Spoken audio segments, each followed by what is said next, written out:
The Graveyard Book. Neil Gaiman. With illustrations by Dave McKean. Rattle his bones. Over the stones. It's only a pauper. Who nobody owns. Traditional nursery rhyme. Contents. Epigraph. 1. How nobody came to the graveyard. 2. The new friend. 3. The hounds of God. 4. The witch's headstone. 5. Danse macabre. Interlude. The convocation. 6. Nobody Owens school days. 7. Every man Jack. 8. Leavings and partings. Acknowledgements. About the author. Other books by Neil Gaiman. Credits. Copyright. About the publisher. Chapter 1. How nobody came to the graveyard. There was a hand in the darkness, and it held a knife. The knife had a handle of polished black bone, and a blade finer and sharper than any razor. If it sliced you, you might not even know you had been cut, not immediately. The knife had done almost everything it was brought to that house to do, and both the blade and the handle were wet. The street door was still open, just a little, where the knife and the man who held it had slipped in, and wisps of nighttime mist slithered and twined into the house through the open door. The man Jack paused on the landing. With his left hand he pulled a large white handkerchief from the pocket of his black coat, and with it he wiped off the knife and his gloved right hand which had been holding it. Then he put the handkerchief away. The hunt was almost over. He had left the woman in her bed, the man on the bedroom floor, the older child in her brightly colored bedroom, surrounded by toys and half-finished models. That only left the little one, a baby barely a toddler, to take care of. One more and his task would be done. He flexed his fingers. The man Jack was, above all things, a professional, or so he told himself, and he would not allow himself to smile until the job was completed. His hair was dark and his eyes were dark and he wore black leather gloves of the thinnest lambskin. The toddler's room was at the very top of the house. The man Jack walked up the stairs, his feet silent on the carpeting. Then he pushed open the attic door, and he walked in. His shoes were black leather, and they were polished to such a shine that they looked like dark mirrors. You could see the moon reflected in them, tiny and half full. The real moon shone through the casement window. Its light was not bright, and it was diffused by the mist, but the man Jack would not need much light. The moonlight was enough. It would do. He could make out the shape of the child in the crib, head and limbs and torso. The crib had high, slatted sides to prevent the child from getting out. Jack leaned over, raised his right hand, the one holding the knife, and he aimed for the chest. And then he lowered his hand. The shape in the crib was a teddy bear. There was no child. The man Jack's eyes were accustomed to the dim moonlight, so he had no desire to turn on an electric light. And light was not that important, after all. He had other skills. The man Jack sniffed the air. He ignored the scents that had come into the room with him, dismissed the scents that he could safely ignore, honed in on the smell of the thing he had come to find. He could smell the child. A milky smell, like chocolate chip cookies, and the sour tang of a wet, disposable, nighttime diaper. He could smell the baby shampoo in its hair, and something small and rubbery, a toy, he thought, and then, no, something to suck, that the child had been carrying. The child had been here. It was here no longer. The man Jack followed his nose down the stairs through the middle of the tall, thin house. He inspected the bathroom, the kitchen, the airing cupboard, and, finally, the downstairs hall, in which there was nothing to be seen but the family's bicycles, a pile of empty shopping bags, a fallen diaper, and the stray tendrils of fog that had insinuated themselves into the hall from the open door to the street. The man Jack made a small noise then, a grunt that contained in it both frustration and also satisfaction. He slipped the knife into its sheath in the inside pocket of his long coat, and he stepped out into the street. There was moonlight, and there were street lights, but the fog stifled everything, muted light and muffled sound and made the night shadowy and treacherous. He looked down the hill towards the light of the closed shops, then up the street, where the last high houses wound up the hill on their way to the darkness of the old graveyard. The man Jack sniffed the air. Then, without hurrying, he began to walk up the hill. Ever since the child had learned to walk, he had been his mother's and father's despair and delight, for there never was such a boy for wandering, for climbing up things, for getting into and out of things. That night, he had been woken by the sound of something on the floor beneath him falling with a crash. Awake, he soon became bored, and had begun looking for a way out of his crib. It had high sides, like the walls of his playpen downstairs, but he was convinced that he could scale it. All he needed was a step. He pulled his large golden teddy bear into the corner of the crib, then, holding the railing in his tiny hands, he put his foot onto the bear's lap, the other foot up on the bear's head, and he pulled himself up into a standing position, and then he half climbed, half toppled over the railing and out of the crib. He landed with a muffled thump on a small mound of furry, fuzzy toys, some of them presents from relations from his first birthday, not 6 months gone, some of them inherited from his older sister. He was surprised when he hit the floor, but he did not cry out. If you cried, they came and put you back in your crib. He crawled out of the room. Stairs that went up were tricky things, and he had not yet entirely mastered them. Stairs that went down, however, he had discovered, were fairly simple. He did them sitting down, bumping from step to step on his well-padded bottom. He sucked on his number, the rubber pacifier his mother had just begun to tell him that he was getting too old for. His diaper had worked itself loose on his journey on his bottom down the stairs, and when he reached the last step, when he reached the little hall and stood up, the diaper fell off. He stepped out of it. He was only wearing a child's nightshirt. The stairs that led back up to his room and his family were steep, but the door to the street was open and inviting. The child stepped out of the house a little hesitantly. The fog wreathed around him like a long-lost friend. And then, uncertainly at first, then with increasing speed and confidence, the boy tottered up the hill. The fog was thinner as you approached the top of the hill. The half-moon shone, not as bright as day, not by any means, but enough to see the graveyard, enough for that. Look. You could see the abandoned funeral chapel, iron doors padlocked, ivy on the sides of the spire, a small tree growing out of the guttering at roof level. You could see stones and tombs and vaults and memorial plaques. You could see the occasional dash or scuttle of a rabbit or a vole or a weasel as it slipped out of the undergrowth and across the path. You would have seen these things, in the moonlight, if you had been there that night. You might not have seen a pale, plump woman, who walked the path near the front gates, and if you had seen her, with a second, more careful glance you would have realized that she was only moonlight, mist, and shadow. The plump, pale woman was there, though. She walked the path that led through a clutch of half-fallen tombstones towards the front gates. The gates were locked. They were always locked at 4 in the afternoon in winter, at 8 at night in summer. Spike-topped iron railings ran around part of the cemetery, a high brick wall around the rest of it. The bars of the gates were closely spaced. They would have stopped a grown man from getting through, even stopped a 10-year-old child. Owens, called the pale woman, in a voice that might have been the rustle of the wind through the long grass. Owens, come and look at this. She crouched down and peered at something on the ground, as a patch of shadow moved into the moonlight, revealing itself to be a grizzled man in his mid-40s. He looked down at his wife, and then looked at what she was looking at, and he scratched his head. Mistress Owens, he said, for he came from a more formal age than our own. Is that what I think it is? And at that moment the thing he was inspecting seemed to catch sight of Mrs. Owens, for it opened its mouth, letting the rubber nipple it was sucking fall to the ground, and it reached out a small, chubby fist, as if it were trying for all the world to hold on to Mrs. Owens's pale finger. Strike me silly, said Mr. Owens, if that isn't a baby. Of course it's a baby, said his wife. And the question is, what is to be done with it? I dare say that is a question, Mistress Owens, said her husband. And yet, it is not our question. For this here baby is unquestionably alive, and as such has nothing to do with us, and is no part of our world. Look at him smile, said Mrs. Owens. He has the sweetest of smiles, and with one insubstantial hand she stroked the child's sparse blonde hair. The little boy giggled with delight.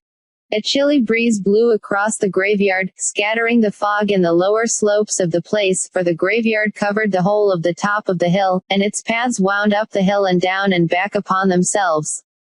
A rattling. Someone at the main gate of the graveyard was pulling and shaking it, rattling the old gates and the heavy padlock and chain that held them. "There now," said Owens, "it's the babe's family, come to bring him back to the loving bosom. Leave the little man be," he added, because Mrs. Owens was putting her insubstantial arms around the toddler, smoothing, stroking. Mrs. Owens said, "He don't look like nobody's family, that one." The man in the dark coat had given up on rattling the main gates and was now examining the smaller side gate. It, too, was well locked. There had been some vandalism in the graveyard the previous year, and the council had taken steps. "Come on, Mistress Owens. Leave it be. There's a dear," said Mr. Owens, when he saw a ghost, and his mouth dropped open, and he found himself unable to think of anything to say. You might think, and if you did, you would be right, that Mr. Owens should not have taken on at seeing a ghost, given that Mr. and Mrs. Owens were themselves dead and had been for a few hundred years now, and given that the entirety of their social life, or very nearly, was spent with those who were also dead. But there was a difference between the folk of the graveyard and this, a raw flickering, startling shape, the gray color of television static, all panic and naked emotion which flooded the Owenses as if it was their own. 3 figures, 2 large, 1 smaller, but only one of them was in focus, was more than an outline or a shimmer. And the figure said, "My baby. He is trying to harm my baby." A clattering. The man outside was hauling a heavy metal garbage can across the alley to the high brick wall that ran around that part of the graveyard. "Protect my son," said the ghost, and Mrs. Owens thought it was a woman. "Of course, the babe's mother." "What did he do to you?" asked Mrs. Owens, but she was not certain that the ghost could hear her. "Recently dead, poor love," she thought. "It's always easier to die gently, to wake in due time in the place you were buried, to come to terms with your death and to get acquainted with the other inhabitants." This creature was nothing but alarm and fear for her child, and her panic, which felt to the Owenses like a low-pitched screaming, was now attracting attention, for other pale figures were coming from all over the graveyard. "Who are you?" Keys Pompeius asked the figure. His headstone was now only a weathered lump of rock, but 2,000 years earlier he had asked to be laid to rest on the mound beside the marble shrine, rather than to have his body sent back to Rome, and he was one of the most senior citizens of the graveyard. He took his responsibilities extremely seriously. "Are you buried here?" "Of course she's not. Freshly dead by the look of her." Mrs. Owens put an arm around the woman shape and spoke to it privately, in a low voice, calm and sensible.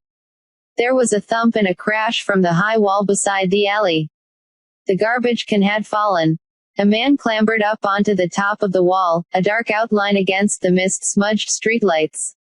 He paused for a moment, then climbed down the other side, holding on to the top of the wall, legs dangling, then let himself fall the last few feet down into the graveyard. "But my dear, Mrs. Owens said to the shape, now all that was left of the 3 shapes that had appeared in the graveyard. "He's living. We're not. Can you imagine?" The child was looking up at them, puzzled. It reached for one of them, then the other, finding nothing but air. The woman shape was fading fast. "Yes," said Mrs. Owens, in response to something that no one else had heard. "If we can, then we will." Then she turned to the man beside her. "And you, Owens? Will you be a father to this little lad?"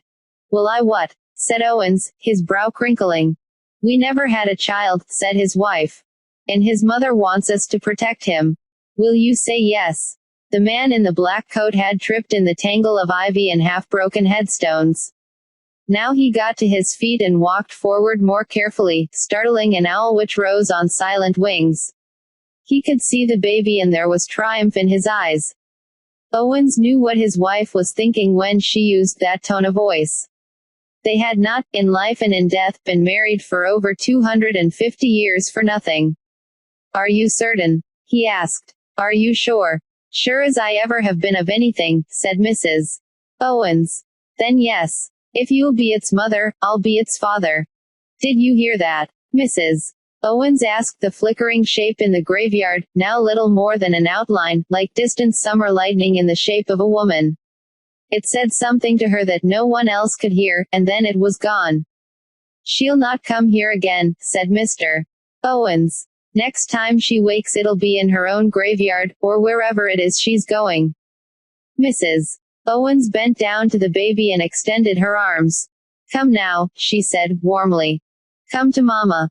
To the man Jack, walking through the graveyard towards them on a path, his knife already in his hand, it seemed as if a swirl of mist had curled around the child, in the moonlight, and that the boy was no longer there.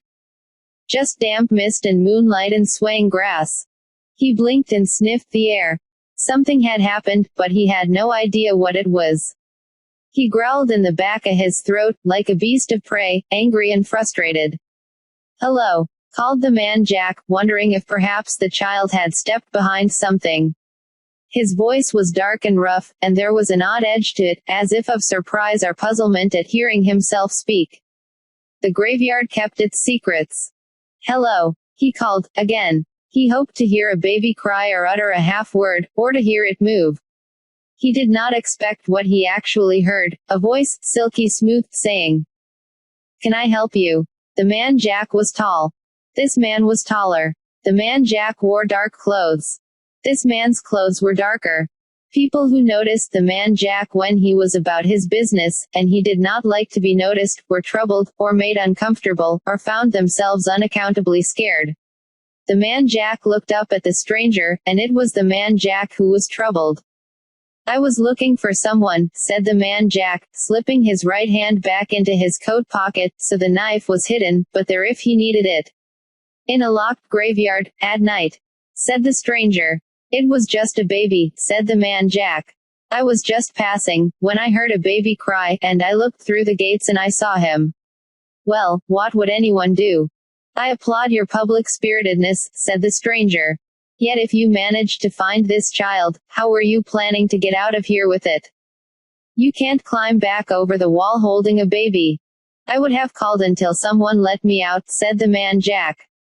A heavy jingling of keys. Well, that would have been me, then, said the stranger. I would have had to let you out. He selected one large key from the key ring, said, Follow me. The man Jack walked behind the stranger. He took his knife from his pocket. Are you the caretaker, then? Am I? Certainly, in a manner of speaking, said the stranger. They were walking towards the gates and, the man Jack was certain, away from the baby. But the caretaker had the keys. A knife in the dark, that was all it would take, and then he could search for the child all through the night, if he needed to.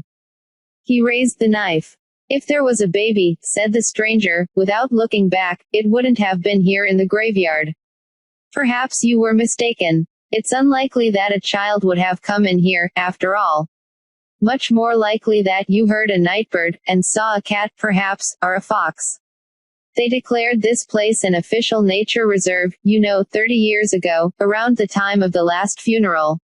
Now think carefully, and tell me you are certain that it was a child that you saw. The man Jack thought. The stranger unlocked the side gate. A fox, he said. They make the most uncommon noises, not unlike a person crying. No, your visit to this graveyard was a misstep, sir. Somewhere the child you seek awaits you, but he is not here. And he let the thought sit there, in the man Jack's head for a moment, before he opened the gate with a flourish. Delighted to have made your acquaintance, he said. And I trust that you will find everything you need out there. The man Jack stood outside the gates to the graveyard. The stranger stood inside the gate, and he locked it again, and put the key away. Where are you going? Asked the man Jack. There are other gates than this, said the stranger. My car is on the other side of the hill. Don't mind me. You don't even have to remember this conversation. No, said the man Jack, agreeably. I don't. He remembered wandering up the hill, that what he had thought to be a child had turned out to be a fox, that a helpful caretaker had escorted him back out to the street. He slipped his knife into its inner sheath. Well, he said, good night. A good night to you, said the stranger whom Jack had taken for a caretaker. The man Jack set off down the hill, in pursuit of the infant. From the shadows, the stranger watched Jack until he was out of sight.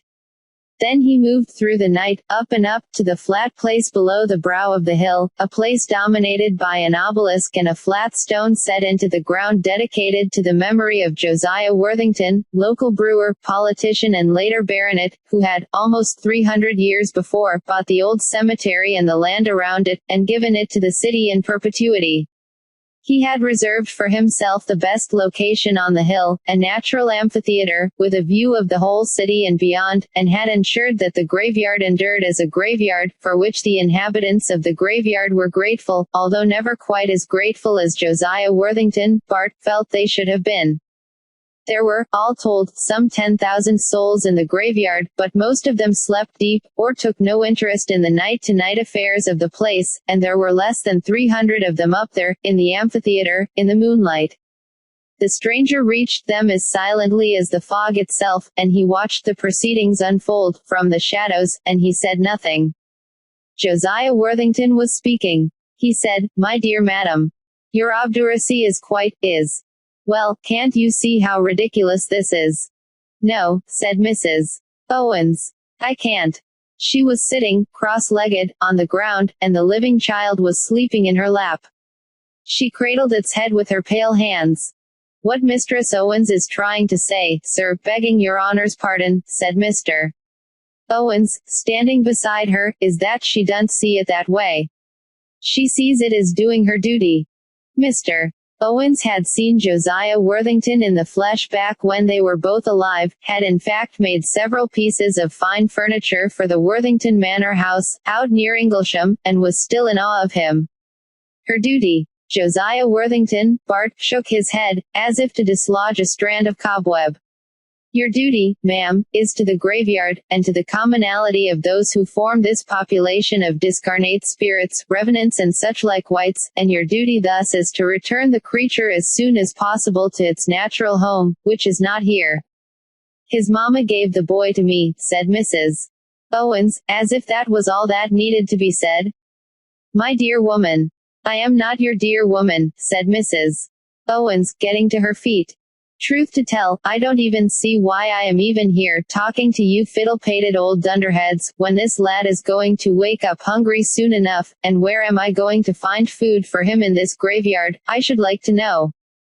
"Which," said Keys Pompeius, stiffly, "is precisely the point. What will you feed him? How can you care for him?" Mrs. Owens's eyes burned. "I can look after him," she said, "as well as his own mamma. She already gave him to me. Look. I'm holding him, aren't I? I'm touching him. Now, see reason, Betsy," said Mother Slaughter, a tiny old thing, in the huge bonnet and cape that she had worn in life and been buried wearing. "Where would he live?" "Here," said Mrs. Owens. "We could give him the freedom of the graveyard." Mother Slaughter's mouth became a tiny O. "But," she said. Then she said, "But I never." "Well, why not? It ain't the first time we'd have given the freedom of the graveyard to an outsider." "That is true," said Keys Pompeius. "But he wasn't alive." And with that the stranger realized that he was being drawn, like it or not, into the conversation and, reluctantly, he stepped out of the shadows, detaching from them like a patch of darkness. "No," he agreed. "I am not. But I take Mrs. Owens's point." Josiah Worthington said, "You do, Silas." "I do. For good or for evil, and I firmly believe that it is for good. Mrs. Owens and her husband have taken this child under their protection. It is going to take more than just a couple of good-hearted souls to raise this child." "It will," said Silas, "take a graveyard. And what of food, and the rest of it?" "I can leave the graveyard and return. I can bring him food," said Silas. "That's all very well you saying that," said Mother Slaughter. "But you comes and you goes and nobody keeps track of you. If you went off for a week, the boy could die." "You are a wise woman," said Silas. "I see why they speak so highly of you. He couldn't push the minds of the dead as he could the living, but he could use all the tools of flattery and persuasion he possessed, for the dead are not immune to either." Then he came to a decision. "Very well. If Mr. and Mrs. Owens will be his parents, I shall be his guardian. I shall remain here, and if I need to leave I shall ensure that someone takes my place, bringing the child food and looking after him. We can use the crypt of the chapel, he added. But, expostulated Josiah Worthington. But, a human child. A living child. I mean. This is a graveyard, not a nursery, blast it. Exactly, said Silas, nodding. A very good point, Sir Josiah. I couldn't have put it better myself. And for that reason, if for no other, it is vital that the child be raised with as little disruption as possible to the, if you'll forgive the expression, the life of the graveyard. With that he strolled over to Mrs. Owens, and he looked down at the infant asleep in her arms. He raised an eyebrow. Does he have a name, Mrs. Owens? Not that his mother told me, she said. Well, then, said Silas. His old name won't be of much use to him now, anyway. There are those out there who mean him harm. Suppose we pick a name for him, eh? Caius Pompeius stepped over and eyed the child. He looks a little like my proconsul, Marcus. We could call him Marcus. Josiah Worthington said, he looks more like my head gardener, Stebbins. Not that I'm suggesting Stebbins as a name. The man drank like a fish. He looks like my nephew Harry, said Mother Slaughter, and it seemed then as if the whole graveyard was about to join in, each inhabitant offering his or her own comparisons between the infant and someone long forgotten, when Mrs. Owens broke in. He looks like nobody but himself, said Mrs. Owens, firmly. He looks like nobody. Then nobody it is, said Silas. Nobody Owens. It was then that, as if responding to the name, the child opened its eyes wide in wakefulness. It stared around it, taking in the faces of the dead, and the mist, and the moon. Then it looked at Silas. Its gaze did not flinch. It looked grave. And what kind of a name is nobody? Asked Mother Slaughter, scandalized. His name. And a good name, Silas told her. It will help to keep him safe. I don't want trouble, said Josiah Worthington. The infant looked up at him and then, hungry or tired or simply missing his home, his family, his world, he screwed up his tiny face and began to cry. Leave us, said Caius Pompeius to Mrs. Owens. We will discuss this further without you. Mrs. Owens waited outside the funeral chapel. It had been decreed over 40 years before that the building, in appearance a small church with a spire, was a listed building of historical interest. The town council had decided that it would cost too much to renovate it, a little chapel in an overgrown graveyard that had already become unfashionable, so they had padlocked it, and waited for it to fall down. Ivy covered it, but it was solidly built, and it would not fall down this century. The child had fallen asleep in Mrs. Owens's arms. She rocked it gently, sang to it an old song, one her mother had sung to her when she was a baby herself, back in the days when men had first started to wear powdered wigs. The song went, Sleep my little babby-o. Sleep until you waken. When you're grown you'll see the world. If I'm not mistaken. Kiss a lover. Dance a measure. Find your name. And buried treasure. And Mrs. Owens sang all that before she discovered that she had forgotten how the song ended. She had a feeling that the final line was something in the way of, and some Harry Bacon, but that might have been another song altogether, so she stopped and instead she sang him the one about the man in the moon who came down too soon, and after that she sang, in her warm country voice, a more recent song about a lad who put in his thumb and pulled out a plum, and she had just started a long ballad about a young country gentleman whose girlfriend had, for no particular reason, poisoned him with a dish of spotted eels, when Silas came around the side of the chapel, carrying a cardboard box. Here we go, Mistress Owens, he said. Lots of good things for a growing boy. We can keep it in the crypt, eh? The padlock fell off in his hand and he pulled open the iron door. Mrs. Owens walked inside, looking dubiously at the shelves, and at the old wooden pews tipped up against a wall. There were mildewed boxes of old parish records in one corner, and an open door that revealed a Victorian flush toilet and a basin, with only a cold tap, in the other. The infant opened his eyes and stared. We can put the food here, said Silas. It's cool, and the food will keep longer. He reached into the box, pulled out a banana. And what would that be when it was at home? Asked Mrs. Owens, eyeing the yellow and brown object suspiciously. It's a banana. A fruit, from the tropics. I believe you peel off the outer covering, said Silas, like so. The child, nobody, wriggled in Mrs. Owens's arms, and she let it down to the flagstones. It toddled rapidly to Silas, grasped his trouser leg and held on. Silas passed it the banana. Mrs. Owens watched the boy eat. Banana, she said dubiously. Never heard of them. Never. What's it taste like? I've absolutely no idea, said Silas, who consumed only one food, and it was not bananas. You could make up a bed in here for the boy, you know. He'll do no such thing, with Owens and me having a lovely little tomb over by the daffodil patch. Plenty of room in there for a little one. Anyway, she added, concerned that Silas might think she was rejecting his hospitality, I wouldn't want the lad disturbing you. He wouldn't. The boy was done with his banana. What he had not eaten was now smeared over himself. He beamed, messy and apple-cheeked. Narna, he said, happily. What a clever little thing he is, said Mrs.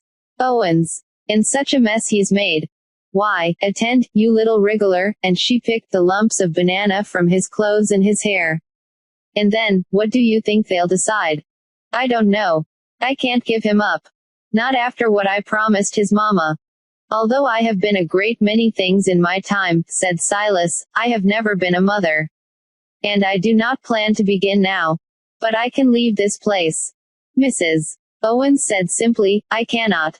My bones are here. And so are Owens's. I'm never leaving. It must be good, said Silas, to have somewhere that you belong.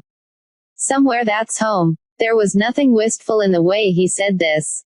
His voice was drier than deserts, and he said it as if he were simply stating something unarguable. Mrs. Owens did not argue. Do you think we will have long to wait? Not long, said Silas, but he was wrong about that. Up in the amphitheater on the side of the hill, the debate continued. That it was the Owenses who had got involved in this nonsense, rather than some flibbertigibbet Johnny-come-latelys, counted for a lot, for the Owenses were respectable and respected. That Silas had volunteered to be the boy's guardian had weight. Silas was regarded with a certain wary awe by the graveyard folk, existing as he did on the borderland between their world and the world they had left. But still, a graveyard is not normally a democracy, and yet death is the great democracy, and each of the dead had a voice, and an opinion as to whether the living child should be allowed to stay, and they were each determined to be heard, that night. It was late autumn when the daybreak was long in coming. Although the sky was still dark, cars could now be heard starting up further down the hill, and as the living folk began to drive to work through the misty night black morning, the graveyard folk talked about the child that had come to them, and what was to be done. 300 voices. 300 opinions. Nehemiah Trott the poet, from the tumbled northwestern side of the graveyard, had begun to declaim his thoughts in the matter, although what they were no person listening could have said, when something happened. Something to silence each opinionated mouth, something unprecedented in the history of that graveyard. A huge white horse, of the kind that the people who know horses would call a gray, came ambling up the side of the hill. The pounding of its hooves could be heard before it was seen, along with the crashing it made as it pushed through the little bushes and thickets, through the brambles and the ivy and the gorse that had grown up on the side of the hill. The size of a shire horse it was, a full 19 hands or more. It was a horse that could have carried a knight in full armor into combat, but all it carried on its naked back was a woman, clothed from head to foot in gray. Her long skirt and her shawl might have been spun out of old cobwebs. Her face was serene, and peaceful. They knew her, the graveyard folk, for each of us encounters the lady on the gray at the end of our days, and there is no forgetting her. The horse paused beside the obelisk. In the east the sky was lightening gently, a peerless pre-dawn luminescence that made the people of the graveyard uncomfortable and made them think about returning to their comfortable homes. Even so, not a one of them moved. They were watching the lady on the gray, each of them half excited, half scared. The dead are not superstitious, not as a rule, but they watched her as a Roman augur might have watched the sacred crow's circle, seeking wisdom, seeking a clue.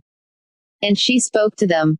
In a voice like the chiming of 100 tiny silver bells she said only, "The dead should have charity." And she smiled.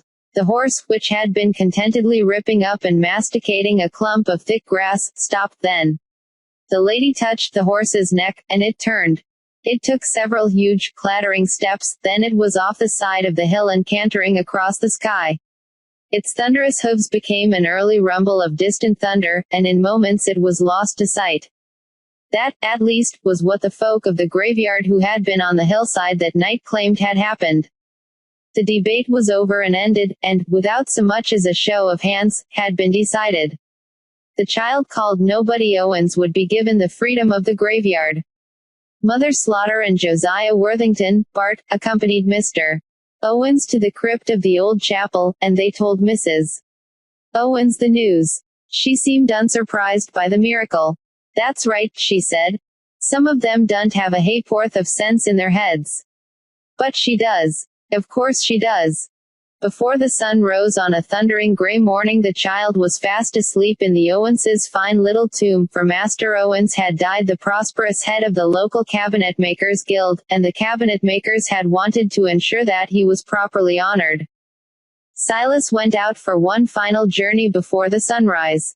He found the tall house and the side of the hill, and he examined the 3 bodies he found there, and he studied the pattern of the knife wounds. When he was satisfied, he stepped out into the morning's dark, his head churning with unpleasant possibilities, and he returned to the graveyard, to the chapel spire where he slept and waited out the days. In the little town at the bottom of the hill, the man Jack was getting increasingly angry. The night had been one that he had been looking forward to for so long, the culmination of months, of years, of work. And the business of the evening had started so promisingly, 3 people down before any of them had even had a chance to cry out. And then it had all gone so maddeningly wrong. Why on earth had he gone up the hill when the child had so obviously gone down the hill? By the time he had reached the bottom of the hill, the trail had gone cold. Someone must have found the child, taken it in, hidden it. There was no other explanation. A crack of thunder rang out, loud and sudden as a gunshot, and the rain began in earnest. The man Jack was methodical, and he began to plan his next move, the calls he would need to pay on certain of the townsfolk, people who would be his eyes and ears in the town. He did not need to tell the convocation he had failed. Anyway, he told himself, edging under a shop front as the morning rain came down like tears, he had not failed. Not yet. Not for years to come. There was plenty of time. Time to tie up this last piece of unfinished business. Time to cut the final thread.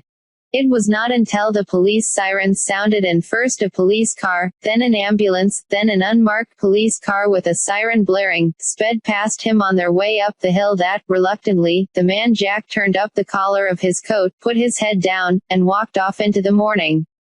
His knife was in his pocket, safe and dry inside its sheath, protected from the misery of the elements. Chapter 2. The New Friend.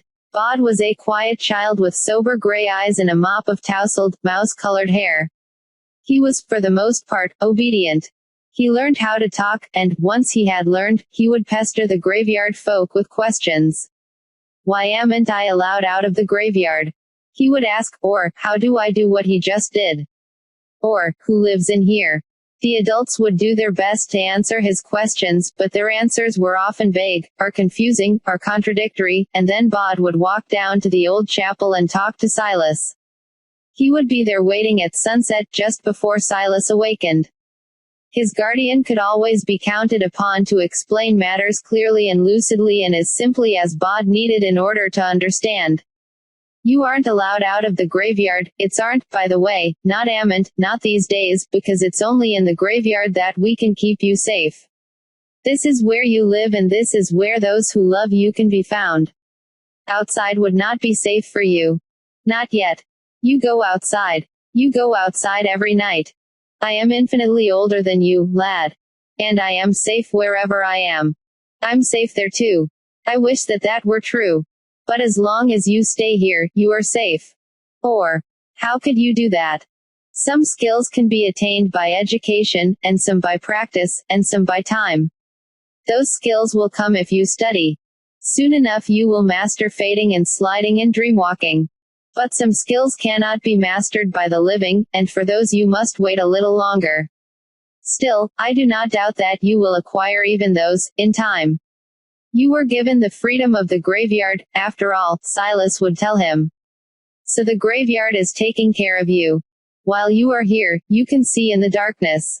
You can walk some of the ways that the living should not travel. The eyes of the living will slip from you. I too was given the freedom of the graveyard, although in my case it comes with nothing but the right of abode. I want to be like you, said Bod, pushing out his lower lip. No, said Silas, firmly. You do not. Or, who lies there? You know, Bod, in many cases it is written on the stone. Can you read yet? Do you know your alphabet? My what? Silas shook his head, but said nothing. Mr. and Mrs. Owens had never been much for reading when they were alive, and there were no alphabet books in the graveyard. The next night Silas appeared at the front of the Owens' cozy tomb carrying 3 large books, 2 of them brightly colored alphabet books, A is for apple, B is for ball. And a copy of The Cat in the Hat. He also had paper and a packet of wax crayons. Then he walked Bod around the graveyard, placing the boy's small fingers on the newest and clearest of the headstones and the plaques, and taught Bod how to find the letters of the alphabet when they appeared, beginning with the sharp steeple of the capital A. Silas gave Bod a quest, to find each of the 26 letters in the graveyard, and Bod finished it proudly, with the discovery of Ezekiel Elmsley's stone, built into the side of the wall in the old chapel. His guardian was pleased with him. Every day Bod would take his paper and crayons into the graveyard and he would copy names and words and numbers as best he could, and each night, before Silas would go off into the world, Bod would make Silas explain to him what he had written, and make him translate the snatches of Latin which had, for the most part, baffled the Owenses. A sunny day. Bumblebees explored the wildflowers that grew in the corner of the graveyard, dangling from the gorse, and the bluebells, droning their deep lazy buzz, while Bod lay in the spring sunlight watching a bronze-colored beetle wandering across the stone of Geo. Reader, his wife Dorcas, and their son Sebastian, Fidelis ad mortem. Bod had copied down their inscription and now he was only thinking about the beetle when somebody said, "Boy, what are you doing?" Bod looked up. There was someone on the other side of the gorse bush watching him. "Nothing," said Bod. He stuck out his tongue. The face on the other side of the gorse bush crumpled into a gargoyle, tongue sticking out, eyes popping, then returned to girl. "That was good," said Bod, impressed. "I can make really good faces," said the girl. "Look at this one." She pushed her nose up with one finger, creased her mouth into a huge, satisfied smile, squinted her eyes, puffed out her cheeks. "Do you know what that was?" "No. It was a pig, silly." "Oh," Bod thought. "You mean, like P is for pig." "Of course like that. Hang on." She came around the gorse bush and stood next to Bod, who got to his feet. She was a little older than he was, a little taller, and was dressed in bright colors, yellow and pink and orange. Bod, in his gray winding sheet, felt dowdy and drab. "How old are you?" said the girl. "What are you doing here? Do you live here? What's your name?" "I don't know," said Bod.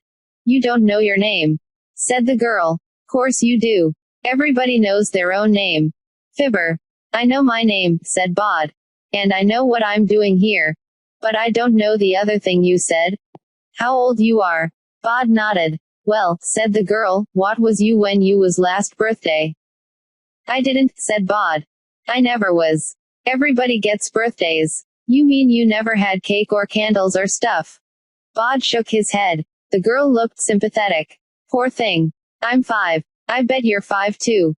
Bod nodded enthusiastically. He was not going to argue with his new friend. She made him happy. Her name was Scarlet Amber Perkins, she told him, and she lived in a flat with no garden. Her mother was sitting on a bench by the chapel at the bottom of the hill, reading a magazine, and she had told Scarlet to be back in half an hour, and to get some exercise, and not to get into trouble or talk to strangers. "I'm a stranger," pointed out Bod. "You're not," she said, "definitely. You're a little boy." And then she said, "And you're my friend. So you can't be a stranger." Bod smiled rarely, but he smiled then, hugely and with delight. I'm your friend, he said. What's your name? Bod. It's short for nobody. She laughed then. Funny sort of a name, she said. What are you doing now? ABCs, said Bod. From the stones. I have to write them down. Can I do it with you? For a moment Bod felt protective, the gravestones were his, weren't they? And then he realized how foolish he was being, and he thought that there were things that might be more fun done in the sunlight with a friend. He said, yes. They copied down names from tombstones, Scarlett helping Bod pronounce unfamiliar names and words, Bod telling Scarlett what the Latin meant, if he already knew, and it seemed much too soon when they heard a voice further down the hill shouting, Scarlett. The girl thrust the crayons and paper back at Bod. I got to go, she said. I'll see you next time, said Bod. Won't I? Where do you live? She asked. Here, he said. And he stood and watched her as she ran down the hill. On the way home Scarlett told her mother about the boy called Nobody who lived in the graveyard and had played with her, and that night Scarlett's mother mentioned it to Scarlett's father, who said that he believed that imaginary friends were a common phenomenon at that age, and nothing at all to be concerned about, and that they were fortunate to have a nature reserve so near. After that initial meeting, Scarlett never saw Bod first. On days when it was not raining, one of her parents would bring her to the graveyard. The parent would sit on the bench and read while Scarlett would wander off the path, a splash of fluorescent green or orange or pink, and explore. Then, always sooner rather than later, she would see a small, grave face and gray eyes staring up at her from beneath a mop of mouse-colored hair, and then Bod and she would play hide and seek, sometimes, or climbing things, or being quiet and watching the rabbits behind the old chapel. Bod would introduce Scarlett to some of his other friends. That she could not see them did not seem to matter.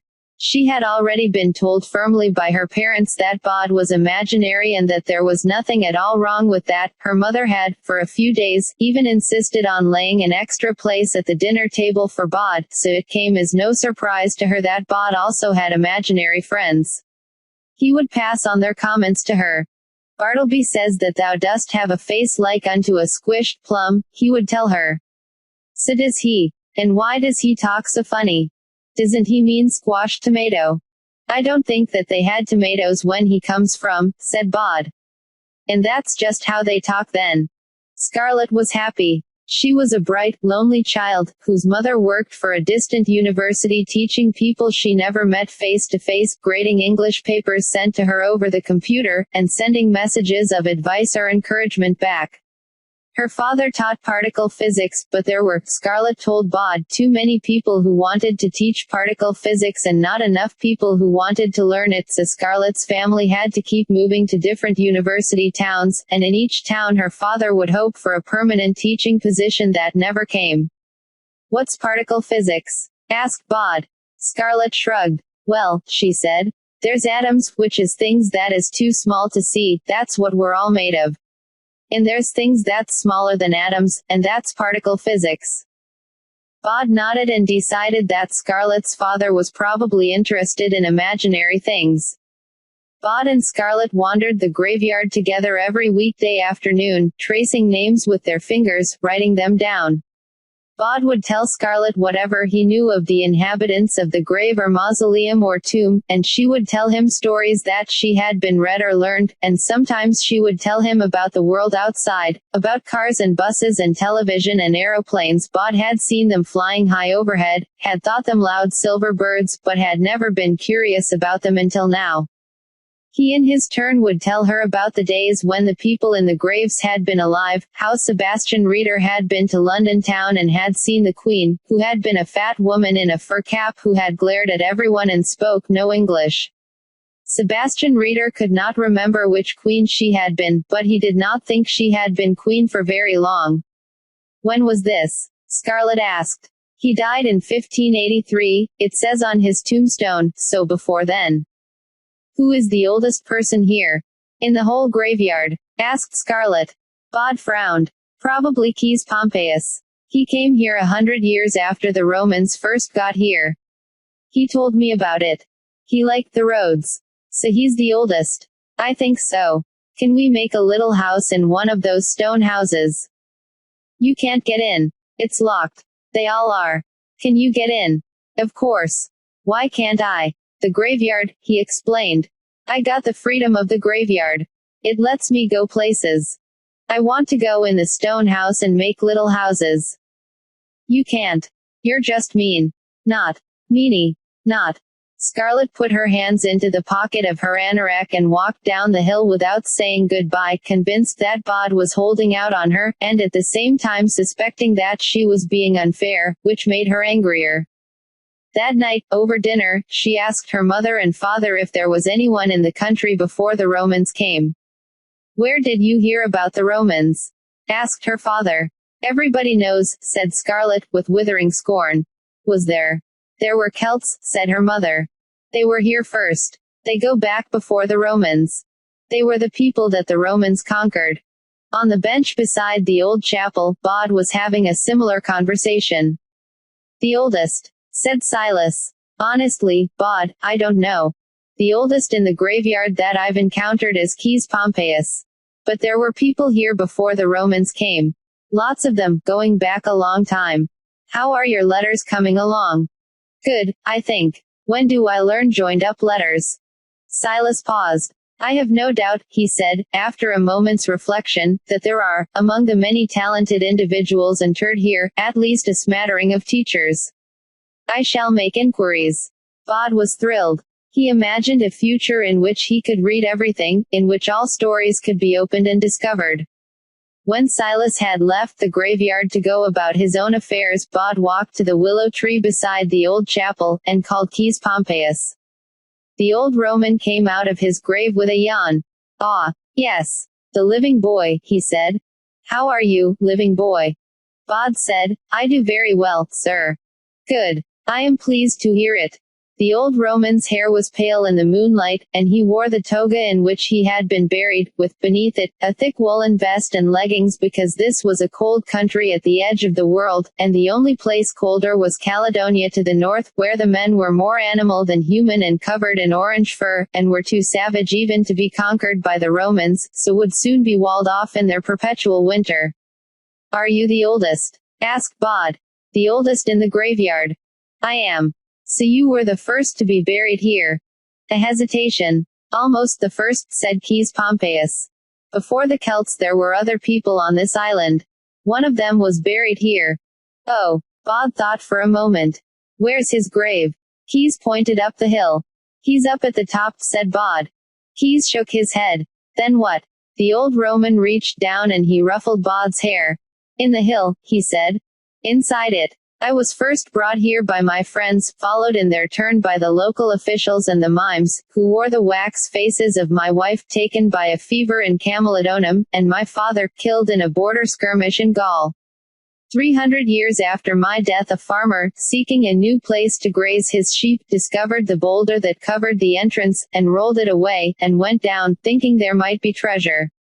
He came out a little later, his dark hair now as white as mine. What did he see? Keys said nothing, then, he would not speak of it. Or ever return. They put the boulder back, and in time, they forgot. And then, 200 years ago, when they were building the Frobisher vault, they found it once more. The young man who found the place dreamed of riches, so he told no one, and he hid the doorway behind Ephraim Pettifer's casket, and went down one night, unobserved, or so he thought. Was his hair white when he came up? He did not come up. Oh. So, who is buried down there? Keys shook his head. I do not know, young Owens. But I felt him, back when this place was empty. I could feel something waiting even then, deep in the hill. What was he waiting for? All I could feel, said Keys Pompeius, was the waiting. Scarlett was carrying a large picture book, and she sat next to her mother on the green bench near the gates, and she read her book while her mother inspected an educational supplement. She enjoyed the spring sunshine and she did her best to ignore the small boy who waved at her first from behind an ivy-covered monument, then, when she had resolved to no longer look at the monument, the boy popped up, literally, like a jack-in-a-box, from behind a tombstone. Joji G. Shoji, D. 1921, I was a stranger and you took me in. He gestured towards her, frantically. She ignored him. Eventually she put her book down on the bench. Mummy. I'm going for a walk, now. Stay on the path, dear. She stayed on the path until she was round the corner, and she could see Bod waving at her from further up the hill. She made a face at him. I've found things out, said Scarlet. Me too, said Bod. There were people before the Romans, she said. Way back. They lived, when they died they put them underground in these hills, with treasure and stuff. And they were called barrows. Oh, right, said Bod. That explains it. Do you want to come and see one? Now. Scarlet looked doubtful. You don't really know where one is, do you? And you know I can't always follow you where you go. She had seen him slip through walls, like a shadow. In reply, he held up a large, rusted, iron key. This was in the chapel, he said. It should open most of the gates up there. They used the same key for all of them. It was less work. She scrambled up the hillside beside him. You're telling the truth. He nodded, a pleased smile dancing at the corners of his lips. Come on, he said. It was a perfect spring day, and the air was alive with birdsong and bee-hum. The daffodils bustled in the breeze, and here and there on the side of the hill a few early tulips nodded. A blue powdering of forget-me-nots and fine, fat yellow primroses punctuated the green of the slope as the two children walked up the hill toward the Frobishers' little mausoleum. It was old and simple in design, a small, forgotten stone house with a metal gate for a door. Bod unlocked the gate with his key, and they went in. It's a hole, said Bod.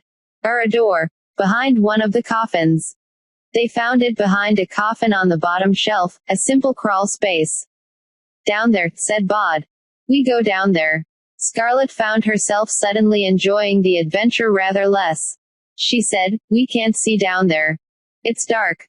I don't need light, said Bod. Not while I'm in the graveyard. I do, said Scarlet. It's dark. Bod thought about the reassuring things that he could say, like there's nothing bad down there, but the tales of hair turning white and people never returning meant that he could not have said them with a clear conscience, so he said, I'll go down. You wait for me up here. Scarlet frowned. You shouldn't leave me, she said. I'll go down, said Bod, and I'll see who's there, and I'll come back and tell you all about it. He turned to the opening, bent down, and clambered through on his hands and knees. He was in a space big enough to stand up in, and he could see steps cut into the stone. I'm going down the steps now, he said. Do they go down a long way? I think so. If you held my hand and told me where I was walking, she said, then I could come with you. If you make sure I'm okay. Of course, said Bod, and before he had finished speaking the girl was coming through the hole on her hands and her knees. You can stand up, Bod told her. He took her hand. The steps are just here. If you put a foot forward you can find it. There. Now I'll go first. Can you really see? She asked. It's dark, said Bod. But I can see. He began to lead Scarlet down the steps, deep into the hill, and to describe what he saw to her as they went. It steps down, he said. Made of stone. And there's stone all above us. Someone's made a painting on the wall. What kind of painting? A big hairy C is for cow, I think. With horns. Then something that's more like a pattern, like a big knot. It's sort of carved in the stone too, not just painted, see. And he took her fingers and placed them onto the carved knot work. I can feel it, she said. Now the steps are getting bigger. We are coming out into some kind of big room, now, but the steps are still going. Don't move. Okay, now I am between you and the room. Keep your left hand on the wall. They kept going down. One more step and we are on the rock floor, said Bod. It's a bit uneven. The room was small. There was a slab of stone on the ground, and a low ledge in one corner, with some small objects on it. There were bones on the ground, very old bones indeed, although below where the steps entered the room Bod could see a crumpled corpse, dressed in the remains of a long brown coat, the young man who had dreamed of riches, Bod decided. He must have slipped and fallen in the dark. The noise began all about them, a rustling slither, like a snake twining through dry leaves. Scarlet's grip on Bod's hand was harder. What's that? Do you see anything? No. Scarlet made a noise that was half gasp and half wail, and Bod saw something, and he knew without asking that she could see it too. There was a light at the end of the room, and in the light a man came walking through the rock, and Bod heard Scarlet choking back a scream. The man looked well preserved, but still like something that had been dead for a long while. His skin was painted, Bod thought. Or tattooed, Scarlet thought. With purple designs and patterns. Around his neck hung a necklace of sharp, long teeth. "I am the master of this place," said the figure, in words so ancient and guttural that they were scarcely words at all. "I guard this place from all who would harm it." His eyes were huge in his head. Bod realized it was because he had circles drawn around them in purple, making his face look like an owl's. "Who are you?" asked Bod. He squeezed Scarlet's hand as he said it. The Indigo Man did not seem to have heard the question. He looked at them fiercely. "Leave this place," he said in words that Bod heard in his head, words that were also a guttural growl. "Is he going to hurt us?" asked Scarlet. "I don't think so," said Bod. Then, to the Indigo Man, he said, as he had been taught, "I have the freedom of the graveyard and I may walk where I choose." There was no reaction to this by the Indigo Man, which puzzled Bod even more because even the most irritable inhabitants of the graveyard had been calmed by this statement. Bod said, "Scarlet, can you see him?" "Of course I can see him. He's a big scary tattooey man and he wants to kill us." "Bod, make him go away." Bod looked at the remains of the gentleman in the brown coat. There was a lamp beside him, broken on the rocky floor. "He ran away," said Bod aloud. "He ran because he was scared. And he slipped or he tripped on the stairs and he fell off." "Who did?" "The man on the floor."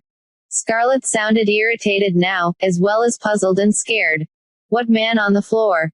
"It's too dark. The only man I can see is the tattooey man." And then, as if to make quite sure that they knew that he was there, the Indigo Man threw back his head and let out a series of yodeling screams, a full-throated ululation that made Scarlet grip Bod's hand so tightly that her fingernails pressed into his flesh. Bod was no longer scared, though. "I'm sorry I said they were imaginary," said Scarlet. "I believe now. They're real." The Indigo Man raised something over his head. It looked like a sharp stone blade.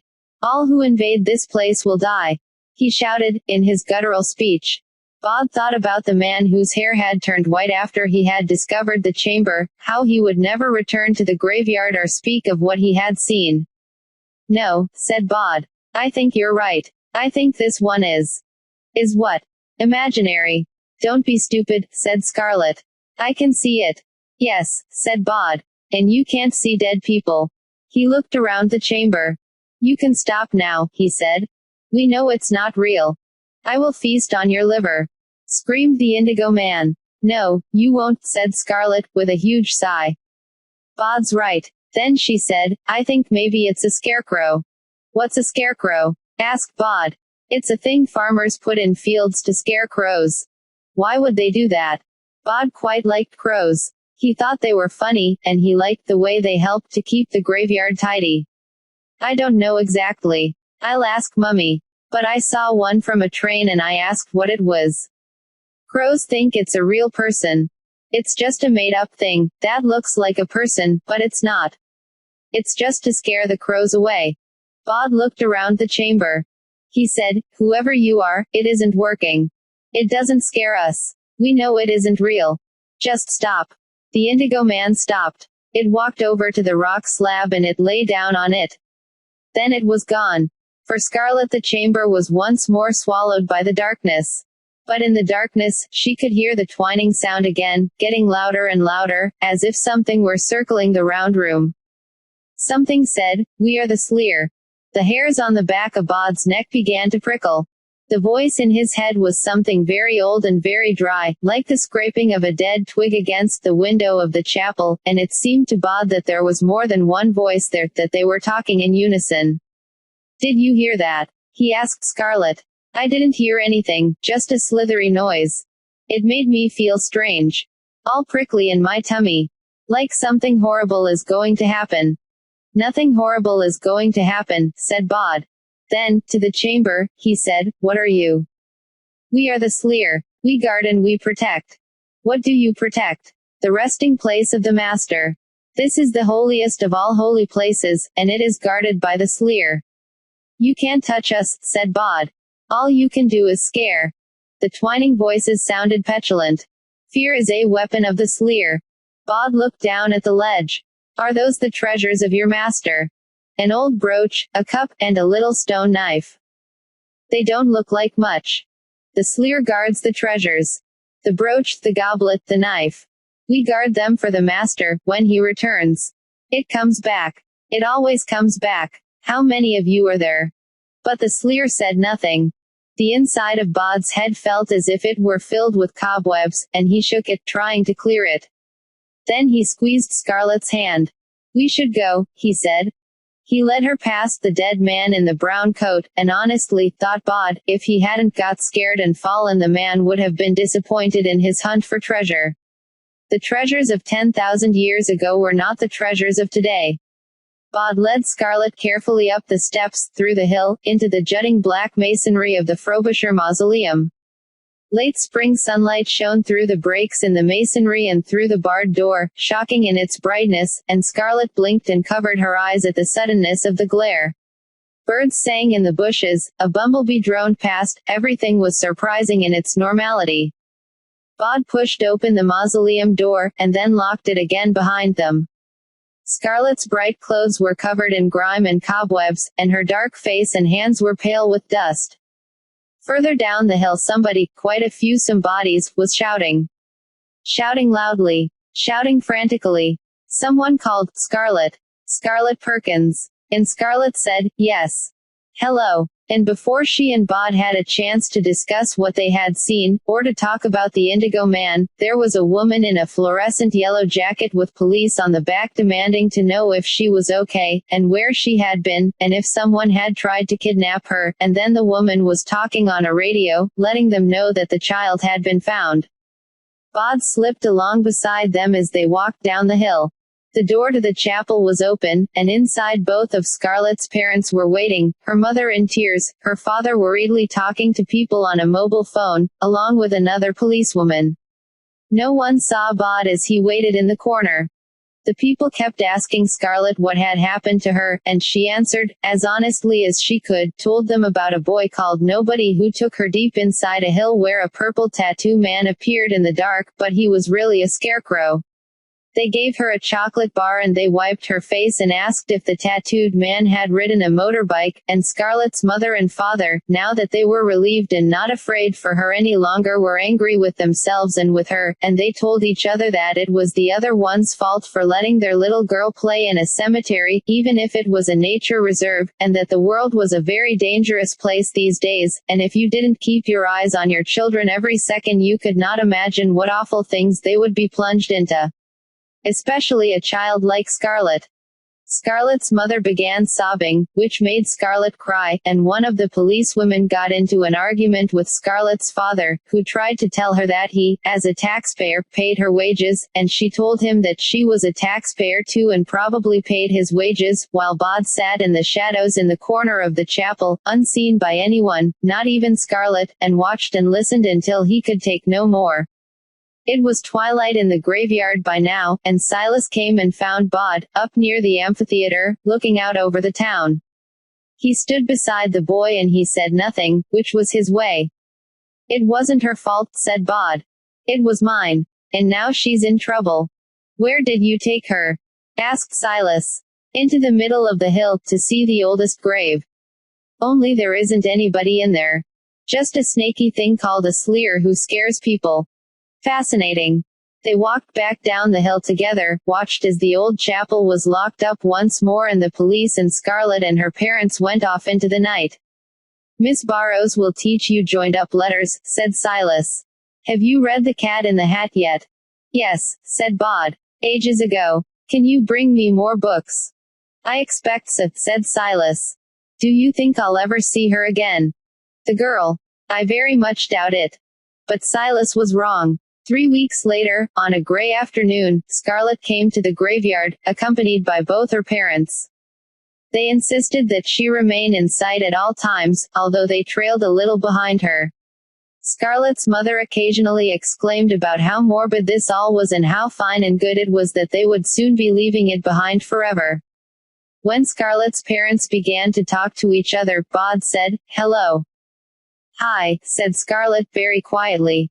"I didn't think I'd see you again. I told them I wouldn't go with them unless they brought me back here one last time." "Go where?" "Scotland. There's a university there. For Dad to teach particle physics." They walked on the path together, a small girl in a bright orange anorak and a small boy in a gray winding sheet.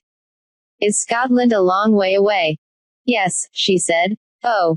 I hoped you'd be here. To say goodbye. I'm always here. But you aren't dead, are you, nobody Owens?" "Course not."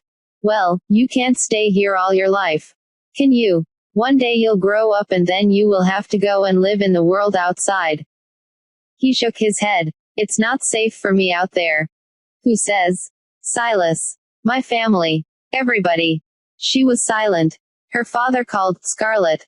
Come on, love. Time to go. You've had your last trip to the graveyard. Now let's go home." Scarlett said to Bod, "You're brave. You are the bravest person I know, and you are my friend. I don't care if you are imaginary."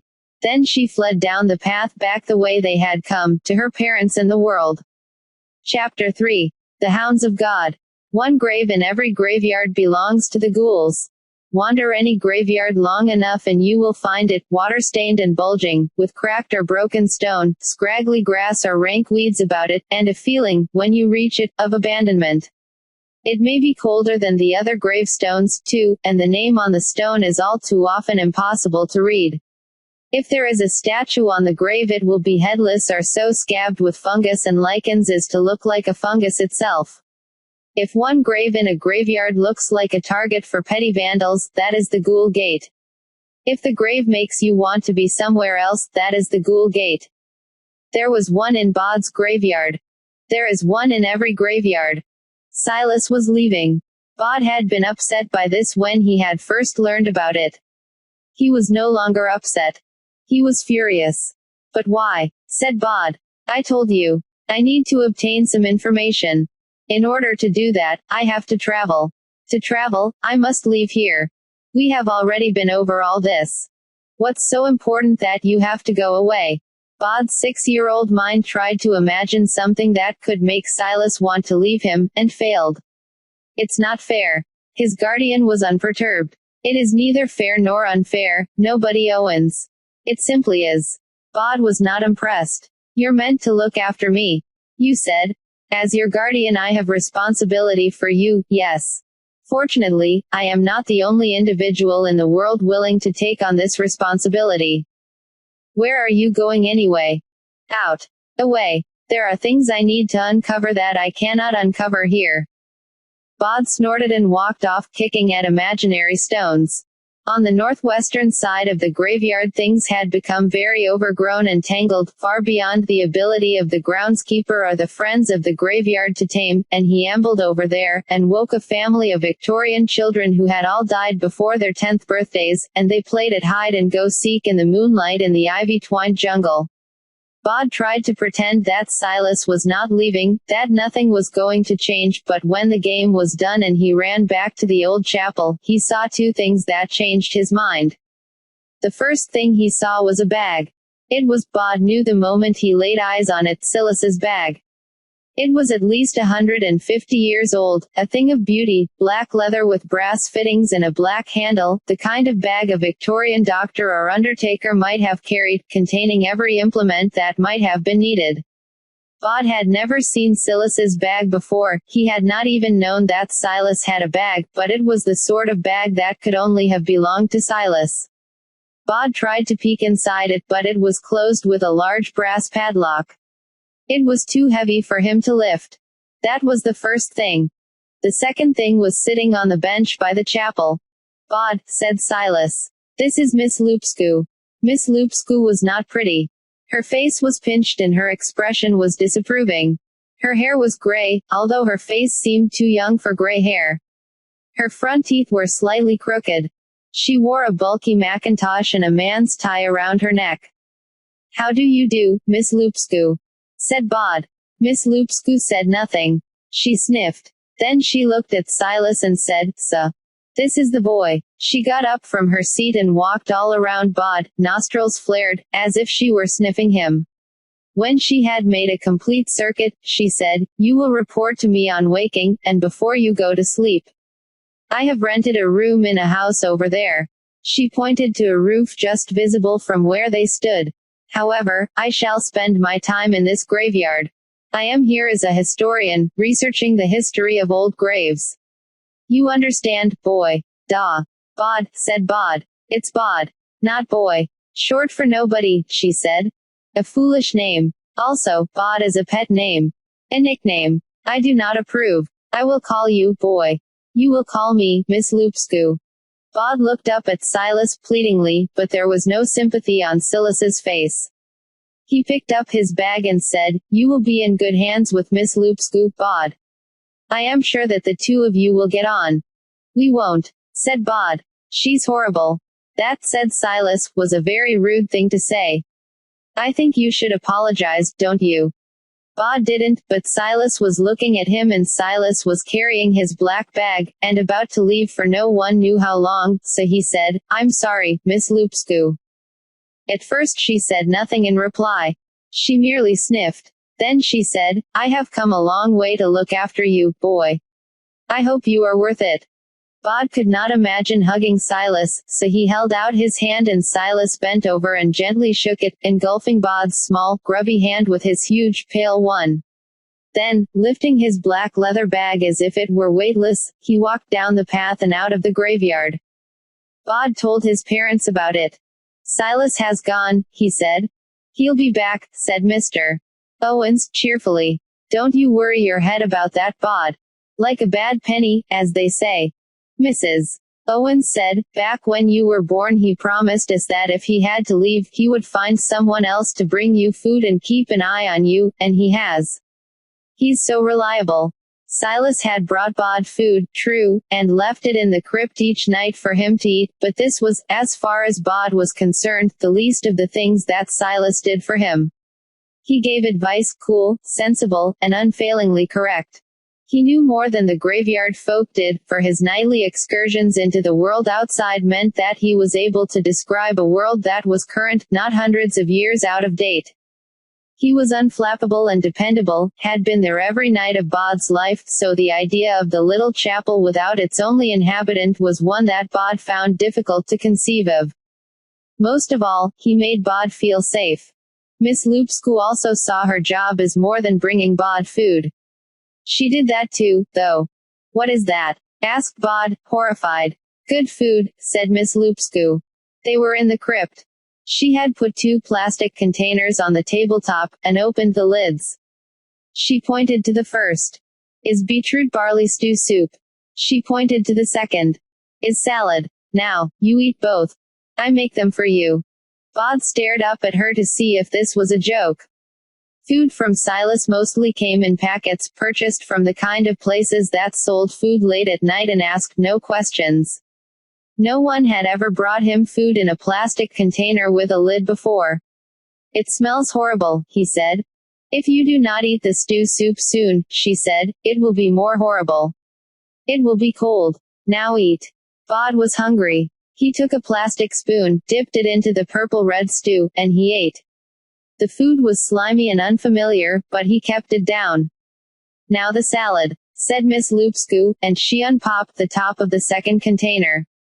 It consisted of large lumps of raw onion, beetroot, and tomato, all in a thick vinegary dressing. Bod put a lump of beetroot into his mouth and started to chew. He could feel the saliva gathering, and realized that if he swallowed it, he would throw it back up. He said, "I can't eat this. Is good for you. I'll be sick." They stared at each other, the small boy with tousled, mousy hair, the pinched pale woman with not a silver hair out of place. Miss Lupscu said, "You eat one more piece." "I can't." "You eat one more piece now, or you stay here until you have eaten it all." Bod picked out a piece of vinegary tomato, chewed it, and choked it down. Miss Lupscu put the tops back in the containers and replaced them in the plastic shopping bag. She said, "Now, lessons." It was high summer. It would not get fully dark until almost midnight. There were no lessons in high summer. The time that Bod spent awake he spent in an endless warm twilight in which he would play or explore or climb. Lessons, he said.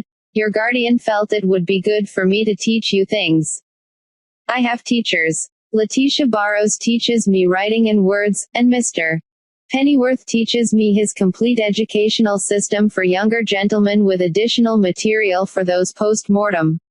I do geography and everything. I don't need more lessons. You know everything, then, boy. 6 years old, and already you know everything. I didn't say that. Miss Loopscue folded her arms. Tell me about ghouls, she said. Bod tried to remember what Silas had told him about ghouls over the years. Keep away from them, he said. And that is all you know. Duh. Why do you keep away from them? Where do they come from? Where do they go? Why do you not stand near a ghoul gate? Boy. Bod shrugged and shook his head. Name the different kinds of people, said Miss Loopscue. Now. Bod thought for a moment. The living, he said. The dead. He stopped. Then. Cats. He offered, uncertainly. You are ignorant, boy, said Miss Loopscue. This is bad. And you are content to be ignorant, which is worse. Repeat after me, there are the living and the dead, there are day folk and night folk, there are ghouls and mist walkers, there are the high hunters and the hounds of God. Also, there are solitary types. What are you? Asked Bod. She said sternly, am Miss Loopscue. And what's Silas? She hesitated. Then she said, he is a solitary type. Bod endured the lesson. When Silas taught him things it was interesting. Much of the time Bod didn't realize he had been taught anything at all. Miss Loopscue taught in lists, and Bod could not see the point to it. He sat in the crypt, aching to be out in the summer's twilight, under the ghost moon. When the lesson was done, in the foulest of moods, he fled. He looked for playmates, but found no one and saw nothing but a large gray dog, which prowled the gravestones, always keeping its distance from him, slipping between gravestones and through shadows.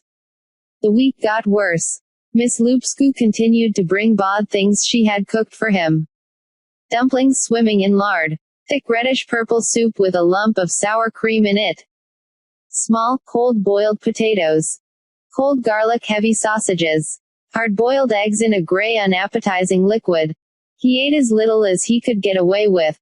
The lessons continued. For 2 days she taught him nothing but ways to call for help in every language in the world, and she would rap his knuckles with her pen if he slipped up, or forgot. By the 3rd day she was firing them at him. French. Au secours. Morse code. SOS. 3 short dots, 3 long ones, 3 short ones again. Night gaunt. This is stupid. I don't remember what a night gaunt is. They have hairless wings, and they fly low and fast. They do not visit this world, but they fly the red skies above the road to Ghoulheim. I'm never going to need to know this. Her mouth pinched in tighter. All she said was, night gaunt. Bod made the noise in the back of his throat that she had taught him, a guttural cry, like an eagle's call. She sniffed. Adequate, she said. Bod could not wait until the day that Silas returned. He said, there's a big gray dog in the graveyard sometimes. It came when you did. Is it your dog? Miss Loopscue straightened her tie. No, she said. Are we done? For today. You will read the list I give you tonight and remember it for tomorrow. Miss Loopscue's lists were printed in pale purple ink on white paper, and they smelled odd. Bod took the new list up onto the side of the hill and tried to read the words, but his attention kept sliding off it. Eventually he folded it up and placed it beneath a stone. No one would play with him that night. No one wanted to play or to talk, to run and climb beneath the huge summer moon. He went down to the Owens' tomb to complain to his parents, but Mrs.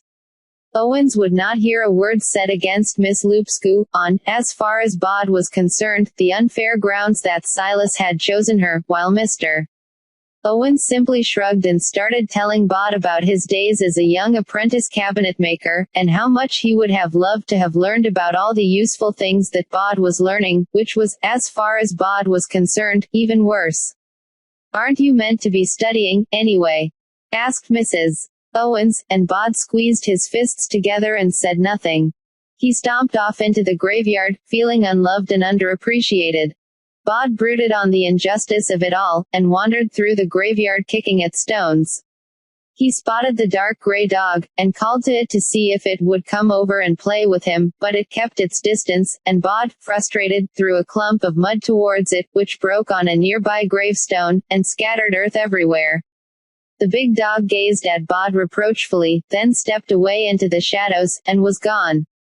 The boy walked back down the southwest side of the hill, avoiding the old chapel. He did not want to see the place that Silas wasn't. Bod stopped beside a grave that looked the way he felt. It was beneath an oak that had once been struck by lightning, and now was just a black trunk, like a sharp talon coming out of the hill. The grave itself was water-stained and cracked, and above it was a memorial stone on which a headless angel hung, its robes looking like a huge and ugly tree fungus. Bod sat down on a clump of grass, and felt sorry for himself, and hated everybody. He even hated Silas, for going away and leaving him. Then he closed his eyes, and curled into a ball on the grass, and drifted into a dreamless sleep. Down the street and up the hill came the Duke of Westminster, the Honourable Archibald Fitzhugh, and the Bishop of Bath and Wells, slipping and bounding from shadow to shadow, lean and leathery, all sinews and cartilage, wearing raggedy clothes all a-tatter, and they bounded and loped and skulked, leapfrogging over dustbins, keeping to the dark side of hedges. They were small, like full-size people who had shrunk in the sun. They spoke to each other in undertones, saying things like, "If your grace has any more blooming idea of where we is than us do, I'd be grateful if he'd say so. Otherwise, he should keep his big awful hole shut, and, all I'm saying, your worship, is that I knows there's a graveyard near to here, I can smell it, and, if you could smell it then I should be able to smell it, 'cause I've got a better nose than you have, your grace." All this as they dodged and wove their way through suburban gardens. They avoided one garden, hissed the Honourable Archibald Fitzhugh. Dogs. And ran along the top of the garden wall, scampering over it like rats the size of children. Down into the high street, and up the road to the top of the hill. And then they were at the graveyard wall, and they went up it like squirrels up a tree, and they sniffed the air. "Where, dog?" said the Duke of Westminster. "Where? I dunno. Somewhere around here. Doesn't smell like a proper dog anyway," said the Bishop of Bath and Wells. "Somebody couldn't smell this graveyard neither," said the Honourable Archibald Fitzhugh. "Remember, it's just a dog." The three of them leapt down from the wall to the ground, and they ran, using their arms as much as their legs to propel themselves through the graveyard, to the ghoul gate by the lightning tree. And beside the gate, in the moonlight, they paused. "What's this when it's at home, then?" asked the Bishop of Bath and Wells. "Lummy," said the Duke of Westminster. Bod woke then. The three faces staring into his could have been those of mummified humans, fleshless and dried, but their features were mobile and interested, mouths that grinned to reveal sharp, stained teeth. Bright beady eyes. Clawed fingers that moved and tapped. "Who are you?" Bod asked. "We," said one of the creatures, they were, Bod realized, only a little bigger than he was, his most important folk, "we is. This here is the Duke of Westminster." The biggest of the creatures gave a bow, saying, "Charmed, I'm sure." "And this is the Bishop of Bath and Wells." The creature, which grinned sharp teeth and let a pointed tongue of improbable length waggle between them, did not look like Bod's idea of a bishop. Its skin was piebald and it had a large spot across one eye, making it look almost piratical. "And I, avenue the honor to be there, Honourable Archibald Fitzhugh. At your service." The three creatures bowed as one. The Bishop of Bath and Wells said, "Now me lad, what's your story, eh? And don't tell any porkies, remember as how you're talkin' to a bishop." "You tell him, your worship," said the other two. So Bod told them. He told them how no one liked him or wanted to play with him, how no one appreciated him or cared, and how even his guardian had abandoned him. "Blow me down," said the Duke of Westminster, scratching his nose, a little dried-up thing that was mostly nostrils. "What you need is to go somewhere the people would appreciate you." "There isn't anywhere," said Bod. "And I'm not allowed out of the graveyard." You needs an whole world of friends and playfellows, said the Bishop of Bath and Wells, wiggling his long tongue. A city of delights, of fun and magic, where you would be appreciated, not ignored. Bod said, the lady who's looking after me. She makes horrible food. Hard-boiled egg soup and things. Food, said the Honorable Archibald Fitzhugh. Where we're going the food's the best in the whole world. Makes me tum rumble and me mouth water just thinking about it. Can I come with you? Asked Bod. Come with us, said the Duke of Westminster. He sounded shocked. Don't be like that, or Grace, said the Bishop of Bath and Wells. Avenue a blinking, Look at the little mite. Asn't, add a decent meal in, you don't know, how long. I vote to take him, said the Honorable Archibald Fitzhugh. There's good grub back at our place. He patted his stomach to show just how good the food was. So, you game for adventure? Asked the Duke of Westminster, won over by the novel idea. Or do you want to waste the rest of your life here? And with bony fingers he indicated the graveyard and the night. Bod thought of Miss Loopscoo and her awful food and her lists and her pinched mouth. I'm game, he said. His three new friends might have been his size, but they were far stronger than any child, and Bod found himself picked up by the Bishop of Bath and Wells and held high above the creature's head, while the Duke of Westminster grabbed a handful of mangy-looking grass, shouted what sounded like ska, theg, kavaga, and pulled. The stone slab that covered the grave swung open like a trapdoor, revealing a darkness beneath. Quick now, said the Duke, and the Bishop of Bath and Wells tossed Bod into the dark opening, then leapt in after him, followed by the Honourable Archibald Fitzhugh and then, with one agile bound, by the Duke of Westminster, who, as soon as he was inside, called out, Weg Carados, to close the ghoul gate, and the stone crashed down above them. Bod fell, tumbling through the darkness like a lump of marble, too startled to be scared, wondering how deep the hole beneath that grave could possibly be, when two strong hands caught him beneath the armpits and he found himself swinging forward through the pitch blackness. Bod had not experienced total darkness for many years. In the graveyard, he saw as the Dead Sea, and no tomb or grave or crypt was truly dark to him. Now he was in utter darkness, feeling himself being pitched forward in a sequence of jerks and rushes, the wind rushing past him. It was frightening, but it was also exhilarating. And then there was light, and everything changed. The sky was red, but not the warm red of a sunset. This was an angry, glowering red, the color of an infected wound. The sun was small and seemed like it was old and distant.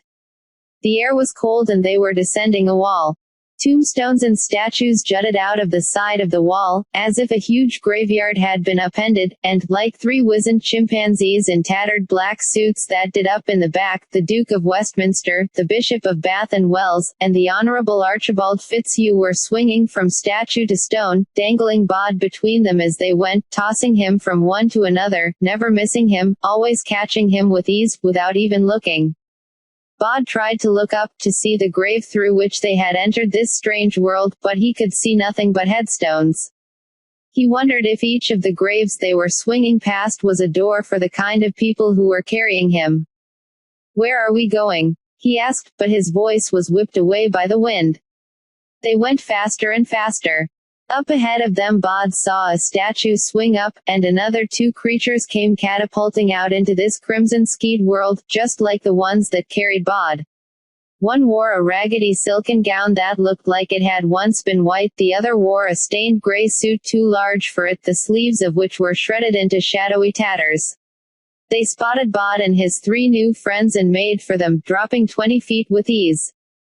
The Duke of Westminster gave a guttural squawk and pretended to be scared, and Bod and the three of them swung down the wall of graves with the two new creatures in pursuit.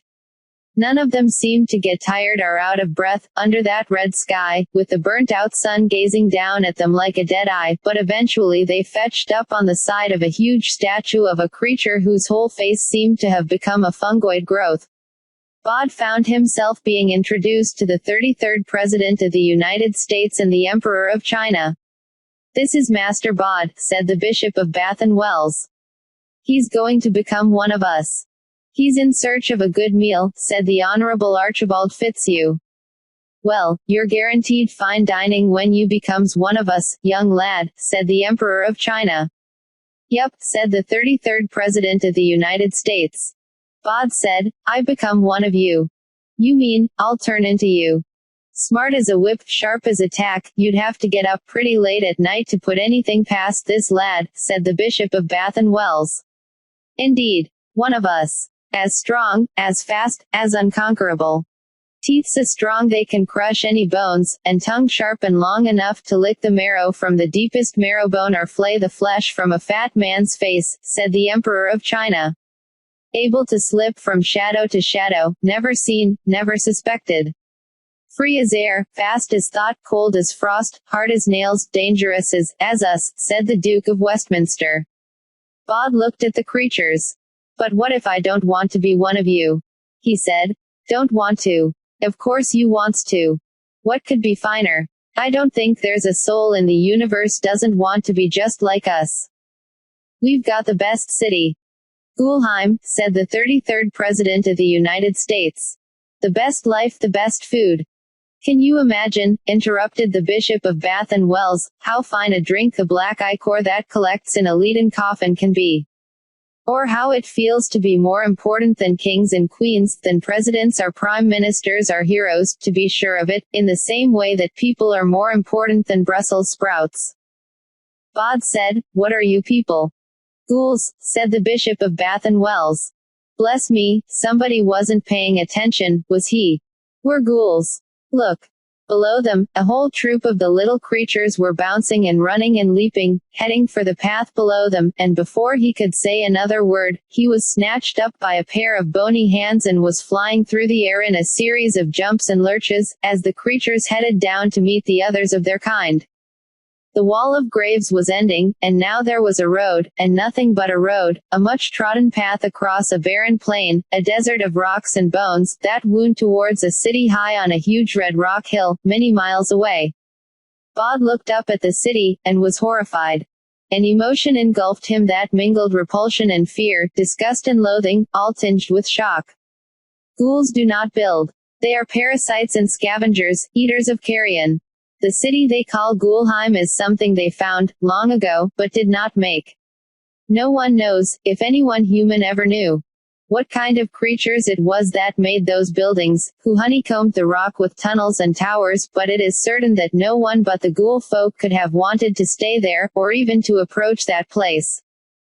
Even from the path below Ghoulheim, even from miles away, Bod could see that all of the angles were wrong, that the walls sloped crazily, that it was every nightmare he had ever endured made into a place, like a huge mouth of jutting teeth. It was a city that had been built just to be abandoned, in which all the fears and madnesses and revulsions of the creatures who built it were made into stone. The ghoul folk had found it and delighted in it and called it home. Ghouls move fast. They swarmed along the path through the desert more swiftly than a vulture flies, and Bod was carried along by them, held high overhead by a pair of strong ghoul arms, tossed from one to another, feeling sick, feeling dread and dismay, feeling stupid. Above them in the sour red skies, things were circling on huge black wings. Careful, said the Duke of Westminster. Tuck him away. Don't want the nightgowns stealing him. Bloody stealers. Yar. We hate stealers, shouted the Emperor of China. Nightgowns, in the red skies above Ghoulheim. Bod took a deep breath, and shouted, just as Miss Loopscoo had taught him. He made a call like an eagle's cry, in the back of his throat. One of the winged beasts dropped towards them, circled lower, and Bod made the call again, until it was stifled by hard hands clamping over his mouth. Good idea, calling 'em down, said the Honorable Archibald Fitzhugh, but trust me, they aren't edible until they've been rotting for at least a couple of weeks, and they just causes trouble. No love lost between our side and theirs, eh? The night gaunt rose again in the dry desert air, to rejoin its fellows, and Bod felt all hope vanish. The ghouls sped on towards the city on the rocks, and Bod, now flung unceremoniously over the stinking shoulders of the Duke of Westminster, was carried with them. The dead sun set, and two moons rose, one huge and pitted and white, which seemed, as it rose, to be taking up half the horizon, although it shrank as it ascended, and a smaller moon, the bluish-green color of the veins of mold in a cheese, and the arrival of this moon was an occasion of celebration for the ghoul folk. They stopped marching and made a camp beside the road. One of the new members of the band, Bod, thought it might have been the one he had been introduced to as the famous writer Victor Hugo, produced a sack which turned out to be filled with firewood, several pieces still with the hinges or brass handles attached, along with a metal cigarette lighter, and soon made a fire, around which all the ghoul folk sat and rested. They stared up at the greenish-blue moon, and scuffled for the best places by the fire, insulting each other, sometimes clawing or biting. "We'll sleep soon, then set off for Ghoulheim at moonset," said the Duke of Westminster. "It's just another 9 or 10 hours run along the way. We should reach it by next moonrise. Then we'll have a party, eh? Celebrate you being made into one of us." "It doesn't hurt," said the Honorable Archibald Fitzhugh, "not so as you'd notice. And after, think how happy you'll be." They all started telling stories, then, of how fine and wonderful a thing it was to be a ghoul, of all the things they had crunched up and swallowed down with their powerful teeth. Impervious they were to disease or illness, said one of them. Why, it didn't matter what their dinner had died of, they could just chomp it down. They told of the places they had been, which mostly seemed to be catacombs and plague pits. "Plague pits is good eatin'," said the Emperor of China, and everyone agreed. They told Bod how they had got their names and how he, in his turn, once he had become a nameless ghoul, would be named as they had been. "But I don't want to become one of you," said Bod. "One way or another," said the Bishop of Bath and Wells, cheerily, "you'll become one of us. The other way is messier, involves being digested, and you're not really around very long to enjoy it." "But that's not a good thing to talk about," said the Emperor of China. "Best to be a ghoul. We're afraid of nothing." And all the ghouls around the coffin wood fire howled at this statement, and growled and sang and exclaimed at how wise they were, and how mighty, and how fine it was to be scared of nothing. There was a noise then, from the desert, from far away, a distant howl, and the ghouls gibbered and they huddled closer to the flames. "What was that?" asked Bod. The ghouls shook their heads. "Just something out there in the desert," whispered one of them.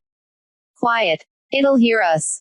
And all the ghouls were quiet for a bit, until they forgot about the thing in the desert, and began to sing ghoul song, filled with foul words and worse sentiments, the most popular of which were simply lists of which rotting body parts were to be eaten, and in what order.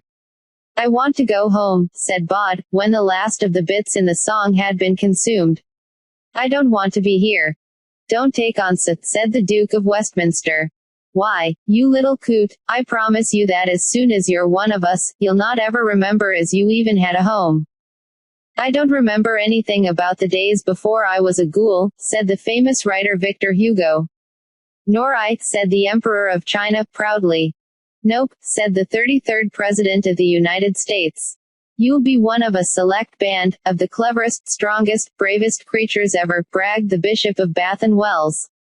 Bod was unimpressed by the ghouls' bravery or their wisdom. They were strong, though, and inhumanly fast, and he was in the center of a troop of them. Making a break for it would have been impossible. They would be able to catch up with him before he could cover a dozen yards. Far off in the night something howled once more, and the ghouls moved closer to the fire.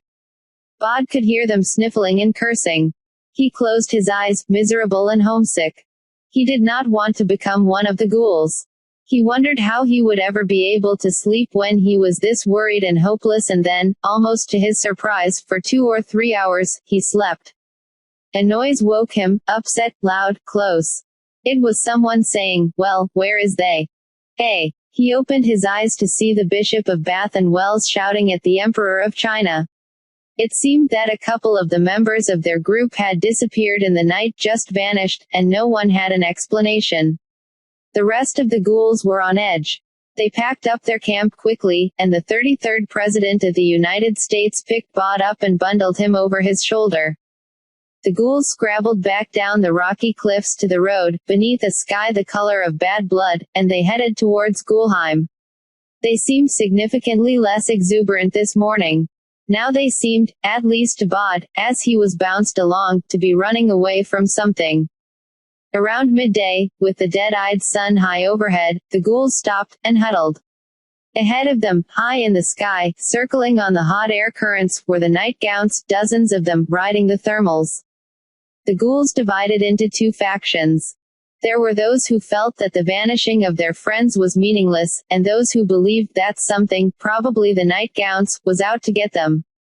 They came to no agreement, except for a general agreement to arm themselves with rocks to throw at the nightgowns should they descend, and they filled the pockets of their suits and robes with pebbles from the desert floor.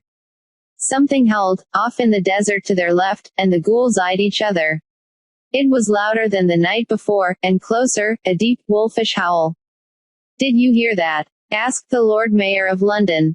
"Nope," said the 33rd President of the United States. "Me neither," said the Honorable Archibald Fitzhugh. The howl came again. "We got to get home," said the Duke of Westminster, hefting a large stone.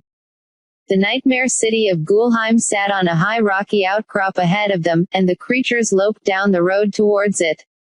"Nightgowns coming!" shouted the Bishop of Bath and Wells. "Throw stones at the bleeders." Bod's view of things was upside down at this point, bouncing up and down on the back of the 33rd President of the United States, gritty sand from the path blown up into his face. But he heard cries, like eagle cries, and once again Bod called for help in Nightgaunt. No one tried to stop him this time, but he was not sure that anyone could have heard him over the cries of the nightgowns, or the oaths and curses of the ghoul folk as they pitched and flung their stones into the air. Bod heard the howling again. Now it came from their right. "There's dozens of the blooming blinkers," said the Duke of Westminster, gloomily. The 33rd President of the United States handed Bod over to the famous writer Victor Hugo, who threw the boy into his sack and put it over his shoulder. Bod was just glad the sack smelled of nothing worse than dusty wood. "They're retreating," shouted a ghoul. "Look at 'em go." "Don't you worry, boy," said a voice that sounded to Bod like the Bishop of Bath and Wells, near the sack. "There won't be any of this nonsense when we get you to Ghoulheim. It's impenetrable, is Ghoulheim." Bod could not tell if any of the ghouls had been killed or injured fighting the nightgowns. He suspected, from the imprecations of the Bishop of Bath and Wells, that several more of the ghouls might have run off. "Quickly!" shouted someone who was probably the Duke of Westminster, and the ghouls set off at a run. Bod, in the sack, was uncomfortable, being painfully slammed against the famous writer Victor Hugo's back and occasionally banged on the ground. To make his time in the sack even more uncomfortable, there were still several lumps of wood, not to mention sharp screws and nails, in there with him, the final remnants of the coffin-based firewood. A screw was just under his hand, digging into him. Despite being jogged and jounced, jolted and jarred with every one of his captor's steps, Bod managed to grasp the screw in his right hand. He felt the tip of it, sharp to the touch. He hoped, deep inside. Then he pushed the screw into the fabric of the sack behind him, working the sharp end in, then pulling it back, and making another hole a little way below the first. From behind, he could hear something howl once more, and it occurred to him that anything that could terrify the ghoul folk must itself be even more terrifying than he could imagine, and for a moment he stopped stabbing with the screw. What if he fell from the sack into the jaws of some evil beast? But at least if he died, thought Bod, he would have died as himself, with all his memories, knowing who his parents were, who Silas was, even who Miss Lupsku was. That was good. He attacked the sacking with his brass screw again, jabbing and pushing until he'd made another hole in the fabric. "Come on, lads," shouted the Bishop of Bath and Wells. Up the steps, and then we're home, all safe in Ghoulheim. "Hurrah, your worship," called someone else, probably the Honorable Archibald Fitzhugh. Now the motion of his captors had changed. It was no longer a forward motion. Now it was a sequence of movements, up and along, up and along. Bod pushed at the sacking with his hand to try and make an eye hole. He looked out. Above the drear red sky, below. He could see the desert floor, but it was now hundreds of feet below him. There were steps stretching out behind them, but steps made for giants, and the ochre rock wall to his right. Gulheim, which Bod could not see from where he was, had to be above them. To his left was a sheer drop. He was going to have to fall straight down, he decided, onto the steps, and he would just hope that the ghouls wouldn't notice that he was making his break for it in their desperation to be home and safe. He saw nightgowns high in the red sky, hanging back, circling. He was pleased to see there were no other ghouls behind him. The famous writer Victor Hugo was bringing up the rear, and no one was behind him to alert the ghouls to the hole that was growing in the sack. Or to see Bod if he fell out. But there was something else. Bod was bounced onto his side, away from the hole. But he had seen something huge and gray, on the steps beneath, pursuing them. He could hear an angry growling noise. Mr. Owens had an expression for two things he found equally unpleasant. "I'm between the devil and the deep blue sea," he would say. Bod had wondered what this meant, having seen, in his life in the graveyard, neither the devil nor the deep blue sea. "I'm between the ghouls and the monster," he thought. And as he thought it, sharp canine teeth caught at the sacking, pulled at it until the fabric tore along the rips Bod had made, and the boy tumbled down on the rock stairs, where a huge gray animal, like a dog but far larger, growled and drooled, and stood over him, an animal with flaming eyes and white fangs and huge paws. It panted and it stared at Bod. Ahead of him the ghouls had stopped. "Bloody Nora," said the Duke of Westminster. "That hellhound's got the blinking boy." "Let it have him," said the Emperor of China. "Run." "Yikes," said the 33rd President of the United States. The ghouls ran up the steps. Bod was now certain that the steps had been carved by giants, for each step was higher than he was. As they fled, the ghouls paused only to turn and make rude gestures at the beast and possibly also at Bod. The beast stayed where it was. "It's going to eat me," Bod thought bitterly. Smart Bod. And he thought of his home in the graveyard, and now he could no longer remember why he had ever left. Monster dog or no monster dog, he had to get back home once more. There were people waiting for him. He pushed past the beast, jumped down to the next step 4 feet below, fell his height, landed on his ankle, which twisted underneath him, painfully, and he dropped, heavily, onto the rock. He could hear the beast running, jumping down towards him, and he tried to wriggle away, to pull himself up onto his feet, but his ankle was useless, now, numb and in pain, and before he could stop himself, he fell again. He fell off the step, away from the rock wall, out into space, off the cliff side, where he dropped, a nightmarish tumble down distances that Bod could not even imagine. And as he fell, he was certain he heard a voice coming from the general direction of the gray beast. And it said, in Miss Loopsku's voice, "Oh, Bod." It was like every dream of falling he had ever had, a scared and frantic drop through space, as he headed towards the ground below. Bod felt as though his mind was only big enough for one huge thought, so that big dog was actually Miss Loopsku, and, "I'm going to hit the rock floor and splat," competed in his head for occupation. Something wrapped itself about him, falling at the same speed he was falling, and then there was the loud flapping of leathery wings and everything slowed. The ground no longer seemed to be heading towards him at the same speed. The wings flapped harder. They lifted slightly and now the only thought in Bod's head was, "I'm flying."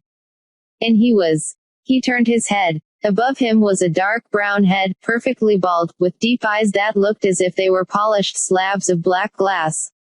Bod made the screeching noise that means, "Help," in Nightgaunt, and the Nightgaunt smiled and made a deep hooting noise in return. It seemed pleased. A swoop and a slow, and they touched down on the desert floor with a thump. Bod tried to stand up, and his ankle betrayed him once again, sent him stumbling down into the sand. The wind was high, and the sharp desert sand blew hard, stinging Bod's skin. The Nightgaunt crouched beside him, its leathery wings folded on its back. Bod had grown up in a graveyard and was used to images of winged people, but the angels on the headstones looked nothing like this. And now, bounding toward them across the desert floor in the shadow of Gulheim, a huge gray beast, like an enormous dog. The dog spoke, in Miss Loopsku's voice. It said, "This is the 3rd time the Nightgaunts have saved your life, Bod. The first was when you called for help, and they heard. They got the message to me, telling me where you were. The second was around the fire last night, when you were asleep. They were circling in the darkness, and heard a couple of the ghouls saying that you were ill luck for them and that they should beat your brains in with a rock and put you somewhere they could find you again, when you were properly rotted down, and then they would eat you. The nightgowns dealt with the matter silently. And now this. Miss Loopscoo. The great dog-like head lowered towards him, and for one mad, fear-filled moment, he thought she was going to take a bite out of him, but her tongue licked the side of his face, affectionately. You hurt your ankle. Yes. I can't stand on it. Let's get you onto my back, said the huge gray beast that was Miss Loopscoo. She said something in the nightgaunt's screeching tongue and it came over, held Bod up while he put his arms around Miss Loopscoo's neck. Hold my fur, she said. Hold tight. Now, before we go, say, and she made a high screeching noise. What does it mean? Thank you. Or goodbye. Both. Bod screeched as best as he could, and the nightgaunt made an amused chuckle. Then it made a similar noise, and it spread its great leathery wings, and it ran into the desert wind, flapping hard, and the wind caught it and carried it aloft, like a kite that had begun to fly. Now, said the beast that was Miss Loopscoo, hold on tightly. And she began to run. Are we going to the wall of graves? To the ghoul gates? No. Those are for ghouls. I am a hound of God. I travel my own road, into hell and out of it. And it seemed to Bod as if she ran even faster then. The huge moon rose and the smaller mold-colored moon and they were joined by a ruby-red moon, and the gray wolf ran at a steady lope beneath them across the desert of bones. She stopped by a broken clay building like an enormous beehive, built beside a small rill of water that came bubbling out of the desert rock, splashed down into a tiny pool and was gone again. The gray wolf put her head down and drank, and Bod scooped water up in his hands, drinking the water in a dozen tiny gulps. This is the boundary, said the gray wolf that was Miss Loopscoo, and Bod looked up. The 3 moons had gone. Now he could see the Milky Way, see it as he had never seen it before, a glimmering shroud across the arch of the sky. The sky was filled with stars. They're beautiful, said Bod. When we get you home, said Miss Loopscoo, I teach you the names of the stars and their constellations. I'd like that, admitted Bod. Bod clambered onto her huge, gray back once more and he buried his face in her fur and held on tightly, and it seemed only moments later that he was being carried, awkwardly, as a grown woman carries a 6-year-old boy, across the graveyard, to the Owens' tomb. He's hurt his ankle, Miss Loopscoo was saying. Poor little soul, said Mistress Owens, taking the boy from her, and cradling him in her capable, if insubstantial arms. I can't say I didn't worry, for I did. But he's back now, and that's all that matters. And then he was perfectly comfortable, beneath the earth, in a good place, with his head on his own pillow, and a gentle, exhausted darkness took him. Bod's left ankle was swollen and purple. Dr. Trefusis, 1870–1936, may he wake to glory, inspected it and pronounced it merely sprained. Miss Loopscoo returned from a journey to the chemist's with a tight ankle bandage, and Josiah Worthington, Bart, who had been buried with his ebony walking cane, insisted on lending it to Bod, who had too much fun leaning on the stick and pretending to be 100 years old. Bod limped up the hill and retrieved a folded piece of paper from beneath a stone. The Hounds of God. He read. It was printed in a purple ink, and was the first item on a list. Those that men call werewolves or lycanthropes call themselves the Hounds of God, as they claim their transformation as a gift from their Creator, and they repay the gift with their tenacity, for they will pursue an evildoer to the very gates of hell. Bod nodded. Not just evildoers, he thought. He read the rest of the list, committing it to memory as best he could, then went down to the chapel, where Miss Loopscoo was waiting for him with a small meat pie and a huge bag of chips she had bought from the fish and chips shop at the bottom of the hill, and another pile of purple-inked duplicated lists. The 2 of them shared the chips, and once or twice, Miss Loopscoo even smiled. Silas came back at the end of the month. He carried his black bag in his left hand and he held his right arm stiffly. But he was Silas, and Bod was happy to see him, and even happier when Silas gave him a present, a little model of the Golden Gate Bridge in San Francisco. It was almost midnight, and it was still not fully dark. The three of them sat at the top of the hill, with the lights of the city glimmering beneath them. I trust that all went well in my absence, said Silas. I learned a lot, said Bod, still holding his bridge. He pointed up into the night sky. That's Orion the hunter, up there, with his belt of 3 stars. That's Taurus the bull.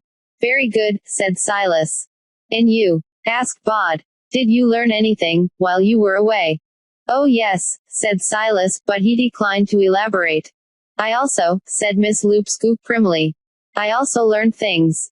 Good, said Silas. An owl hooted in the branches of an oak tree. You know, I heard rumors, while I was away, said Silas, that some weeks ago you both went somewhat further afield than I would have been able to follow. Normally, I would advise caution, but, unlike some, the ghoul folk have short memories. Bod said, it's okay. Miss Loopscoo looked after me. I was never in any danger. Miss Loopscoo looked at Bod, and her eyes shone, then she looked at Silas.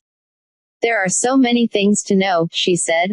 Perhaps I come back next year, in high summer also, to teach the boy again.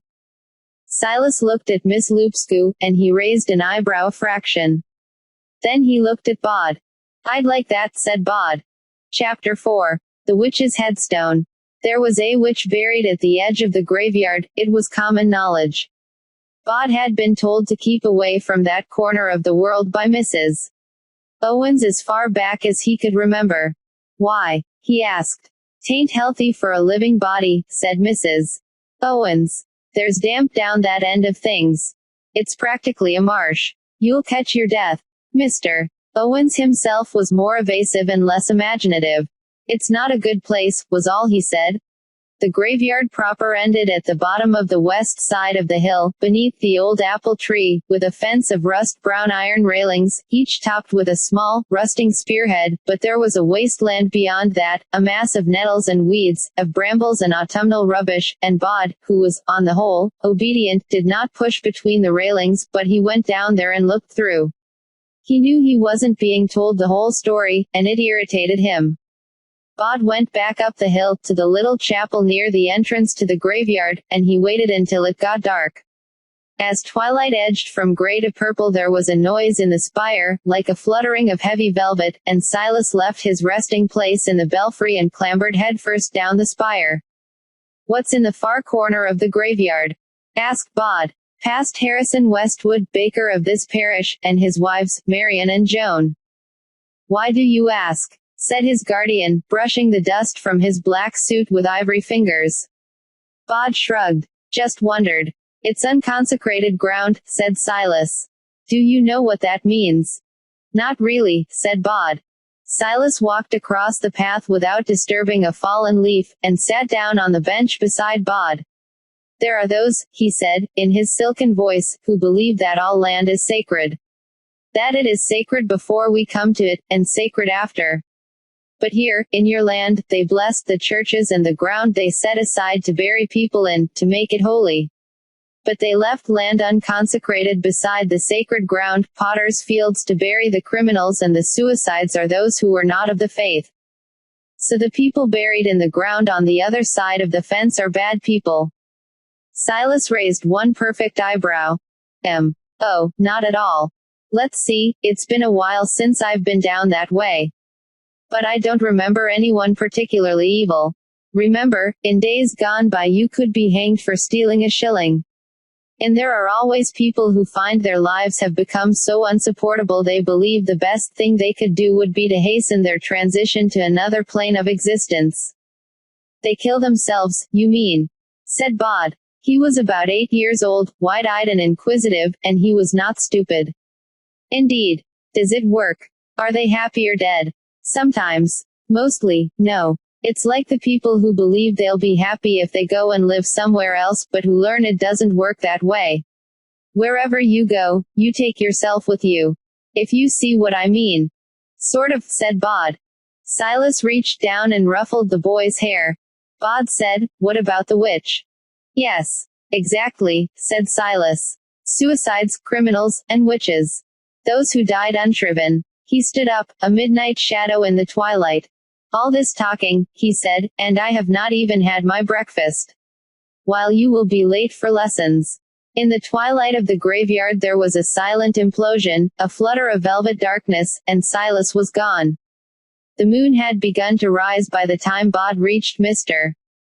Pennyworth's mausoleum, and Thomas Pennyworth, here he lies in the certainty of the moft, glorious resurrection, was already waiting, and was not in the best of moods.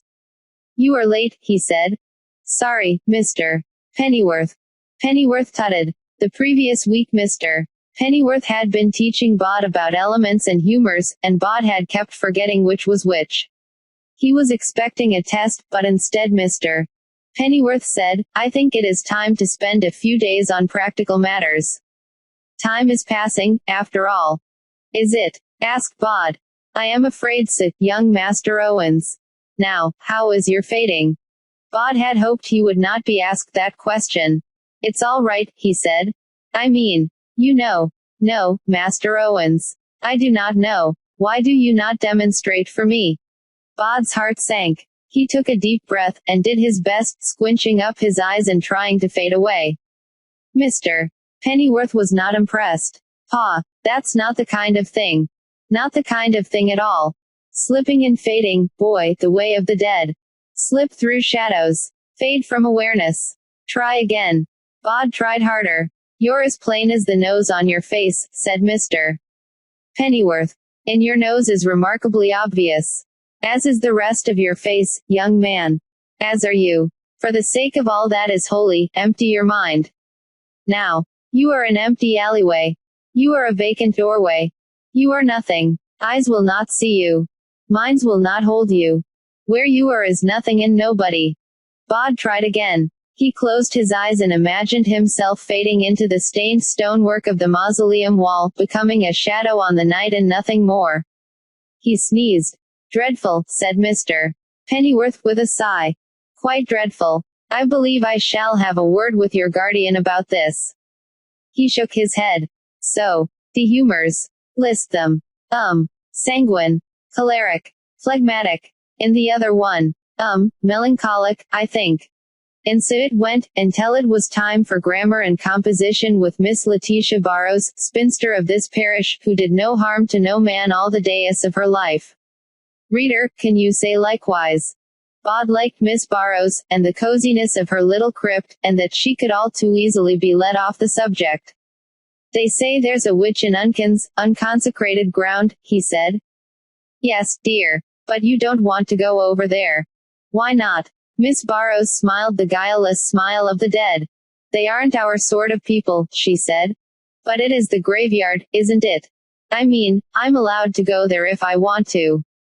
That, said Miss Barrows, would not be advisable. Bod was obedient, but curious, and so, when lessons were done for the night, he walked past Harrison Westwood, Baker, and Family's Memorial, a broken-armed angel, but did not climb down the hill to the potter's field. Instead he walked up the side of the hill to where a picnic some 30 years before had left its mark in the shape of a large apple tree. There were some lessons that Bod had mastered. He had eaten a bellyful of unripe apples, sour and white-pipped, from the tree some years before, and had regretted it for days, his guts cramping and painful while Mrs. Owens lectured him on what not to eat. Now he always waited until the apples were ripe before eating them, and never ate more than 2 or 3 a night. He had finished the last of the apples the week before, but he liked the apple tree as a place to think. He edged up the trunk, to his favorite place in the crook of 2 branches, and looked down at the potter's field below him, a brambly patch of weeds and unmown grass in the moonlight. He wondered whether the witch would be old and iron-toothed and travel in a house and chicken legs, or whether she would be thin and sharp-nosed and carry a broomstick. Bod's stomach growled and he realized that he was getting hungry. He wished he had not devoured all the apples on the tree. That he had left just one. He glanced up, and thought he saw something. He looked once, looked twice to be certain. An apple, red and ripe. Bod prided himself on his tree-climbing skills. He swung himself up branch by branch, and imagined he was Silas, swarming smoothly up a sheer brick wall. The apple, the red of it almost black in the moonlight, hung just out of reach. Bod moved slowly forward along the branch, until he was just below the apple. Then he stretched up, and the tips of his fingers touched the perfect apple. He was never to taste it. A snap, loud as a hunter's gun, as the branch gave way beneath him. A flash of pain woke him, sharp as ice, the color of slow thunder, down in the weeds that summer's night. The ground beneath him seemed relatively soft, and oddly warm.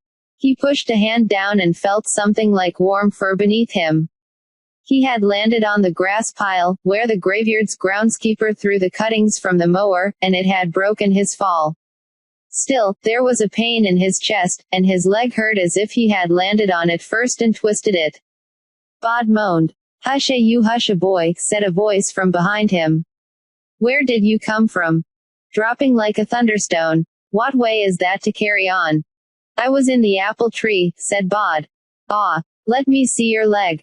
"Broken like the tree's limb, I'll be bound." Cool fingers prodded his left leg. "Not broken. Twisted, yes, sprained perhaps. You have the devil's own luck, boy, falling into the compost. 'Tain't the end of the world." "Oh, good," said Bod. "Hurts, though." He turned his head, looked up and behind him. She was older than him, but not a grown-up, and she looked neither friendly nor unfriendly.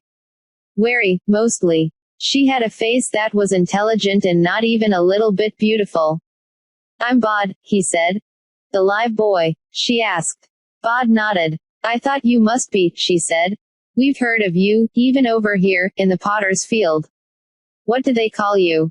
"Owens," he said. "Nobody Owens. Bod, for short." "How to do, young Master Bod." Bod looked her up and down. She wore a plain white shift.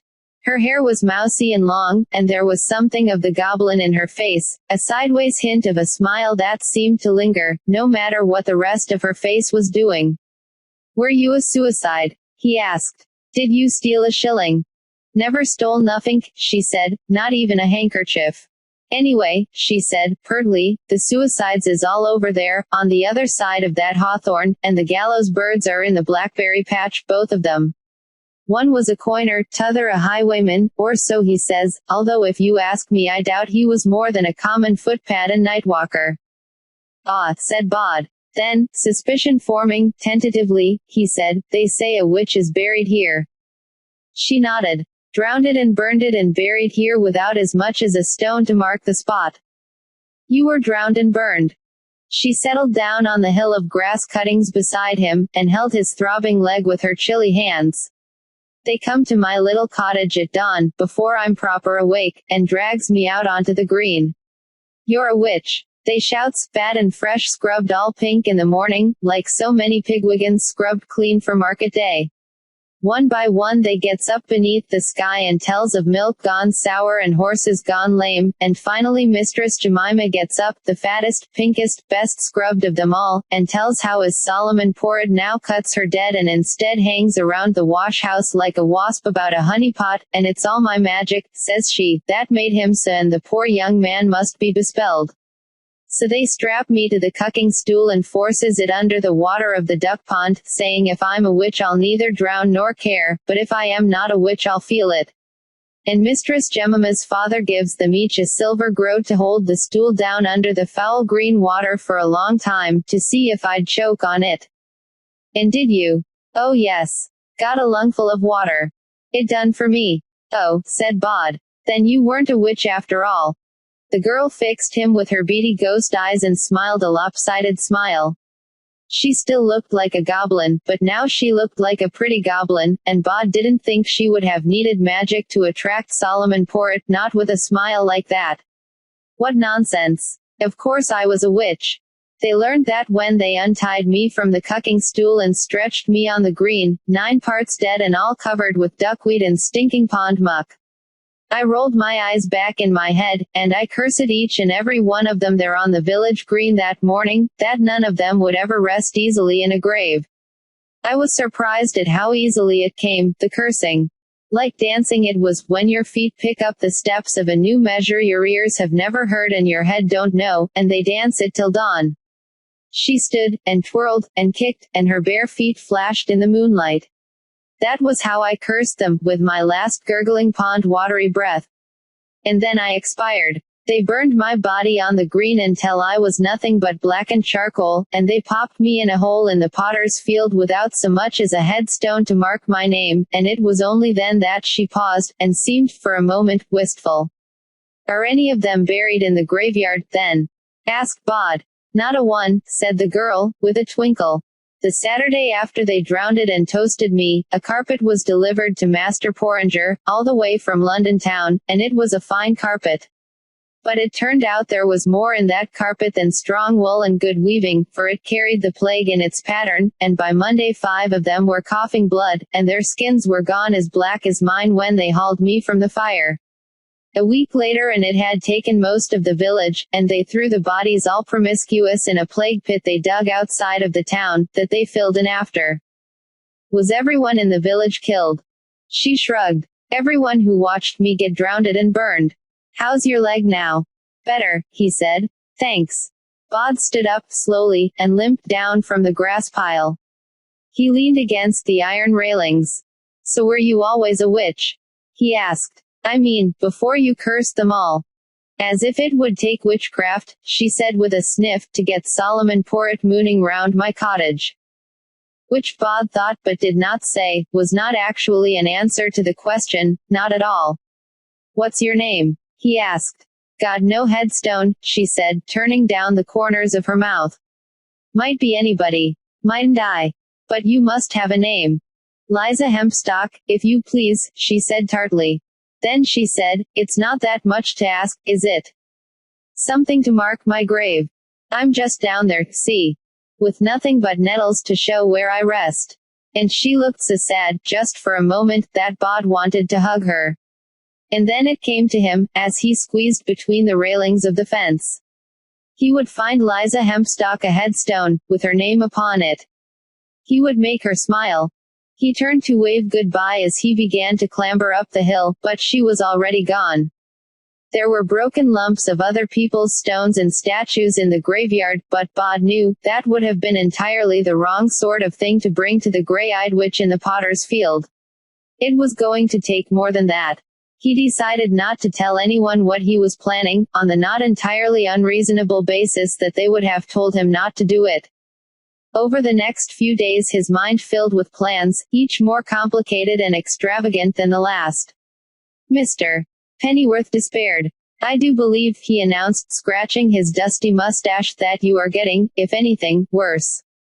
You are not fading. You are obvious, boy. You are difficult to miss.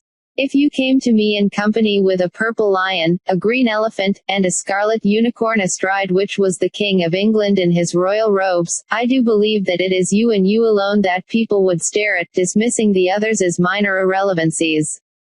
Bod simply stared at him, and said nothing. He was wondering whether there were special shops in the places where the living people gathered that sold only headstones, and if so how he could go about finding one, and fading was the least of his problems. He took advantage of Miss Boros's willingness to be diverted from the subjects of grammar and composition to the subject of anything else at all to ask her about money, how exactly it worked, how one used it to get things one wanted. Bod had a number of coins he had found over the years. He had learned that the best place to find money was to go, afterwards, to wherever courting couples had used the grass of the graveyard as a place to cuddle and snuggle and kiss and roll about. He would often find metal coins on the ground, in the place where they had been. And he thought perhaps he could finally get some use from them. How much would a headstone be? He asked Miss Barrows. In my time, she told him, they were 15 guineas. I do not know what they would be today. More, I imagine. Much, much more. Bod had £2.53. It would, he was quite certain, not be enough. It had been 4 years, almost half a lifetime, since Bod had visited the Indigo Man's tomb, but he still remembered the way. He climbed to the top of the hill, until he was above the whole town, above even the top of the apple tree, above even the steeple of the little chapel, up where the Frobisher mausoleum stood like a rotten tooth. He slipped down into it behind the coffin, and down and still further down to the tiny stone steps cut into the center of the hill, and those he descended until he reached the stone chamber. It was dark in that tomb, dark as a tin mine, but Bod saw as the Dead Sea and the room gave up its secrets to him. The sleer was coiled around the wall of the barrow. He could feel it. It was as he remembered it, an invisible thing, all smoky tendrils and hate and greed. This time, however, he was not afraid of it. "Fear us," whispered the sleer. "For we guard things precious and never lost." "I don't fear you," said Bod. "Remember. And I need to take something away from here." "Nothing ever leaves," came the reply from the coiled thing in the darkness. "The knife, the brooch, the goblet. The sleer guards them in the darkness. We wait." "Pardon me for asking," said Bod, "but was this your grave?" "Master sets us here on the plain to guard, buries our skulls beneath this stone, leaves us here knowing what we have to do. We guard the treasures until Master comes back." "I expect that he's forgotten all about you," pointed out Bod. "I'm sure he's been dead himself for ages. We are the sleer. We guard." Bod wondered just how long ago you had to go back before the deepest tomb inside the hill was on a plain, and he knew it must have been an extremely long time ago. He could feel the sleer winding its waves of fear around him, like the tendrils of some carnivorous plant. He was beginning to feel cold, and slow, as if he had been bitten in the heart by some Arctic viper and it was starting to pump its icy venom through his body. He took a step forward, so he was standing against the stone slab, and he reached down and closed his fingers around the coldness of the brooch. "Hish," whispered the sleer. "We guard that for the Master. He won't mind," said Bod. He took a step backward, walking toward the stone steps, avoiding the desiccated remains of people and animals on the floor. The sleer writhed angrily, twining around the tiny chamber like ghost smoke. Then it slowed. "It comes back," said the sleer, in its tangled triple voice. "Always comes back." Bod went up the stone steps inside the hill as fast as he could. At one point he imagined that there was something coming after him, but when he broke out of the top, into the Frobisher mausoleum, and he could breathe the cool dawn air, nothing moved or followed. Bod sat in the open air on the top of the hill and held the brooch. He thought it was all black, at first, but then the sun rose, and he could see that the stone in the center of the black metal was a swirling red. It was the size of a robin's egg, and Bod stared into the stone wondering if there were things moving in its heart, his eyes and soul deep in the crimson world. If Bod had been smaller he would have wanted to put it into his mouth. The stone was held in place by a black metal clasp, by something that looked like claws, with something else crawling around it. The something else looked almost snake-like, but it had too many heads. Bod wondered if that was what the sleer looked like, in the daylight. He wandered down the hill, taking all the shortcuts he knew, through the ivy tangle that covered the Bartleby family vault, and inside, the sound of the Bartlebys grumbling and readying for sleep. And on and over and through the railings and into the potter's field. He called, "Liza! Liza!" and looked around. "Good morrow, young lummox," said Liza's voice. Bod could not see her, but there was an extra shadow beneath the hawthorn tree, and, as he approached it, the shadow resolved itself into something pearlescent and translucent in the early morning light. Something girl-like. Something gray-eyed. "I should be decently sleeping," she said. "What kind of carrying on is this?" "Your headstone," he said. "I wanted to know what you want on it." "My name," she said. "It must have my name on it, with a big E, for Elizabeth, like the old queen that died when I was born, and a big H, for Hempstock. More than that I care not, for I did never master my letters." "What about dates?" asked Bod. "William the Conqueror 1066, she sang, in the whisper of the dawn wind in the hawthorn tree. "A big E if you please. And a big H. Did you have a job?" asked Bod. "I mean, when you weren't being a witch." "I done laundry," said the dead girl, and then the morning sunlight flooded the wasteland, and Bod was alone. It was 9 in the morning, when all the world is sleeping. Bod was determined to stay awake. He was, after all, on a mission. He was 8 years old, and the world beyond the graveyard held no terrors for him. Clothes. He would need clothes. His usual dress, of a gray winding sheet, was, he knew, quite wrong. It was good in the graveyard, the same color as stone and as shadows. But if he was going to dare the world beyond the graveyard walls, he would need to blend in there. There were some clothes in the crypt beneath the ruined church, but Bod did not want to go down to the crypt, not even in daylight. While Bod was prepared to justify himself to Master and Mistress Owens, he was not about to explain himself to Silas. The very thought of those dark eyes, angry, or worse still, disappointed, filled him with shame. There was a gardener's hut at the far end of the graveyard, a small green building that smelled like motor oil, and in which the old mower sat and rusted, unused, along with an assortment of ancient garden tools. The hut had been abandoned when the last gardener had retired, before Bod was born, and the task of keeping the graveyard had been shared between the council, who sent in a man to cut the grass and clean the paths, once a month from April to September. And the local volunteers in the Friends of the Graveyard. A huge padlock on the door protected the contents of the hut, but Bod had long ago discovered the loose wooden board in the back. Sometimes he would go to the gardener's hut and sit, and think, when he wanted to be by himself. As long as he had been going to the hut, there had been a brown working man's jacket hanging on the back of the door, forgotten or abandoned years before, along with a green-stained pair of gardening jeans. The jeans were much too big for him, but he rolled up the cuffs until his feet showed, then he made a belt out of brown garden twine, and tied it around his waist. There were boots in one corner, and he tried putting them on, but they were so big and encrusted with mud and concrete that he could barely shuffle in them, and if he took a step the boots remained on the floor of the shed. He pushed the jacket out through the space in the loose board, squeezed himself out, then put it on.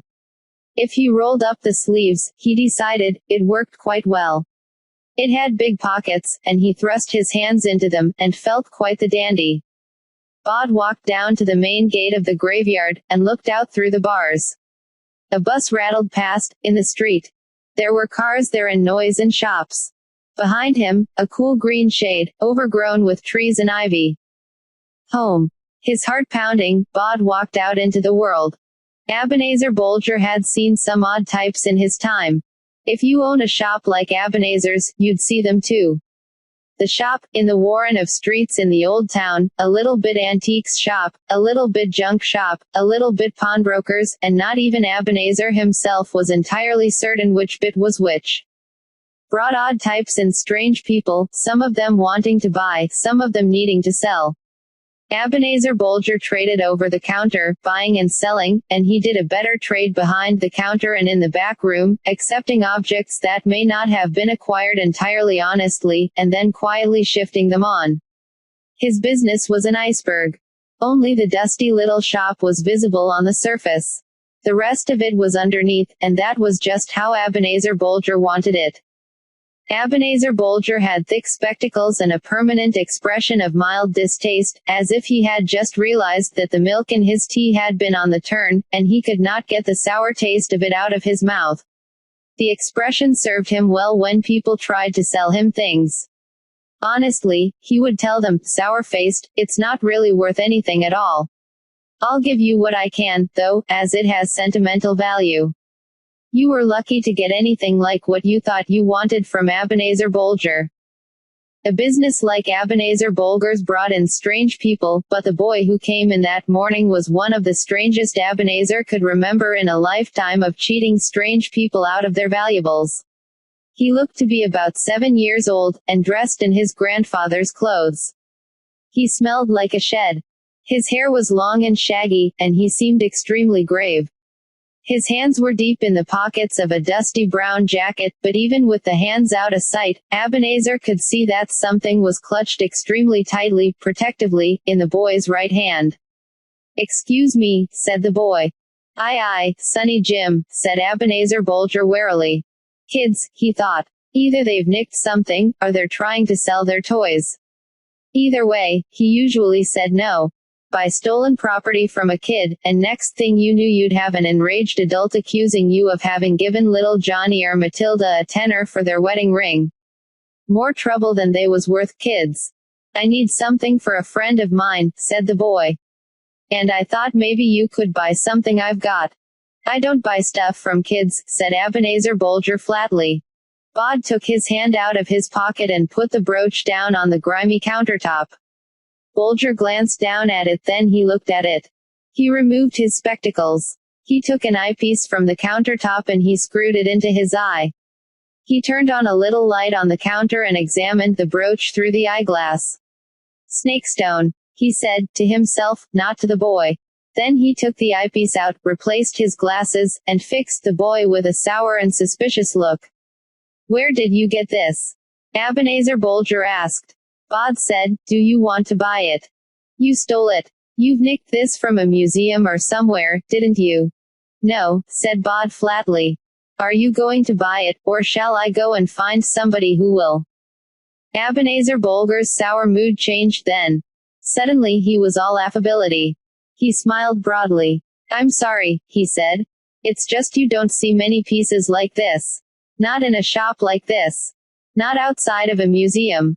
But I would certainly like it. Tell you what, why don't we sit down over tea and biscuits? I've got a packet of chocolate chip cookies in the back room, and decide how much something like this is worth. Bod was relieved that the man was finally being friendly. I need enough to buy a stone, he said. A headstone for a friend of mine. Well, she's not really my friend. Just someone I know. I think she helped make my leg better, you see. Ebenezer Bolger, paying little attention to the boy's prattle, led him behind the counter, and opened the door to the storeroom, a windowless little space, every inch of which was crammed high with teetering cardboard boxes, each filled with junk. There was a safe in there, in the corner, a big old one. There was a box filled with violins, an accumulation of stuffed dead animals, chairs without seats, books and prints. There was a small desk beside the door, and Ebenezer Bolger pulled up the only chair, and sat down, letting Bod stand. Ebenezer rummaged in a drawer, in which Bod could see a half-empty bottle of whiskey, and pulled out an almost finished packet of chocolate chip cookies, and he offered one to the boy. He turned on the desk light, looked at the brooch again, the swirls of red and orange in the stone, and he examined the black metal band that encircled it, suppressing a little shiver at the expression on the heads of the snake things. This is old, he said. It's priceless, he thought, probably not really worth much, but you never know. Bod's face fell. Ebenezer Bolger tried to look reassuring. I just need to know that it's not stolen, though, before I can give you a penny. Did you take it from your mum's dresser? Nick it from a museum?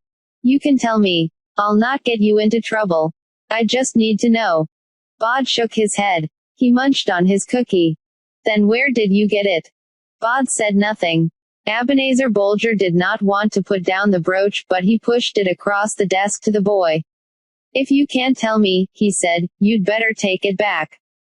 There has to be trust on both sides, after all. Nice doing business with you. Sorry it couldn't go any further. Bod looked worried. Then he said, I found it in an old grave. But I can't say where. He stopped, because naked greed and excitement had replaced the friendliness on Ebenezer Bolger's face. And there's more like this there. Bod said, if you don't want to buy it, I'll find someone else. Thank you for the biscuit. Bolger said, you're in a hurry, eh? Mum and Dad waiting for you, I expect. The boy shook his head, then wished he had nodded. Nobody waiting. Good. Ebenezer Bolger closed his hands around the brooch. Now, you tell me exactly where you found this. I don't remember, said Bod. Too late for that, said Ebenezer Bolger. Suppose you have a little think for a bit about where it came from. Then, when you've thought, we'll have a little chat, and you'll tell me. He got up and walked out of the room, closing the door behind him. He locked it with a large metal key. He opened his hand and looked at the brooch and smiled, hungrily. There was a ding from the bell above the shop door, to let him know someone had entered, and he looked up guiltily, but there was no one there. The door was slightly ajar though, and Bolger pushed it shut, and then for good measure he turned around the sign in the window, so it said closed. He pushed the bolt shut. Didn't want any busybodies turning up today. The autumn day had turned from sunny to gray, and a light patter of rain ran down the grubby shop window. Ebenezer Bolger picked up the telephone from the counter and pushed at the buttons with fingers that barely shook. Pater, Tom, he said. Get over here, soon as you can. Bod realized that he was trapped when he heard the lock turn in the door. He pulled on the door, but it held fast. He felt stupid for having been lured inside, foolish for not trusting his first impulses, to get as far away from the sour-faced man as possible. He had broken all the rules of the graveyard, and everything had gone wrong.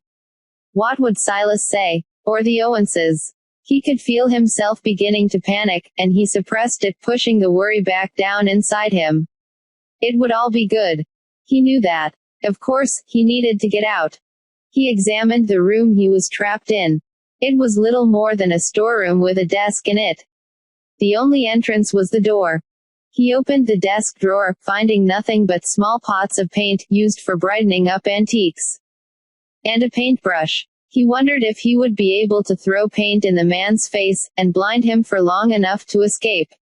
He opened the top of a pot of paint and dipped in his finger. "What are you doings?" asked a voice close to his ear. "Nothing," said Bod, screwing the top on the paint pot, and dropping it into one of the jacket's enormous pockets. Liza Hempstock looked at him, unimpressed. "Why are you in here?" she asked. "And whose old bag of lard out there?" "It's his shop. I was trying to sell him something." "Why? None of your beeswax." She sniffed. "Well," she said, "you should get on back to the graveyard." "I can't. He's locked me in." "Course you can. Just slip through the wall." He shook his head. "I can't. I can only do it at home because they gave me the freedom of the graveyard when I was a baby." He looked up at her, under the electric light. It was hard to see her properly, but Bod had spent his life talking to dead people. "Anyway, what are you doing here? What are you doing out from the graveyard? It's daytime. And you're not like Silas. You're meant to stay in the graveyard." She said, "There's rules for those in graveyards, but not for those as was buried in unhallowed ground. Nobody tells me what to do, or where to go." She glared at the door. "I don't like that man," she said. "I'm going to see what he's doing." A flicker, and Bod was alone in the room once more. He heard a rumble of distant thunder. In the cluttered darkness of Bolger's Antiquities, Ebenezer Bolger looked up suspiciously, certain that someone was watching him, then realized he was being foolish. The boy's locked in the room, he told himself. The front door's locked. He was polishing the metal clasps surrounding the snakestone, as gently and as carefully as an archaeologist on a dig, taking off the black and revealing the glittering silver beneath it. He was beginning to regret calling Tom Hustings over, although Hustings was big and good for scaring people. He was also beginning to regret that he was going to have to sell the brooch, when he was done. It was special. The more it glittered, under the tiny light on his counter, the more he wanted it to be his, and only his. There was more where this came from, though. The boy would tell him. The boy would lead him to it. The boy. An idea struck him. He put down the brooch, reluctantly, and opened a drawer behind the counter, taking out a metal biscuit tin filled with envelopes and cards and slips of paper. He reached in, and took out a card, only slightly larger than a business card. It was black-edged. There was no name or address printed on it, though. Only one word, handwritten in the center in an ink that had faded to brown. Jack. On the back of the card, in pencil, Ebenezer Bolger had written instructions to himself, in his tiny, precise handwriting, as a reminder, although he would not have been likely to forget the use of the card, how to use it to summon the man Jack. No, not summon. Invite. You did not summon people like him. And knocking on the outer door of the shop.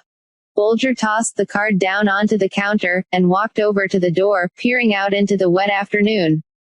"Hurry up," called Tom Hustings, "it's miserable out here. Dismal. I'm getting soaked." Bolger unlocked the door and Tom Hustings pushed his way in, his raincoat and hair dripping. "What's so important that you can't talk about it over the phone, then?" "Our fortune," said Ebenezer Bolger, with his sour face. "That's what." Hustings took off his raincoat and hung it on the back of the shop door. "What is it?" "Something good fell off the back of a lorry." "Treasure," said Ebenezer Bolger. "Two kinds." He took his friend over to the counter, showed him the brooch, under the little light. "It's old, isn't it?" "From pagan times," said Ebenezer. "Before. From Druid times. Before the Romans came. It's called a snakestone. Seen 'em in museums. I've never seen metalwork like that, or one so fine. Must have belonged to a king." The lad who found it says it come from a grave. Think of a barrow filled with stuff like this. Might be worth doing it legit, said Hustings, thoughtfully. Declare it as treasure trove. They have to pay us market value for it, and we could make them name it after us. The Hustings-Bulger bequest. Bulger Hustings, said Ebenezer, automatically.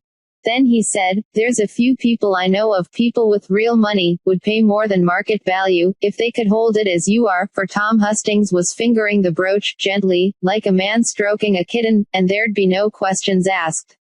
He reached out his hand and, reluctantly, Tom Hustings passed him the brooch. You said 2 kinds of treasure, said Hustings.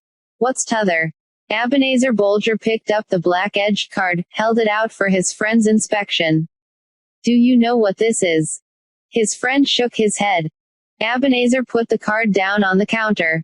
There's a party is looking for another party. So. The way I heard it, said Ebenezer Bulger, the other party is a boy. There's boys everywhere, said Tom Hustings. Running all around. Getting into trouble. I can't abide them. So there's a party looking for a particular boy. This lad looks to be the right sort of age. He's dressed, well, you'll see how he's dressed. And he found this. It could be him.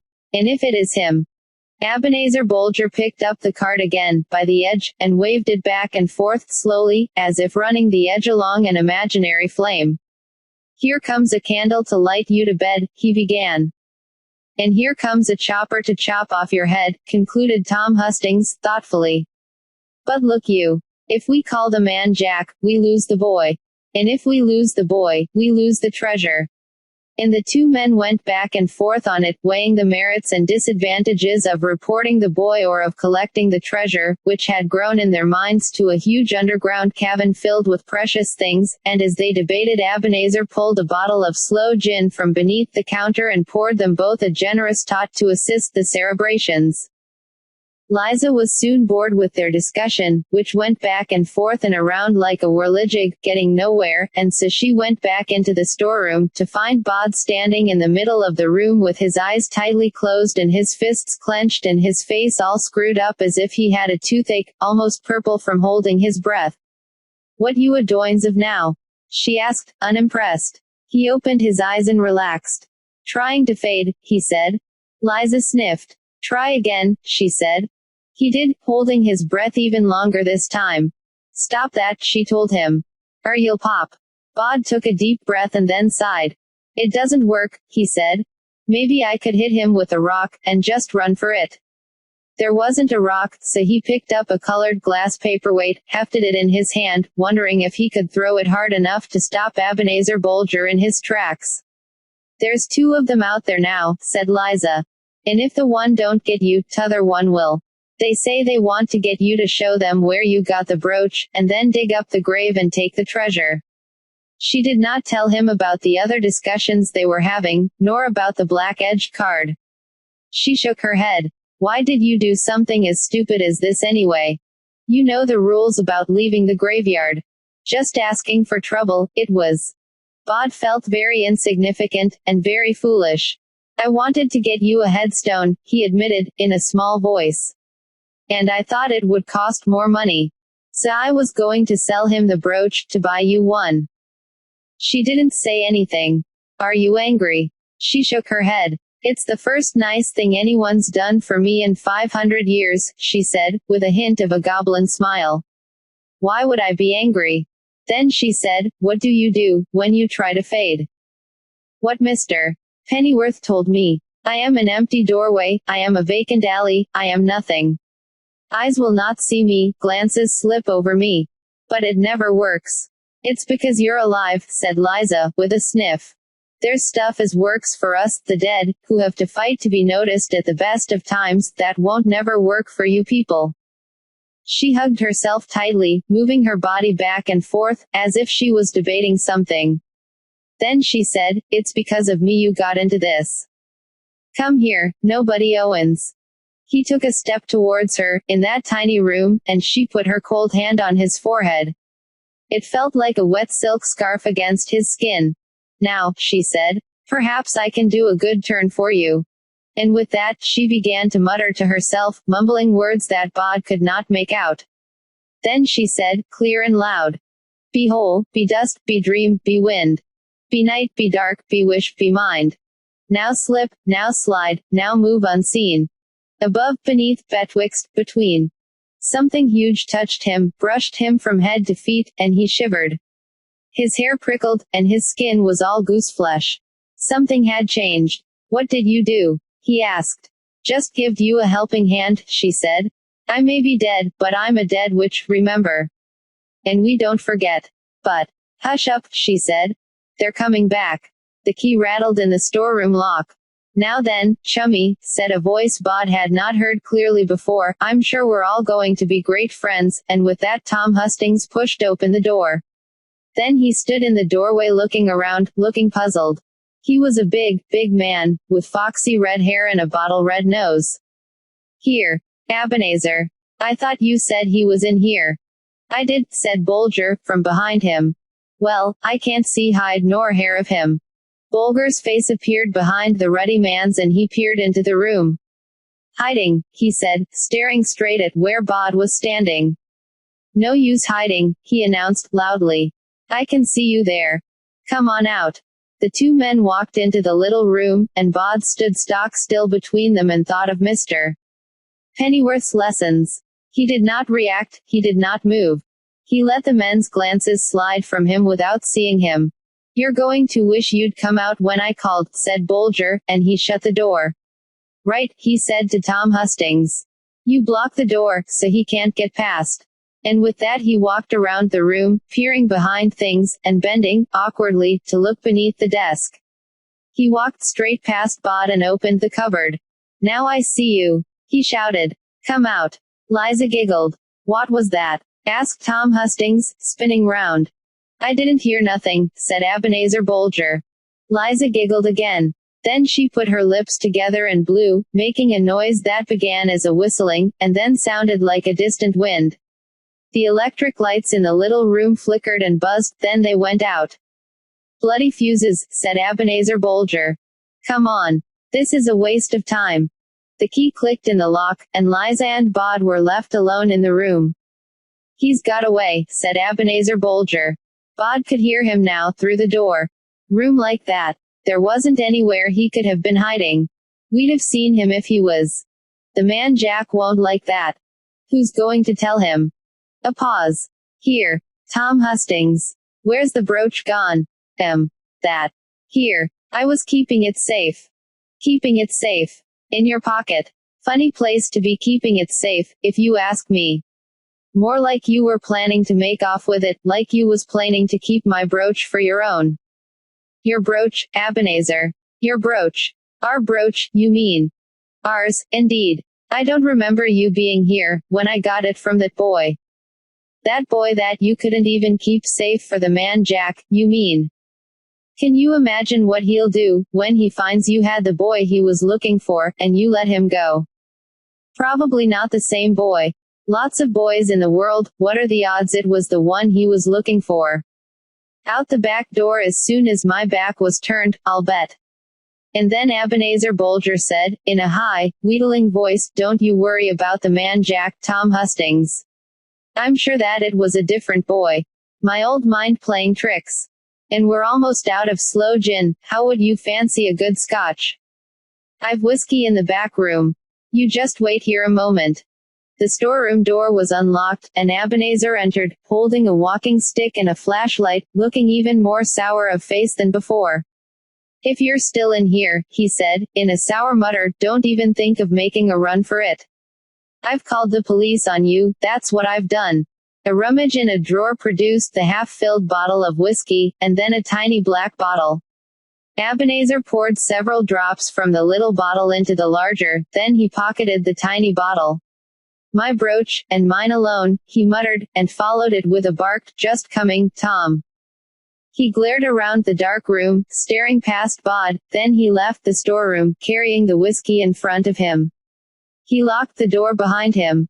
Here you go, came Ebenezer Bulger's voice through the door. Give us your glass then, Tom. Nice drop of scotch put hairs on your chest. Say when. Silence. Cheap muck. Aren't you drinking? That sloe gin's gone to my innards. Give it a minute for my stomach to settle, then, here, Tom. What have you done with my brooch? Your brooch is it now? Whoa, what did you? You put something in my drink, you little grub. What if I did? I could read on your face what you was planning, Tom Hustings. Thief.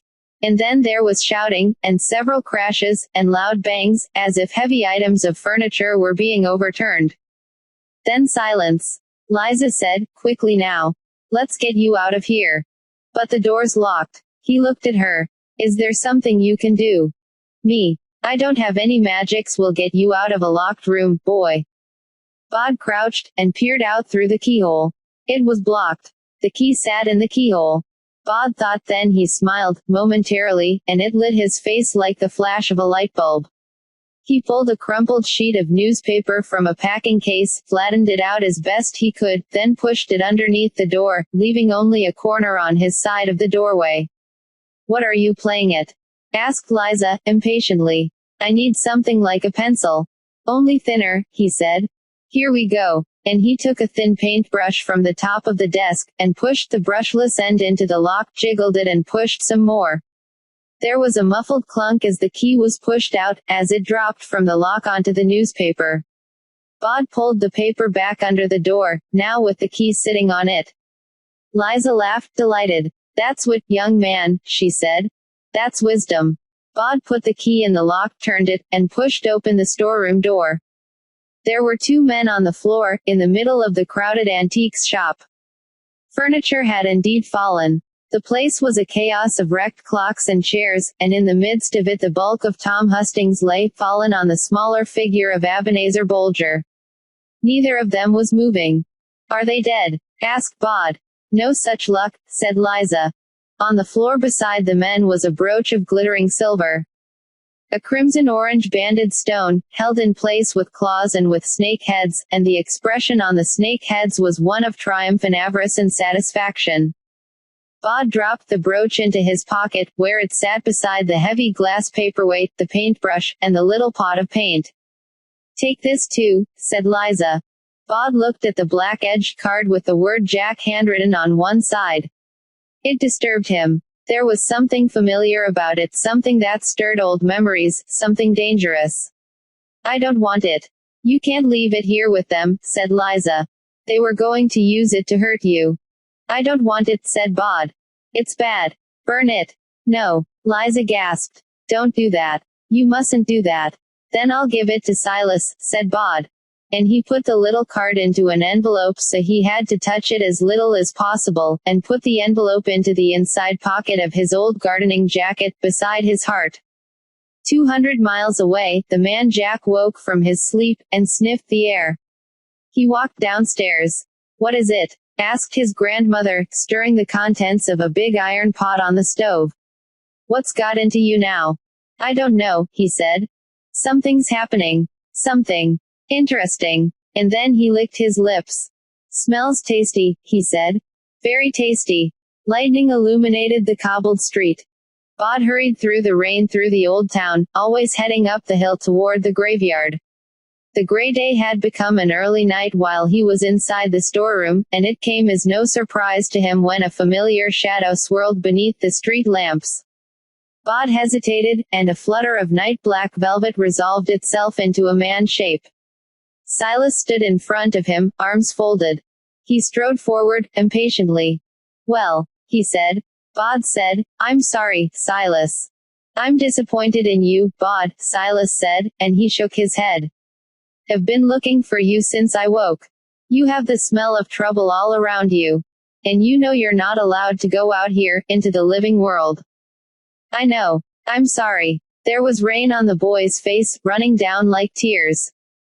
First of all, we need to get you back to safety. Silas reached down, and enfolded the living child inside his cloak, and Bod felt the ground fall away beneath him. Silas, he said. Silas did not answer. I was a bit scared, he said. But I knew you'd come and get me if it got too bad. And Liza was there. She helped a lot. Liza. Silas's voice was sharp. The witch. From the potter's field. And you say she helped you. Yes. She especially helped me with my fading. I think I can do it now. Silas grunted. You can tell me all about it when we're home. And Bod was quiet until they landed beside the chapel. They went inside, into the empty hall, as the rain redoubled, splashing up from the puddles that covered the ground. Bod produced the envelope containing the black-edged card. He said. I thought you should have this. Well, Liza did, really.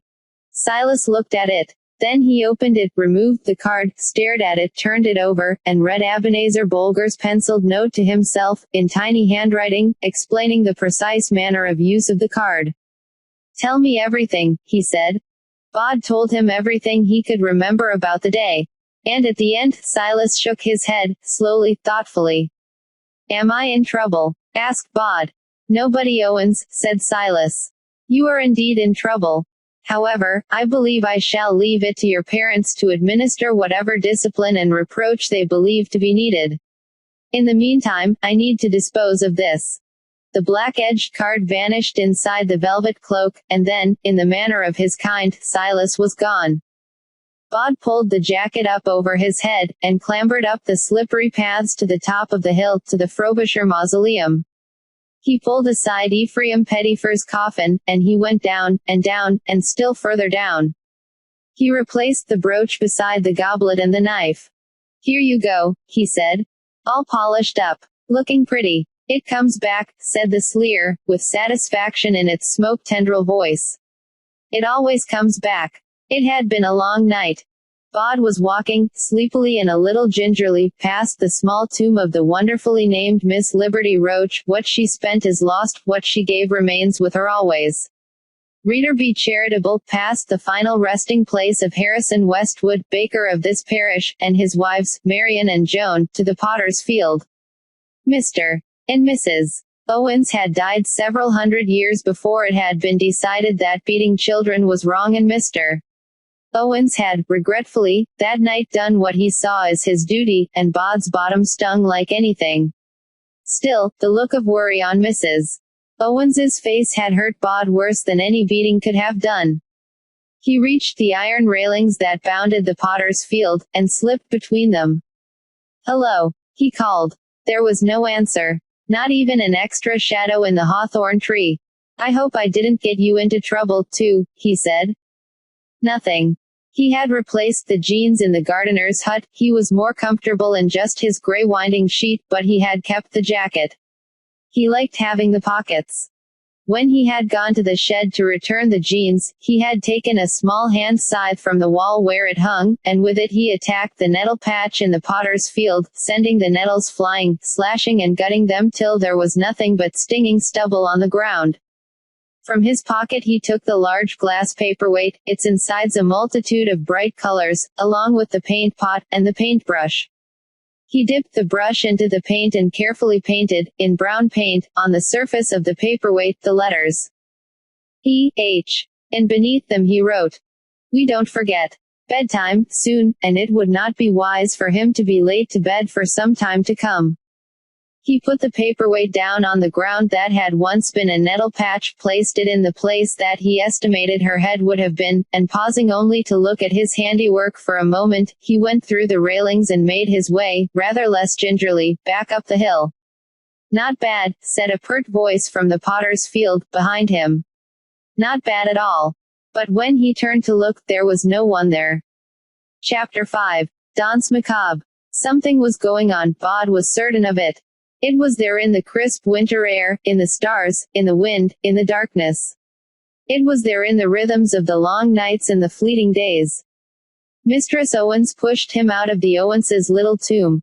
Get along with you, she said. I've got business to attend to. Bod looked at his mother. But it's cold out there, he said. I should hope so, she said, it being winter. That's as it should be. Now, she said, more to herself than to Bod, shoes. And look at this dress, it needs hemming. And cobwebs, there are cobwebs all over, for heaven's sakes. You get along, this to Bod once more. I've plenty to be getting on with, and I don't need you underfoot. And then she sang to herself, a little couplet Bod had never heard before. Rich man, poor man, come away. Come to dance the macabre. What's that? Asked Bod, but it was the wrong thing to have said, for Mistress Owens looked dark as a thundercloud, and Bod hurried out of the tomb before she could express her displeasure more forcefully. It was cold in the graveyard, cold and dark, and the stars were already out. Bod passed Mother Slaughter in the ivy-covered Egyptian walk, squinting at the greenery. Your eyes are younger than mine, young man, she said. Can you see blossom? Blossom. In winter. Don't you look at me with that face on, young man, she said. Things blossom in their time. They bud and bloom, blossom and fade. Everything in its time. She huddled deeper into her cloak and bonnet and she said, time to work and time to play. Time to dance the macabre. Boy. I don't know, said Bod. What's the macabre? But Mother Slaughter had pushed into the ivy and was gone from sight. How odd, said Bod, aloud. He sought warmth and company in the bustling Bartleby mausoleum, but the Bartleby family, 7 generations of them, had no time for him that night. They were cleaning and tidying, all of them, from the oldest D. 1831. To the youngest D. 1690.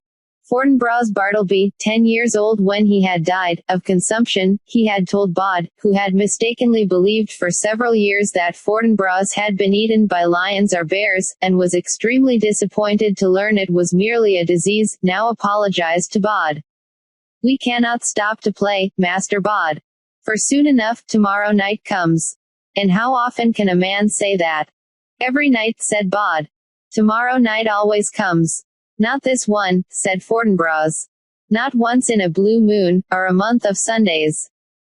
It's not Guy Fawkes night, said Bod, or Halloween. It's not Christmas or New Year's Day. Fortinbras smiled, a huge smile that filled his pie-shaped, freckly face with joy. None of them, he said. This one's special. What's it called? Asked Bod. What happens tomorrow?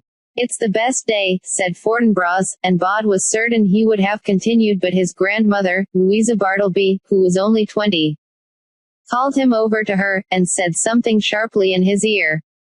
Nothing, said Fortinbras. Then to Bod, sorry. I have to work now. And he took a rag and began to buff the side of his dusty coffin with it. La, la, la, oomp, he sang. La la la, oomp. And with each oomp, he would do a wild, whole-body flourish with his rag. Aren't you going to sing that song? What song? The one everybody's singing. No time for that, said Fortinbras. It's tomorrow, after all. No time, said Louisa, who had died in childbirth, giving birth to twins. Be about your business. And in her sweet, clear voice, she sang. One and all will hear and stay. Come and dance the macabre. Bod walked down to the crumbling little church. He slipped between the stones, and into the crypt, where he sat and waited for Silas to return. He was cold, true, but the cold did not bother Bod, not really. The graveyard embraced him, and the dead do not mind the cold. His guardian returned in the small hours of the morning. He had a large plastic bag with him. What's in there? Clothes. For you. Try them on. Silas produced a gray sweater the color of Bod's winding sheet, a pair of jeans, underwear, and shoes, pale green sneakers. What are they for? You mean, apart from wearing? Well, firstly, I think you're old enough. What are you, 10 years old now? In normal, living people clothes are wise. You'll have to wear them one day, so why not pick up the habit right now? And they could also be camouflage. What's camouflage? When something looks enough like something else that people watching don't know what it is they're looking at. Oh, I see. I think. Bod put the clothes on. The shoelaces gave him a little trouble and Silas had to teach him how to tie them. It seemed remarkably complicated to Bod, and he had to tie and retie his laces several times before he had done it to Silas's satisfaction. Only then did Bod dare to ask his question. Silas, what's a macabre? Silas's eyebrows raised and his head tipped to one side. Where did you hear about that? Everyone in the graveyard is talking about it. I think it's something that happens tomorrow night. What's a macabre? It's a dance, said Silas. All must dance the macabre, said Bod, remembering. Have you danced it? What kind of dance is it? His guardian looked at him with eyes like black pools and said, I do not know. I know many things, Bod, for I have been walking this earth at night for a very long time, but I do not know what it is like to dance the macabre. You must be alive or you must be dead to dance it, and I am neither. Bod shivered. He wanted to embrace his guardian, to hold him and tell him that he would never desert him, but the action was unthinkable. He could no more hug Silas than he could hold a moonbeam, not because his guardian was insubstantial, but because it would be wrong. There were people you could hug, and then there was Silas. His guardian inspected Bod thoughtfully, a boy in his new clothes. You'll do, he said. Now you look like you've lived outside the graveyard all your life.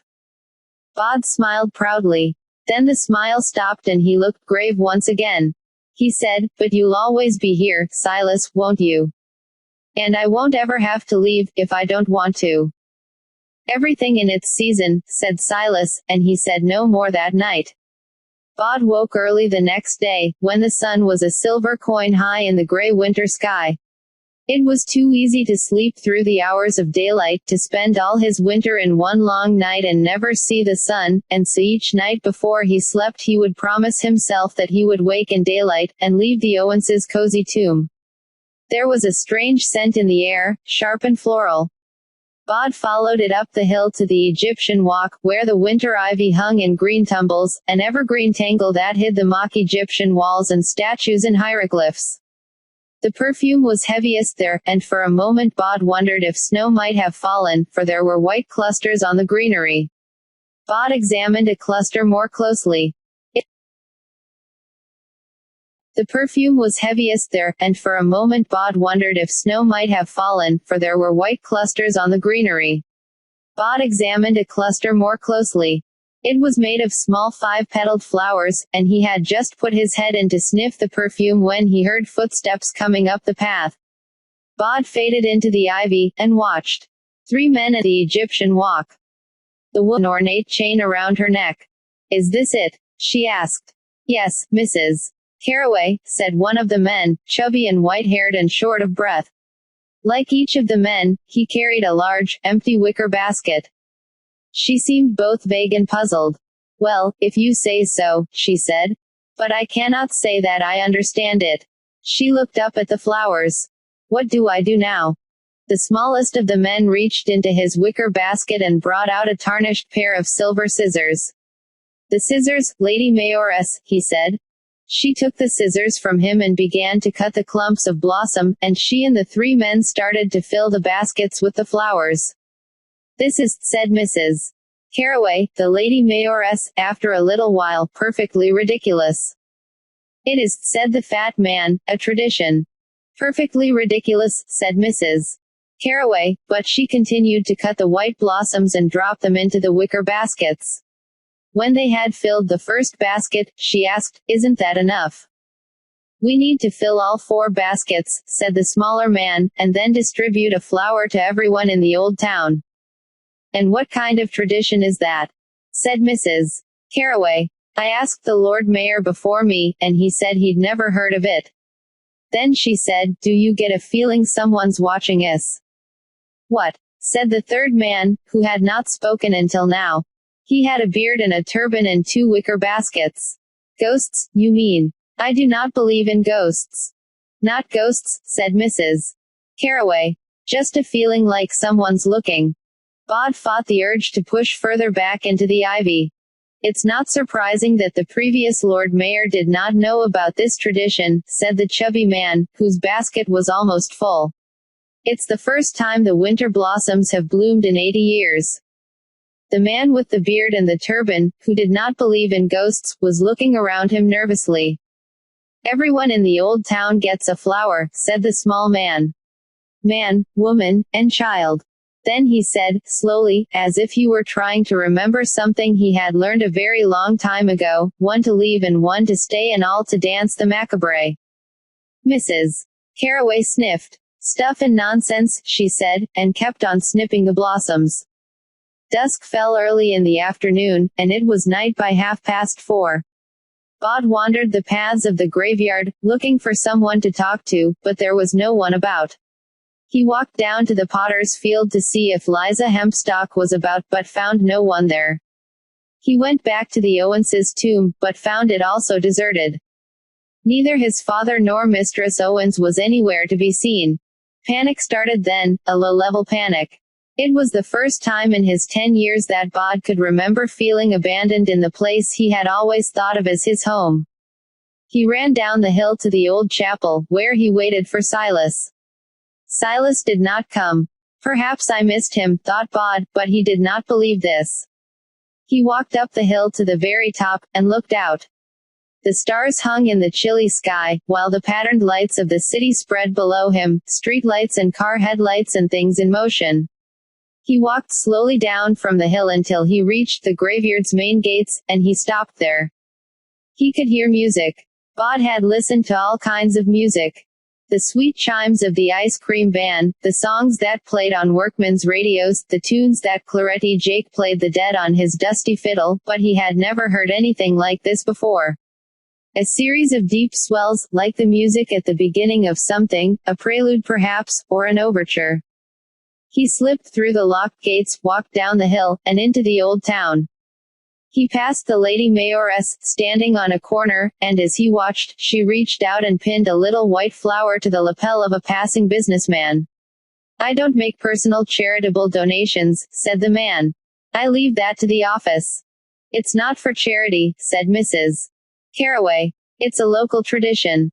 "Ah," he said, and he pushed his chest out, displaying the little white flower to the world, and walked off proud as Punch.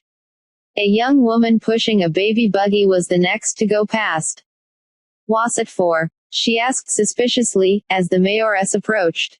"One for you, one for the little one," said the mayoress. She pinned the flower to the young woman's winter coat. She stuck the flower for the baby to its coat with tape. "But what's it for?" asked the young woman. "It's an old town thing," said the lady mayoress vaguely. "Some sort of tradition." Bod walked on. Everywhere he went he saw people wearing the white flowers. On the other street corners, he passed the men who had been with the lady mayoress, each man with a basket, handing out the white flowers. Not everyone took a flower, but most people did.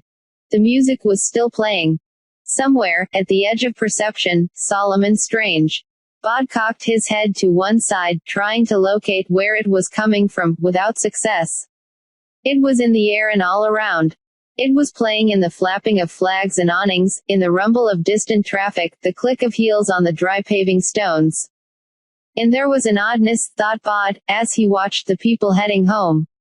They were walking in time to the music. The man with the beard and the turban was almost out of flowers. Bod walked over to him. "Excuse me," said Bod.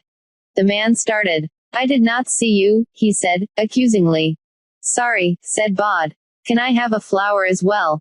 The man with the turban looked at Bod with suspicion. "Do you live around here?" he asked. "Oh yes," said Bod. The man passed Bod a white flower. Bod took it, then said, "Ow," as something stabbed into the base of his thumb. "You pin it to your coat," said the man. "Watch out for the pin." A bead of crimson was coming up on Bod's thumb. He sucked at it while the man pinned the flower to Bod's sweater. "I've never seen you around here," he told Bod. "I live here." "All right," said Bod. "What are the flowers for?" "It was a tradition in the old town," said the man, "before the city grew up around it.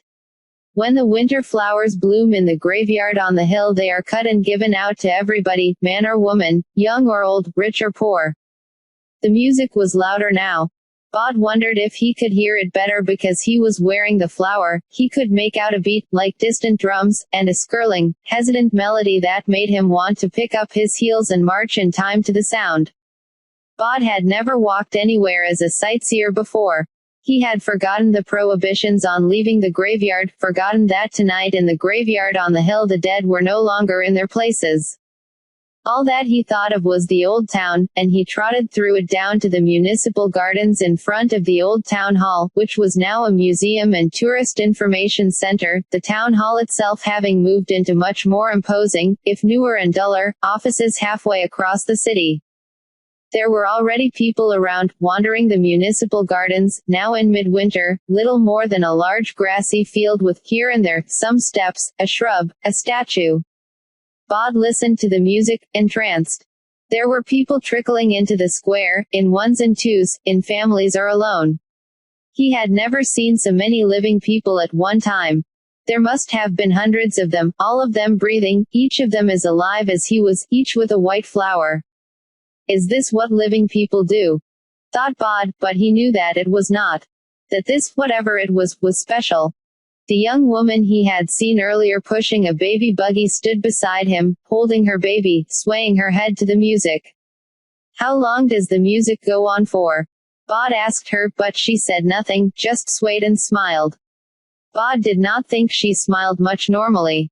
And only when he was certain that she had not heard him, that he had faded, or was simply not someone she cared enough about to listen to, she said, "Blimmin', eck.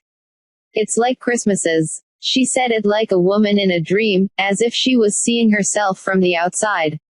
In the same not really their tone of voice, she said, "Puts me in mind of me grand's sister, Aunt Clara.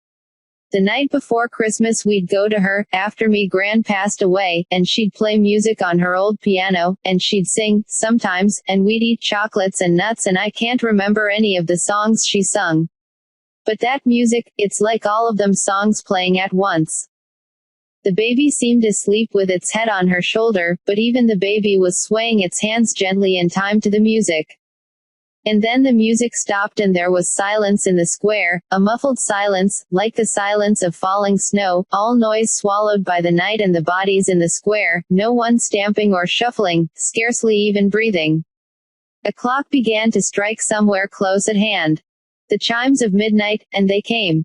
They walked down the hill in a slow procession, all stepping gravely, all in time, filling the road, 5 abreast.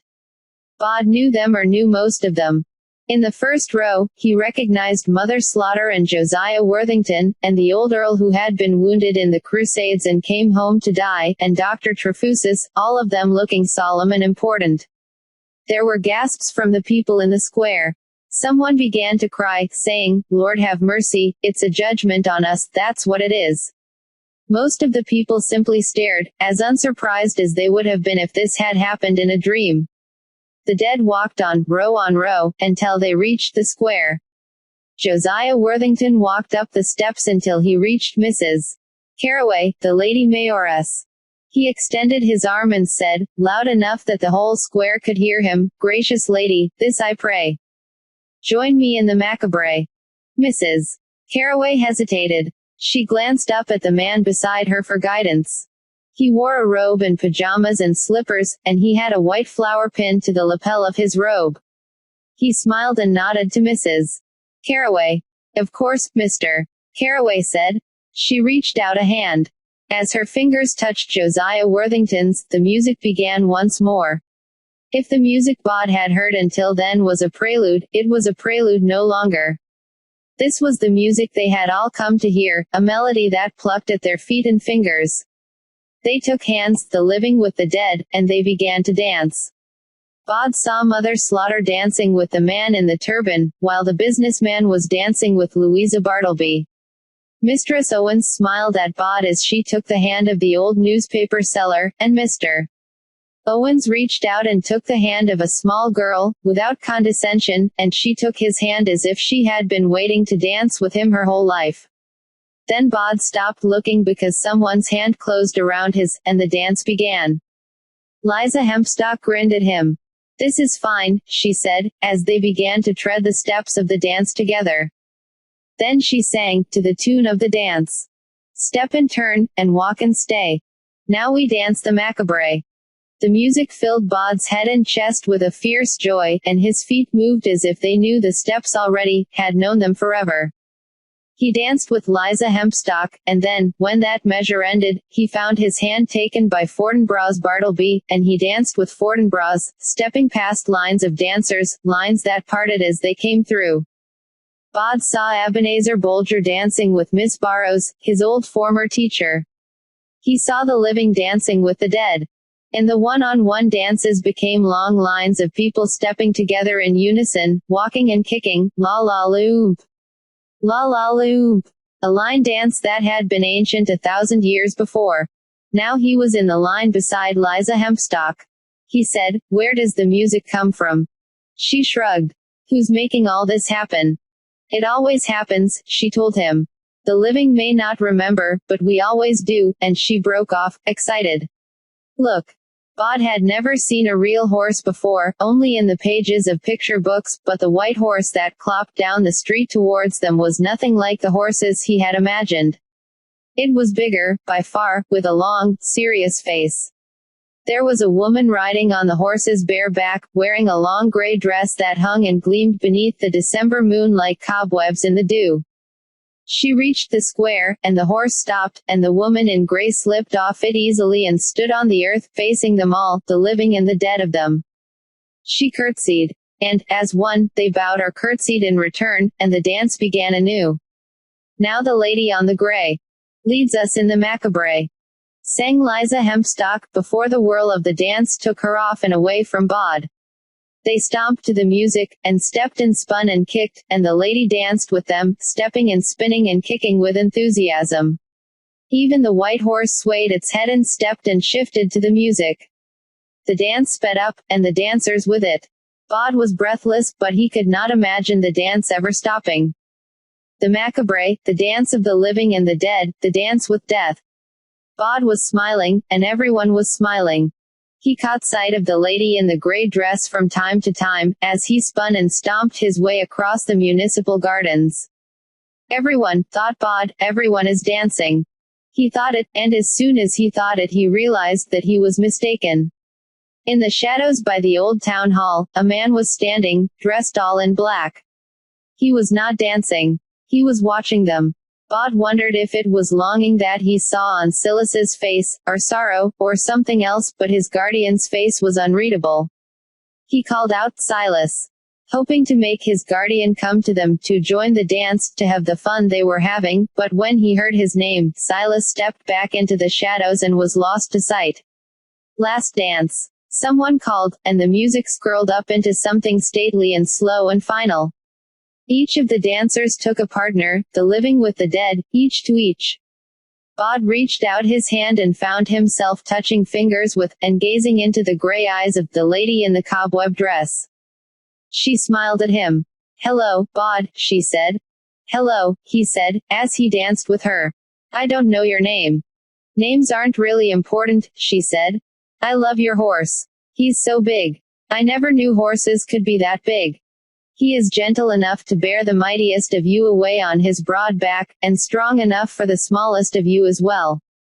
Can I ride him? Asked Bod.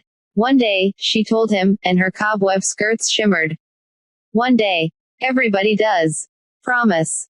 I promise. And with that, the dance was done. Bod bowed low to his dancing partner, and then, and only then, did he feel exhausted, feel as if he had been dancing for hour after hour.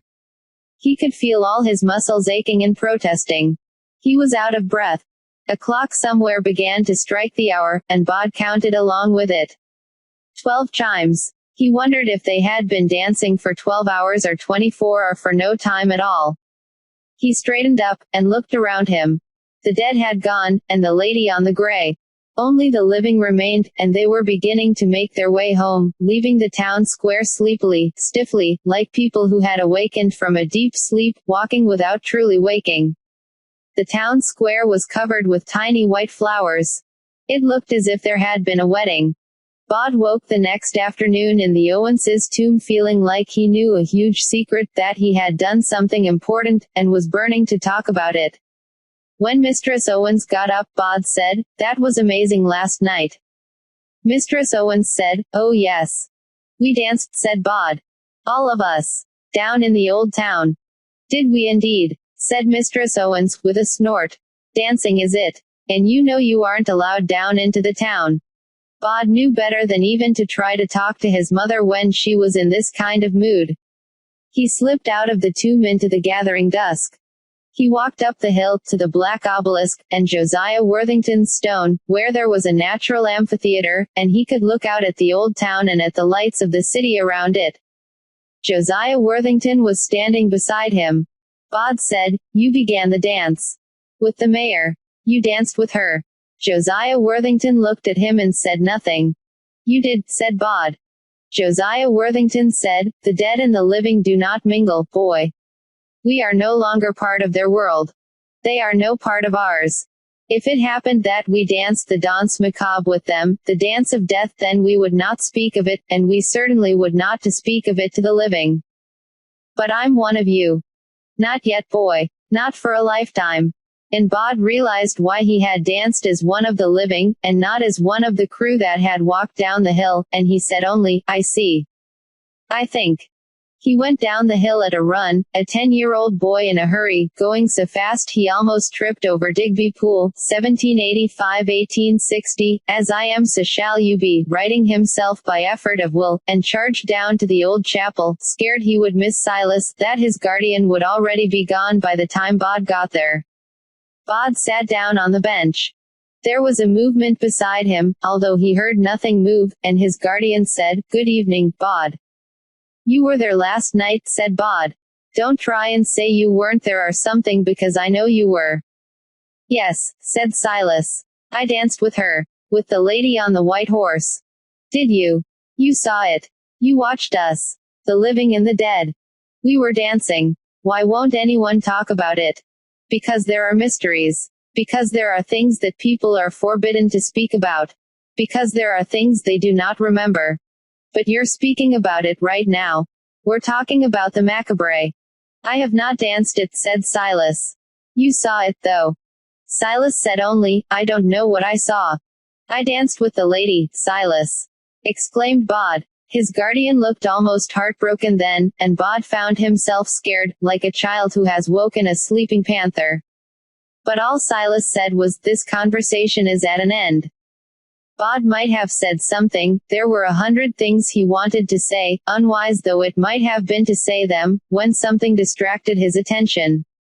A rustling noise, soft and gentle, and a cold feather touch as something brushed his face. All thoughts of dancing were forgotten then, and his fear was replaced with delight and with awe. It was the third time in his life that he had seen it. Look, Silas, it's snowing. He said, joy filling his chest and his head, leaving no room for anything else. It's really snow. Interlude. The convocation. A small sign in the hotel lobby announced that the Washington room was taken that night by a private function, although there was no information as to what kind of function this might be. Truthfully, if you were to look at the inhabitants of the Washington room that night, you would have no clearer idea of what was happening, although a rapid glance would tell you that there were no women in there. They were all men, that much was clear, and they sat at round dinner tables, and they were finishing their dessert. There were about 100 of them, all in sober black suits, but the suits were all they had in common. They had white hair or dark hair or fair hair or red hair or no hair at all. They had friendly faces or unfriendly, helpful or sullen, open or secretive, brutish or sensitive. The majority of them were pink-skinned, but there were black-skinned men and brown-skinned. They were European, African, Indian, Chinese, South American, Filipino, American. They all spoke English when they talked to each other, or to the waiters, but the accents were as diverse as the gentlemen. They came from all across Europe and from all over the world. The men in black suits sat around their tables while up on a platform one of their number, a wide, cheery man dressed in a morning suit, as if he had just come from a wedding, was announcing good deeds done. Children from poor places had been taken on exotic holidays. A bus had been bought to take people who needed it on excursions. The man Jack sat at the front center table, beside a dapper man with silver white hair. They were waiting for coffee. Time's a ticking, said the silver-haired man, and we're none of us getting any younger. The man Jack said, I've been thinking. That business in San Francisco 4 years ago was unfortunate, but like the flowers that bloom in the spring, tralla, absolutely nothing to do with the case. You failed, Jack. You were meant to take care of them all. That included the baby. Especially the baby. Nearly only counts in horseshoes and hand grenades. A waiter in a white jacket poured coffee for each of the men at the table. A small man with a pencil-thin black mustache, a tall blond man good-looking enough to be a film star or a model, and a dark-skinned man with a huge head who glared out at the world like an angry bull. These men were making a point of not listening to Jack's conversation, and instead were paying attention to the speaker, even clapping from time to time. The silver-haired man added several heaped spoonfuls of sugar to his coffee, stirred it briskly. 10 years, he said. Time and tide wait for no man. The babe will soon be grown. And then what? I still have time, Mr. Dandy, the man Jack began, but the silver-haired man cut him off, stabbing a large pink finger in his direction. You had time. Now, you just have a deadline. Now, you've got to get smart. We can't cut you any slack, not anymore. Sick of waiting, we are, every man Jack of us. The man Jack nodded, curtly. I have leads to follow, he said. The silver-haired man slurped his black coffee. Really?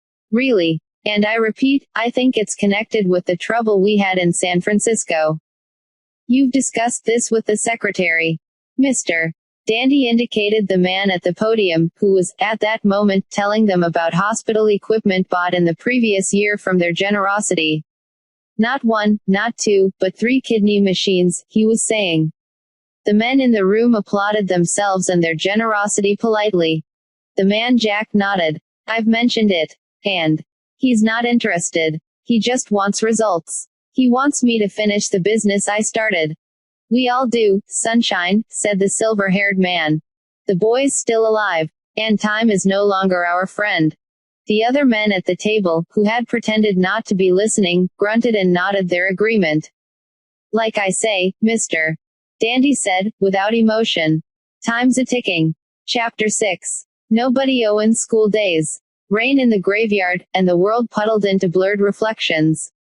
Bod sat, concealed from anyone, living or dead, who might come looking for him, under the arch that separated the Egyptian walk and the northwestern wilderness beyond it from the rest of the graveyard, and he read his book. Damn, came a shout from down the path. Damn, sir, and blast your eyes. When I catch you, and find you I shall make you rue the day you were born. Bod sighed and he lowered the book, and leaned out enough to see Thackeray Porringer, 1720–1734, son of the above, come stamping up the slippery path. Thackeray was a big boy. He had been 14 when he died, following his initiation as an apprentice to a master house painter. He had been given 8 copper pennies and told not to come back without a half a gallon of red and white striped paint for painting barbers' poles. Thackeray had spent 5 hours being sent all over the town one slushy January morning, being laughed at in each establishment he visited and then sent on to the next. When he realized he had been made a fool of, he had taken an angry case of apoplexy, which carried him off within the week, and he died glaring furiously at the other apprentices and even at Mr. Horobin, the master painter, who had undergone so much worse back when he was apprentice that he could scarcely see what all the fuss was about. So Thackeray Porringer had died in a fury, clutching his copy of Robinson Crusoe, which was, apart from a silver sixpence with the edges clipped and the clothes he had formerly been standing up in, all that he owned, and, at his mother's request, he was buried with his book. Death had not improved Thackeray Porringer's temper, and now he was shouting, I know you're here somewhere. Come out and take your punishment, you thief. Bod closed the book. I'm not a thief, Thackeray. I'm only borrowing it. I promise I'll give the book back when I've finished it. Thackeray looked up, saw Bod nestled behind the statue of Osiris. I told you not to. Bod sighed. But there are so few books here. It's just up to a good bit anyway. He's found a footprint. It's not his. That means someone else is on the island. It's my book, said Thackeray Porringer, obstinately. Give it back. Bod was ready to argue or simply to negotiate, but he saw the hurt look on Thackeray's face, and he relented. Bod clambered down the side of the arch, jumped the last few feet. He held out the book. Here. Thackeray took it gracelessly, and glared. I could read it to you, offered Bod. I could do that. You could go and boil your fat head, said Thackeray, and he swung a punch at Bod's ear. It connected, and it stung, although judging from the look on Thackeray Porringer's face, Bod realized it must have hurt his fist as much as it hurt Bod. The bigger boy stomped off down the path, and Bod watched him go, ear hurting, eyes stinging. Then he walked through the rain back down the treacherous ivy-covered path. At one point he slipped and scraped his knee, tearing his jeans. There was a willow grove beside the wall, and Bod almost ran into Miss Euphemia Horsfall and Tom Sands, who had been stepping out together for many years. Tom had been buried so long ago that his stone was just a weathered rock, and he had lived and died during the 100 Years' War with France, while Miss Euphemia, 1861–1883, she sleeps, yet she sleeps with angels, had been buried in Victorian times, after the graveyard had been expanded and extended and became, for some 50 years, a successful commercial enterprise, and she had a whole tomb to herself behind a black door in the Willow Walk. But the couple seemed to have no troubles with the difference in their historical periods. "You should slow down, young Bod," said Tom. "You'll do yourself an injury." "You already did," said Miss Euphemia. "Oh dear, Bod. I have no doubt that your mother will have words with you about that. It's not as if we can easily repair those pantaloons." Sorry," said Bod. "And your guardian was looking for you," added Tom. Bod looked up at the gray sky. "But it's still daylight," he said. "He's up betimes," said Tom, a word which, Bod knew, meant early, and said to tell you he wanted you. "If we saw you." Bod nodded. "There's ripe hazelnuts in the thicket just beyond the Little John's monument," said Tom with a smile, as if softening a blow. "Thank you," said Bod. He ran on, pell-mell, through the rain and down the winding path into the lower slopes of the graveyard, running until he reached the old chapel. The chapel door was open and Silas, who had love for neither the rain nor for the remnants of the daylight, was standing inside, in the shadows. "I heard you were looking for me," said Bod. "Yes," said Silas. "Then, it appears you've torn your trousers." "I was running," said Bod. I got into a bit of a fight with Thackeray Porringer. I wanted to read Robinson Crusoe.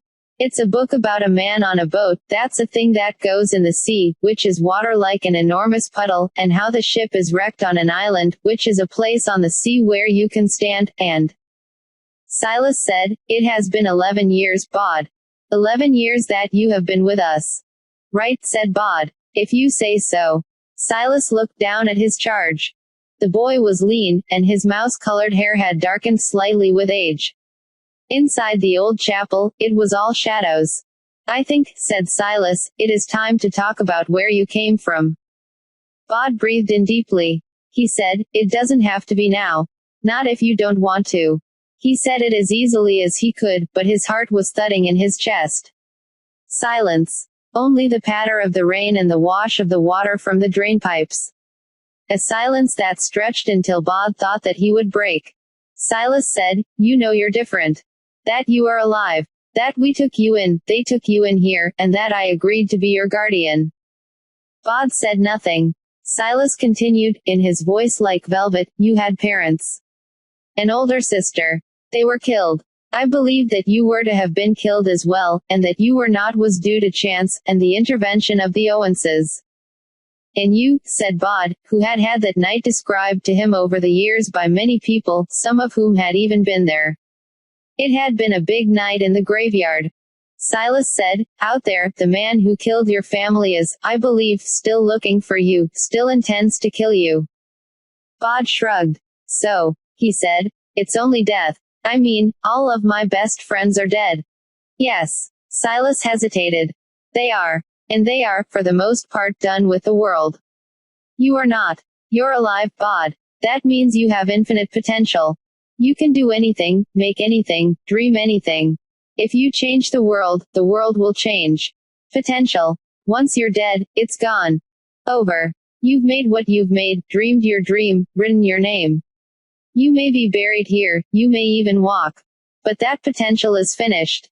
Bod thought about this. It seemed almost true, although he could think of exceptions, his parents adopting him, for example.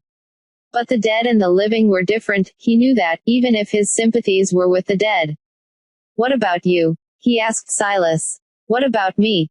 "Well, you aren't alive. And you go around and do things." "I," said Silas, "am precisely what I am, and nothing more.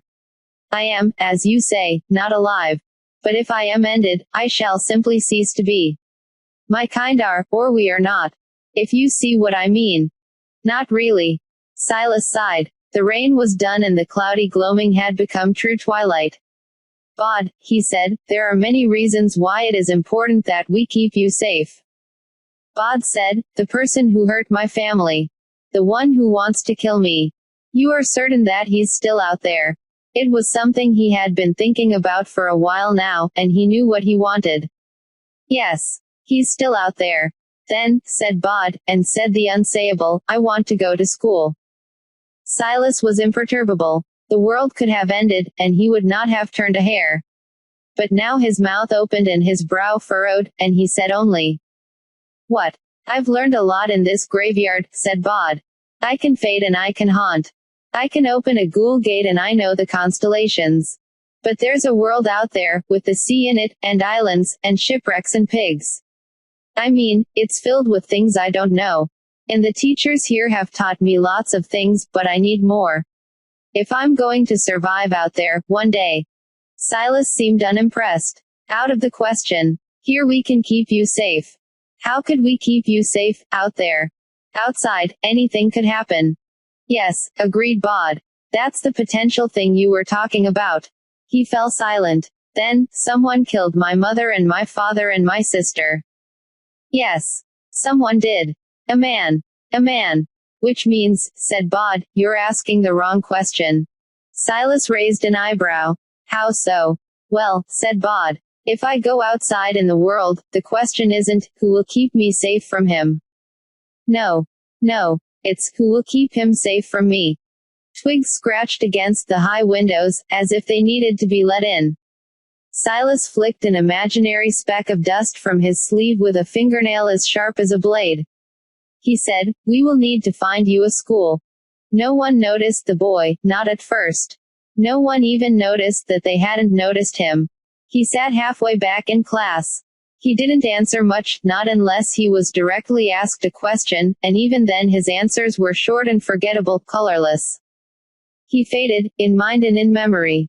Do you think they're religious, his family? Asked Mr. Kirby, in the teacher's staff room. He was marking essays. Whose family? Asked Mrs. McKinnon. Owens in 8B, said Mr. Kirby. The tall spotty lad. I don't think so. Sort of medium height. Mrs. McKinnon shrugged. What about him? Handwrites everything, said Mr. Kirby. Lovely handwriting. What they used to call copperplate. And that makes him religious because he says they don't have a computer. And he doesn't have a phone.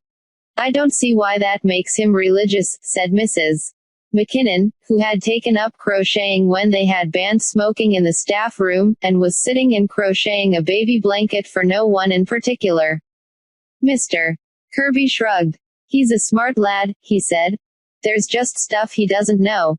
And in history he'll throw in little made-up details, stuff not in the books. What kind of stuff? Mr. Kirby finished marking Bod's essay and put it down on the pile. Without something immediately in front of him the whole matter seemed vague and unimportant. Stuff, he said, and forgot about it. Just as he forgot to enter Bod's name on the roll. Just as Bod's name was not to be found on the school databases.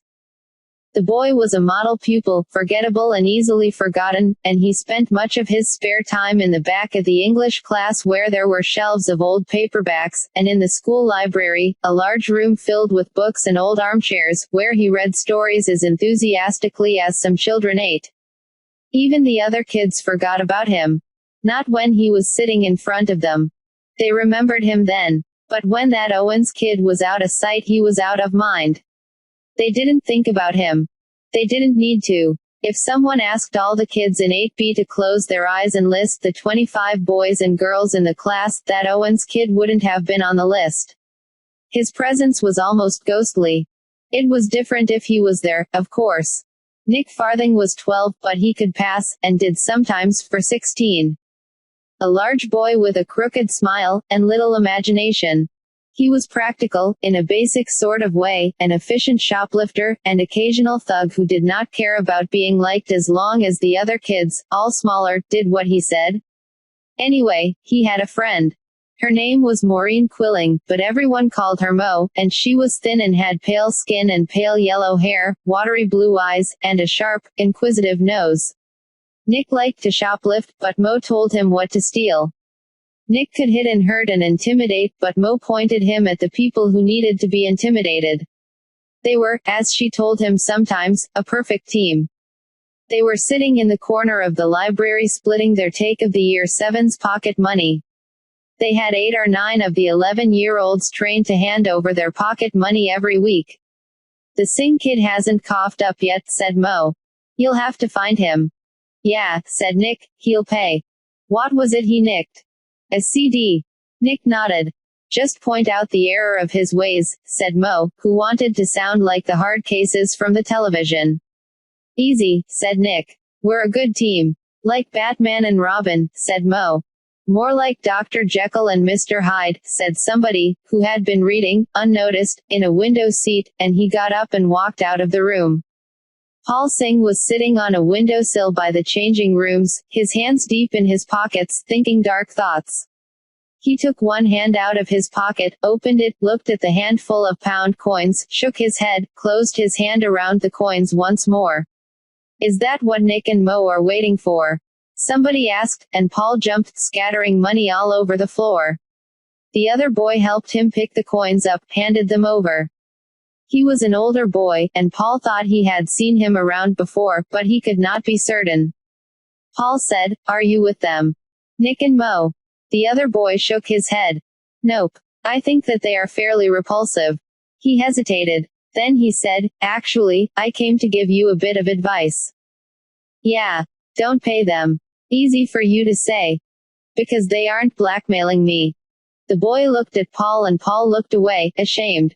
They hit you or threatened you until you shoplifted a CD for them. Then they told you that unless you handed over your pocket money to them, they'd tell on you. What did they do, film you doing it? Paul nodded. Just say no, said the boy. Don't do it.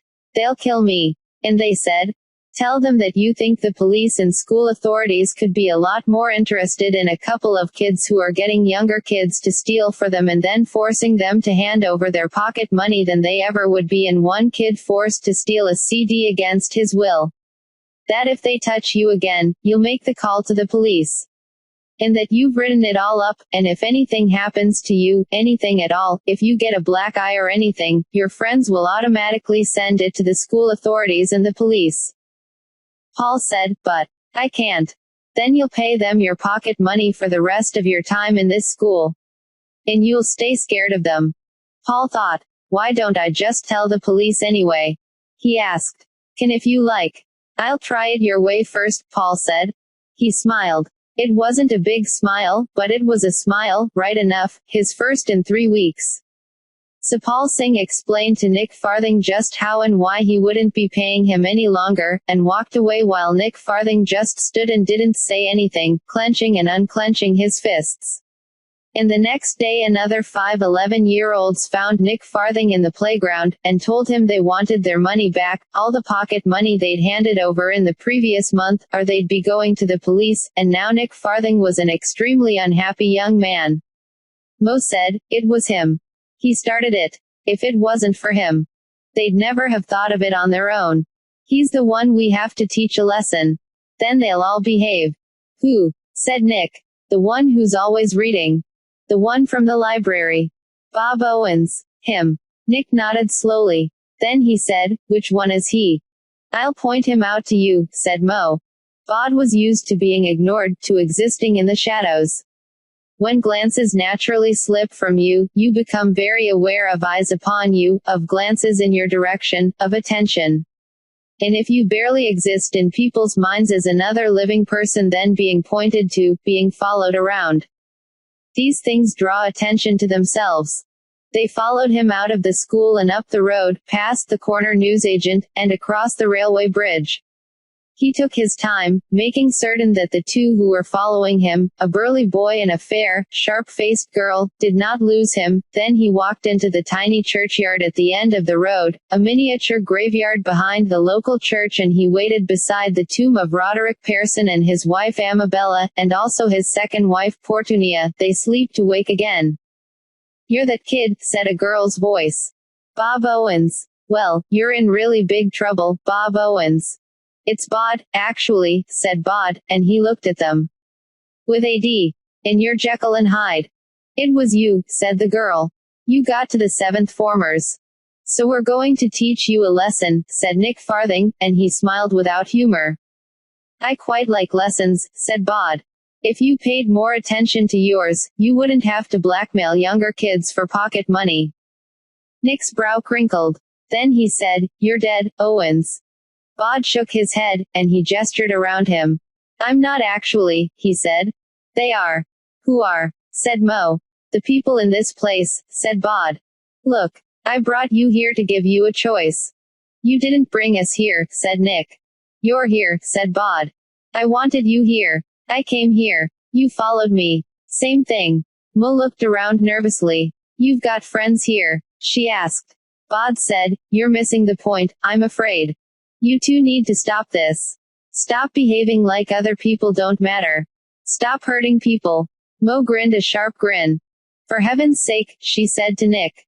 Hit him. I gave you a chance, said Bod. Nick swung a vicious fist at Bod, who was no longer there, and Nick's fist slammed into the side of the gravestone. Where did he go? Said Mo. Nick was swearing and shaking his hand. She looked around the shadowy cemetery, puzzled. He was here. You know he was. Nick had little imagination, and he was not about to start thinking now. Maybe he ran away, he said. He didn't run, said Mo. He just wasn't there anymore. Mo had an imagination. The ideas were hers. It was twilight in a spooky churchyard, and the hairs on the back of her neck were prickling. Something is really, really wrong, said Mo. Then she said, in a higher-pitched, panicky voice, we have to get out of here. I'm going to find that kid, said Nick Farthing. I'm going to beat the stuffing out of him. Mo felt something unsettled in the pit of her stomach. The shadows seemed to move around them. Nick, said Mo, I'm scared.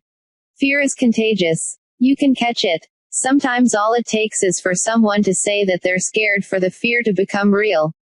Mo was terrified, and now Nick was too. Nick didn't say anything. He just ran, and Mo ran close on his heels. The streetlights were coming on as they ran back towards the world, turning the twilight into night, making the shadows into dark places in which anything could be happening. They ran until they reached Nick's house, and they went inside and turned on all the lights, and Mo called her mother and demanded, half crying, to be picked up and driven the short distance to her own house, because she wasn't walking home that night. Bod had watched them run with satisfaction. That was good, dear, said someone behind him, a tall woman in white. A nice fade, first. Then the fear. Thank you, said Bod. I hadn't even tried the fear out on living people. I mean, I knew the theory, but... Well, it worked a treat, she said, cheerfully. I'm Amabella Pearson. Bod. Nobody Owens. The live boy. From the big graveyard on the hill. Really? Bod hadn't realized that anyone knew who he was beyond his own graveyard. Amabella was knocking on the side of the tomb. Roddy. Fortunia. Come and see who's here. There were 3 of them there, then, and Amabella was introducing Bod and he was shaking hands and saying, charmed, I am sure, because he could greet people politely over 900 years of changing manners. Master Owens here was frightening some children who doubtless deserved it, Amabella was explaining. Good show, said Roderick Pearson. Founders guilty of reprehensible behavior, eh? They were bullies, said Bod. Making kids hand over their pocket money. Stuff like that. A frightening is certainly a good beginning, said Fortunia Pearson, who was a stout woman, much older than Amabella. And what have you planned if it does not work? I hadn't really thought, Bod began, but Amabella interrupted. I should suggest that dreamwalking might be the most efficient remedy. You can dreamwalk, can you not? I'm not sure, said Bod. Mr. Pennyworth showed me how, but I haven't really. Well, there's things I only really know in theory, and... Fortunia Pearson said, dreamwalking is all very well, but might I suggest a good visitation? That's the only language that these people understand. Oh, said Amabella. A visitation. Fortunia, my dear, I don't really think so. No, you don't. Luckily, one of us thinks. I have to be getting home, said Bod, hastily. They'll be worrying about me. Of course, said the Pearson family, and lovely to meet you, and a very good evening to you, young man. Amabella Pearson and Portunia Pearson glared at each other. Roderick Pearson said, "If you'll forgive me asking, but your guardian. He is well." Silas. "Yes, he's fine. Give him our regards. I'm afraid a small churchyard like this, well, we're never going to meet an actual member of the honor guard. Still, it's good to know that they're there." "Good night," said Bod, who had no idea what the man was talking about but filed it away for later. "I'll tell him." He picked up his bag of school books, and he walked home, taking comfort in the shadows. Going to school with the living did not excuse Bod from his lessons with the dead. The nights were long, and sometimes Bod would apologize and crawl to bed exhausted before midnight. Mostly, he just kept going. Mr. Pennyworth had little to complain of these days. Bod studied hard, and asked questions. Tonight Bod asked about hauntings, getting more and more specific, which exasperated Mr. Pennyworth, who had never gone in for that sort of thing himself. "How exactly do I make a cold spot in the air?" he asked, "and I think I've got fear down, but how do I take it up all the way to terror?" And Mr. Pennyworth sighed and harumphed and did his best to explain, and it was gone 4 in the morning before they were done. Bod was tired at school the next day. The first class was history, a subject Bod mostly enjoyed, although he often had to resist the urge to say that it hadn't happened like that, not according to people who had been there anyway, but this morning Bod was fighting to stay awake. He was doing all he could do to concentrate on the lesson, so he was not paying attention to much else going on around him. He was thinking about King Charles I, and about his parents, of Mr. and Mrs. Owens and of the other family, the one he could not remember, when there was a knock on the door. The class and Mr. Kirby all looked to see who was there. It was a year 7, who had been sent to borrow a textbook. And as they turned, Bod felt something stab in the back of his hand. He did not cry out. He just looked up. Nick Farthing grinned down at him, a sharpened pencil in his fist. "I'm not afraid of you," whispered Nick Farthing. Bod looked at the back of his hand. A small drop of blood welled up where the point of the pencil had punctured it. Mo Quilling passed Bod in the corridor that afternoon, her eyes so wide he could see the whites all around them. "You're weird," she said. "You don't have any friends." "I didn't come here for friends," said Bod truthfully. "I came here to learn." Mo's nose twitched. "Do you know how weird that is?" she asked. "Nobody comes to school to learn. I mean, you come because you have to." Bod shrugged. "I'm not afraid of you," she said. "Whatever trick you did yesterday. You didn't scare me." "Okay," said Bod, and he walked on down the corridor. He wondered if he had made a mistake getting involved. He had made a misstep in judgment, that was for certain. Mo and Nick had begun to talk about him, probably the year 7s had as well. Other kids were looking at him, pointing him out to each other. He was becoming a presence, rather than an absence, and that made him uncomfortable. Silas had warned him to keep a low profile, told him to go through school partly faded, but everything was changing. He talked to his guardian that evening, told him the whole story. He was not expecting Silas's reaction. "I cannot believe," said Silas, "that you could have been so stupid. Everything I told you about remaining just this side of invisibility. And now you've become the talk of the school. Well, what did you want me to do?" "Not this," said Silas. "It's not like the olden times. They can keep track of you, Bod. They can find you." Silas's unmoving exterior was like the hard crust of rock over molten lava. Bod knew how angry Silas was only because he knew Silas. He seemed to be fighting his anger, controlling it. Bod swallowed. "What should I do?" he said, simply. "Don't go back," said Silas. "This school business was an experiment.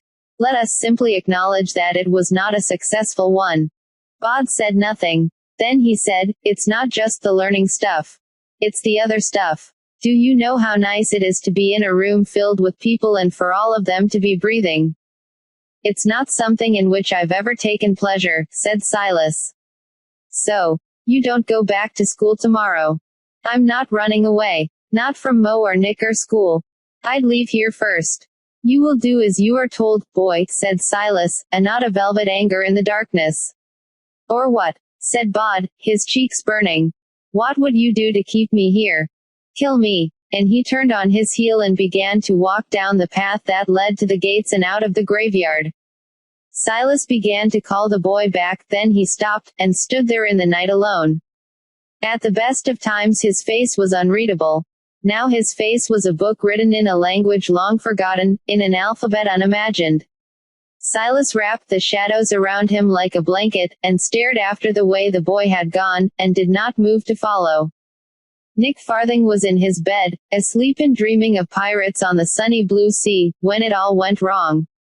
One moment he was the captain of his own pirate ship, a happy place, crewed by obedient 11-year-olds, except for the girls, who were all a year or two older than Nick and who looked especially pretty in their pirate costumes, and the next he was alone on the deck, and a huge dark ship the size of an oil tanker, with ragged black sails and a skull for a figurehead, was crashing through the storm towards him. And then, in the way of dreams, he was standing on the black deck of the new ship, and someone was looking down at him. "You're not afraid of me," said the man standing over him. Nick looked up. He was scared, in his dream, scared of this dead-faced man in pirate costume, his hand on the hilt of a cutlass. "Do you think you're a pirate, Nick?" asked his captor, and suddenly something about him seemed familiar to Nick. "You're that kid," he said. "Bob Owens." "I," said his captor, "am nobody. And you need to change. Turn over a new leaf. Reform. All that. Or things will get very bad for you." "Bad how?" "Bad in your head," said the Pirate King, who was now only the boy from his class, and they were in the school hall, not the deck of the pirate ship, although the storm had not abated and the floor of the hall pitched and rolled like a ship at sea. "This is a dream," Nick said. "Of course it's a dream," said the other boy. "I would have to be some kind of monster to do this in real life." "What can you do to me in a dream?" asked Nick. He smiled. "I'm not afraid of you. You've still got my pencil in the back of your hand." He pointed to the back of Bod's hand, at the black mark the graphite point had made. "I was hoping it wouldn't have to be like this," said the other boy. He tipped his head on one side as if he was listening to something. "They're hungry," he said. "What are?" asked Nick. "The things in the cellar. Or Belotix. Depends whether this is a school or a ship, doesn't it?" Nick felt himself beginning to panic. "It isn't. Spiders. Is it?" he said. "It might be," said the other boy. "You'll find out, won't you?" Nick shook his head. "No," he said. "Please no." "Well," said the other boy. "It's all up to you, isn't it? Change your ways or visit the cellar." The noise got louder, a scuttling sort of a scuffling noise, and while Nick Farthing had no idea what it was, he was utterly, completely certain that whatever it would turn out to be would be the most scary, terrible thing he had would ever, encounter. He woke up screaming. Bod heard the scream, a shout of terror, and felt the satisfaction of a job well done. He was standing on the pavement outside Nick Farthing's house, his face damp from the thick night mist. He was exhilarated and exhausted. He had felt barely in control of the dream walk, had been all too aware that there was nothing else in the dream but Nick and himself, and that all Nick had been scared of was a noise. But Bod was satisfied. The other boy would hesitate before tormenting smaller kids. And now, Bod put his hands in his pockets and began to walk, not certain where he was going. He would leave the school, he thought, just as he had left the graveyard. He would go somewhere no one knew him, and he would sit in a library all day and read books and listen to people breathing. He wondered if there were still deserted islands in the world, like the one on which Robinson Crusoe had been shipwrecked. He could go and live on one of those. Bod did not look up. If he had, he would have seen a pair of watery blue eyes watching him intently from a bedroom window. He stepped into an alley, feeling more comfortable out of the light. "Are you running away, then?" said a girl's voice. Bod said nothing. "That's the difference between the living and the dead, ain't?" said the voice. It was Liza Hempstock talking, Bod knew, although the witch girl was nowhere to be seen. "The dead don't disappoint you. They've had their life, done what they've done. We don't change. The living, they always disappoint you, don't they? You meet a boy who's all brave and noble, and he grows up to run away." "That's not fair," said Bod. The nobody Owens I knew wouldn't have run off from the graveyard without saying so much as a fare thee well to those who cared for him. You'll break Mistress Owens's heart. Bod had not thought of that. He said, I had a fight with Silas. So. He wants me to come back to the graveyard. To stop school. He thinks it's too dangerous. Why? Between your talents and my bespellment, they'll barely notice you. I was getting involved. There were these kids bullying other kids. I wanted them to stop. I drew attention to myself. Liza could be seen now, a misty shape in the alleyway keeping pace with Bod. He's out here, somewhere, and he wants you dead, she said. Him has killed your family. It's in the graveyard, we wants you to stay alive. We wants you to surprise us and disappoint us and impress us and amaze us. Come home, Bod. I think. I said things to Silas. He'll be angry. If he didn't care about you, you couldn't upset him, was all she said. The fallen autumn leaves were slick beneath Bod's feet, and the mists blurred the edges of the world. Nothing was as clean-cut as he had thought it, a few minutes before. I did a dream walk, he said. How did it go? Good, he said. Well, all right. You should tell Mr. Pennyworth. He'll be pleased. You're right, he said. I should. He reached the end of the alley, and instead of turning right, as he had planned, and off into the world, he turned left, onto the high street, the road that would take him back to Dunstan Road and the graveyard on the hill. What? Said Liza Hempstock. What you doins? Going home, said Bod. Like you said. There were shop lights now.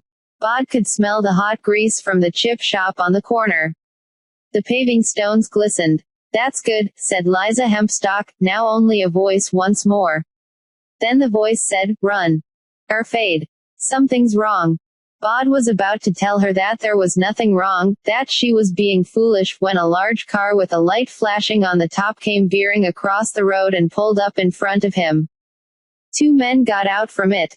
Excuse me, young man, said one of the men. Police. Might I ask what you're doing out so late? I didn't know there was a law against it, said Bod. The largest of the policemen opened the rear door of the car. Is this the young man you saw, miss? He said. Mo Quilling got out of the car, and looked at Bod, and smiled. That's him, she said. He was in our back garden breaking things. And then he ran away. She looked Bod in the eye. I saw you from my bedroom, she said. I think he's the one who's been breaking windows. What's your name? Asked the smaller policeman. He had a ginger mustache. Nobody, said Bod. Then, ow, because the ginger policeman had taken Bod's ear between finger and thumb, and had given it a hard squeeze. Don't give me that, said the policeman. Just answer the questions politely. Right. Bod said nothing. Where exactly do you live? Asked the policeman. Bod said nothing. He tried to fade, but fading, even when boosted by a witch, relies on people's attention sliding away from you, and everybody's attention, not to mention a large pair of official hands, was on him then. Bod said, you can't arrest me for not telling you my name or address. No, said the policeman. I can't. But I can take you down to the station until you give us the name of a parent, guardian, responsible adult, into whose care we can release you. He put Bod into the back of the car, where Mo Quilling sat, with the smile on her face of a cat who has eaten all the canaries. I saw you from my front window, she said, quietly. So I called the police. I wasn't doing anything, said Bod. I wasn't even in your garden. And why are they bringing you out to find me? Quiet back there, said the large policeman. Everyone was quiet until the car pulled up in front of a house that had to be Mo's. The large policeman opened the door for her, and she got out. We'll call you tomorrow, let your mom and dad know what we found, said the large policeman. Thanks, Uncle Tam, said Mo, and she smiled. Just doing my duty. They drove back through the town in silence, Bod trying to fade as best he could, with no success. He felt sick and miserable. In one evening, he had had his first real argument with Silas, had attempted to run away from home, had failed to run away, and now failed to return home. He could not tell the police where he lived, or his name. He would spend the rest of his life in a police cell, or in a prison for kids. Did they have prison for kids? He didn't know. Excuse me. Do they have prisons for kids? He asked the men in the front seat. Getting worried, now, are you? Said Mo's Uncle Tam. I don't blame you. You kids. Running wild. Some of you need locking up, I'll tell you. Bod wasn't sure if that was a yes or a no. He glanced out of the car window. Something huge was flying through the air, above the car and to one side, something darker and bigger than the biggest bird. Something man-sized that flickered and fluttered as it moved, like the strobing flight of a bat. The ginger policeman said, when we get to the station, best if you just give us your name, tell us who to call to come and get you, we can tell them we gave you a bollocking, they can take you home. See. You cooperate, we have an easy night, less paperwork for everyone. We're your friends. You're too easy on him. A night in the cells isn't that hard, said the large policeman to his friend. Then he looked back at Bod, and said, unless it's a busy night, and we have to put you in with some of the drunks. They can be nasty. Bod thought, he's lying. And they're doing this on purpose, the friendly one and the tough one. Then the police car turned a corner, and there was a thump. Something big rode up onto the hood of the car and was knocked off into the dark. A screech of brakes as the car stopped, and the ginger policeman began to swear under his breath. He just ran out into the road. He said, you saw it. I'm not sure what I saw, said the larger policeman. You hit something, though. They got out of the car, shone lights around. The ginger policeman said, he was wearing black. You can't see it. He's over here, shouted the large policeman. The two men hurried over to the body on the ground, holding flashlights. Bod tried the door handles on the back seat. They did not work. And there was a metal grill between the back and the front. Even if he faded, he was still stuck in the back seat of a police car. He leaned over as far as he could, craning to try and see what had happened, what was on the road. The ginger policeman was crouched beside a body, looking at it. The other, the large one, was standing above it, shining a light down into its face. Bod looked at the face of the fallen body, then he began to bang on the window, frantically, desperately. The large policeman came over to the car. What? He said, irritably. You hit my dad, said Bod. You're kidding. It looks like him, said Bod. Can I look properly? The large policeman's shoulders slumped. Oi, Simon, the kid says it's his dad. You've got to be bloody kidding me. I think he's serious. The large policeman opened the door, and Bod got out. Silas was sprawled on his back, on the ground, where the car had knocked him. He was deathly still. Bod's eyes prickled. He said, Dad. Then he said, you killed him. He wasn't lying, he told himself, not really. I've called an ambulance, said Simon, the ginger-mustached policeman. It was an accident, said the other. Bod crouched by Silas, and he squeezed Silas's cold hand in his. If they had already called an ambulance, there was not much time. He said, so that's your career's over, then. It was an accident, you saw. He just stepped out. What I saw, said Bod, is that you agreed to do a favor for your niece, and frighten a kid she's been fighting with at school. So you arrested me without a warrant for being out late, and then when my dad runs out into the road to try and stop you or to find out what was going on, you intentionally ran him over. It was an accident, repeated Simon. You've been fighting with Mo at school, said Mo's Uncle Tam, but he didn't sound convincing. We're both in 8B at the old town school, said Bod. And you killed my dad. Far off, he could hear the sound of sirens. Simon, said the large man, we have to talk about this. They walked over to the other side of the car, leaving Bod alone in the shadows with the fallen Silas. Bod could hear the two policemen talking heatedly. Your bloody niece was used, and so was, if you'd kept your eyes on the road. Simon jabbed his finger into Tam's chest. Bod whispered, they aren't looking. Now. And he faded. There was a swirl of deeper darkness, and the body on the ground was now standing beside him. Silas said, I'll take you home. Put your arms around my neck. Bod did, holding tightly to his guardian, and they plunged through the night, heading for the graveyard. I'm sorry, said Bod. I'm sorry too, said Silas. Did it hurt? Asked Bod. Letting the car hit you like that. Yes, said Silas. You should thank your little witch friend. She came and found me, told me you were in trouble, and what kind of trouble you were in. They landed in the graveyard. Bod looked at his home as if it was the first time he had ever seen it. He said, "What happened tonight was stupid, wasn't it? I mean, I put things at risk. More things than you know, young nobody Owens." "Yes. You were right," said Bod. "I won't go back. Not to that school, and not like that."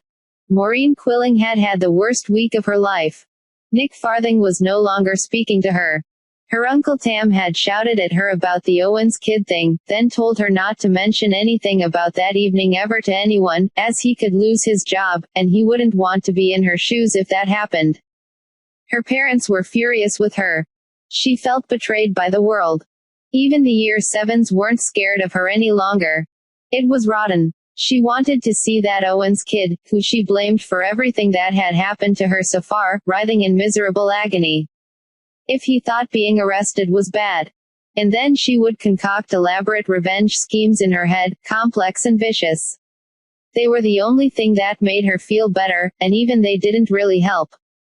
If there was one job that gave Mo the creeps, it was cleaning up the science labs, putting away the Bunsen burners, making sure that all test tubes, petri dishes, unused filter papers and the like were returned to their places. She only had to do it, on a strict rotation system, once every 2 months, but it stood to reason that here, in the worst week of her life, she would be in the science lab. At least Mrs. Hawkins, who taught general sciences, was there, collecting papers, gathering things up at the end of the day. Having her there, having anybody there, was comforting. "You're doing a good job, Maureen," said Mrs. Hawkins. A white snake in a jar of preservative stared blindly down at them. Mo said, "Thanks. Aren't there meant to be 2 of you?" asked Mrs. Hawkins. "I was supposed to be doing it with the Owens kid," said Mo. "But he hasn't been to school in days now." The teacher frowned. "Which one was he?" she asked, absently. "I don't have him down on my list." "Bob Owens. Brownish hair, a bit too long. Didn't talk much. He was the one who named all the bones of the skeleton in the quiz." "Remember?" "Not really," admitted Mrs. Hawkins. "You must remember. Nobody remembers him. Not even Mr. Kirby." Mrs. Hawkins pushed the rest of the sheets of paper into her bag and said, "Well, I appreciate you doing it on your own, dear. Don't forget to wipe down the working surfaces before you go." And she went, closing the door behind her. The science labs were old. There were long, dark wooden tables, with gas jets and taps and sinks built into them, and there were dark wooden shelves upon which were displayed a selection of things in large bottles. The things that floated in the bottles were dead, had been dead for a long time. There was even a yellowed human skeleton in one corner of the room. Mo did not know if it was real or not, but right now it was creeping her out. Every noise she made echoed, in that long room. She turned all of the overhead lights on, even the light on the whiteboard, just to make the place less scary. The room began to feel cold. She wished she could turn up the heat. She walked over to one of the large metal radiators and touched it. It was burning hot. But still, she was shivering. The room was empty and unsettling in its emptiness, and Mo felt as if she were not alone, as if she was being watched. "Well, of course I'm being watched," she thought. 100 dead things in jars are all looking at me, not to mention the skeleton. She glanced up at the shelves. That was when the dead things in the jars began to move. A snake with unseeing milky eyes uncoiled in its alcohol-filled jar. A faceless, spiny sea creature twisted and revolved in its liquid home. A kitten, dead for decades, showed its teeth and clawed the glass. Mo closed her eyes. "This isn't happening," she told herself. "I'm imagining it. I'm not frightened," she said, aloud. "That's good," said someone, standing in the shadows, by the rear door. "It seriously sucks to be frightened," she said. "None of the teachers even remember you." "But you remember me," said the boy, the architect of all her misfortunes. She picked up a glass beaker and threw it at him, but her aim went wide and it smashed against a wall. "How's Nick?" asked Bod, as if nothing had happened. "You know how he is," she said. He won't even talk to me. Just shuts up in class, goes home and does his homework. Probably building model railways. Good, he said. And you, she said. You haven't been at school for a week. You're in such trouble, Bob Owens. The police came in the other day. They were looking for you. That reminds me. How's your Uncle Tam? Said Bod. Mo said nothing. In some ways, said Bod, you've won. I'm leaving school. And in other ways, you haven't. Have you ever been haunted, Maureen Quilling? Ever looked in the mirror wondering if the eyes looking back at you were yours? Ever sat in an empty room, and realized you were not alone? It's not pleasant. You're going to haunt me. Her voice trembled. Bod said nothing at all. He just stared at her. In the far corner of the room, something crashed. Her bag had slipped off the chair onto the floor, and when she looked back, she was alone in the room. Or, at least, there was nobody that she could see in there with her. Her way home was going to be very long and very dark. The boy and his guardian stood at the top of the hill, looking out at the lights of the town. Does it still hurt? Asked the boy. A little, said his guardian. But I heal fast. I'll soon be as good as ever. Could it have killed you?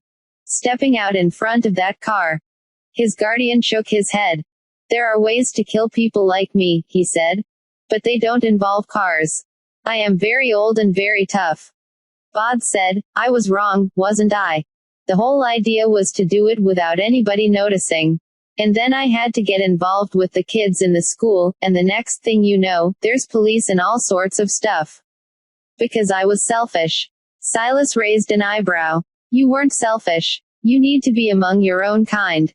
Quite understandable. It's just harder out there in the world of the living, and we cannot protect you out there as easily. I wanted to keep you perfectly safe, said Silas. But there is only one perfectly safe place for your kind, and you will not reach it until all your adventures are over and none of them matter any longer. Bod rubbed his hand over the stone of Thomas R. Stout, 1817–1851. Deeply regretted by all who knew him, feeling the moss crumble beneath his fingers. He's still out there, said Bod. The man who killed my first family. I still need to learn about people. Are you going to stop me leaving the graveyard?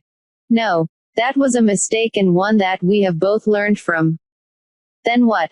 We should do our best to satisfy your interest in stories and books and the world. There are libraries. There are other ways. And there are many situations in which there might be other, living people around you, like the theater or the cinema. What's that? Is it like football? I enjoyed watching them play football at school. Football. That's usually a little early in the day for me, said Silas. But Miss Loopscoo could take you to see a football match the next time she's here. I'd like that, said Bod. They began to walk down the hill. Silas said, we have both left too many tracks and traces in the last few weeks. They are still looking for you, you know. You said that before, said Bod. How do you know? And who are they? And what do they want? But Silas only shook his head, and would be drawn no further, and with that, for the time being, Bod had to be satisfied. Chapter 7. Everyman Jack. Silas had been preoccupied for the previous several months.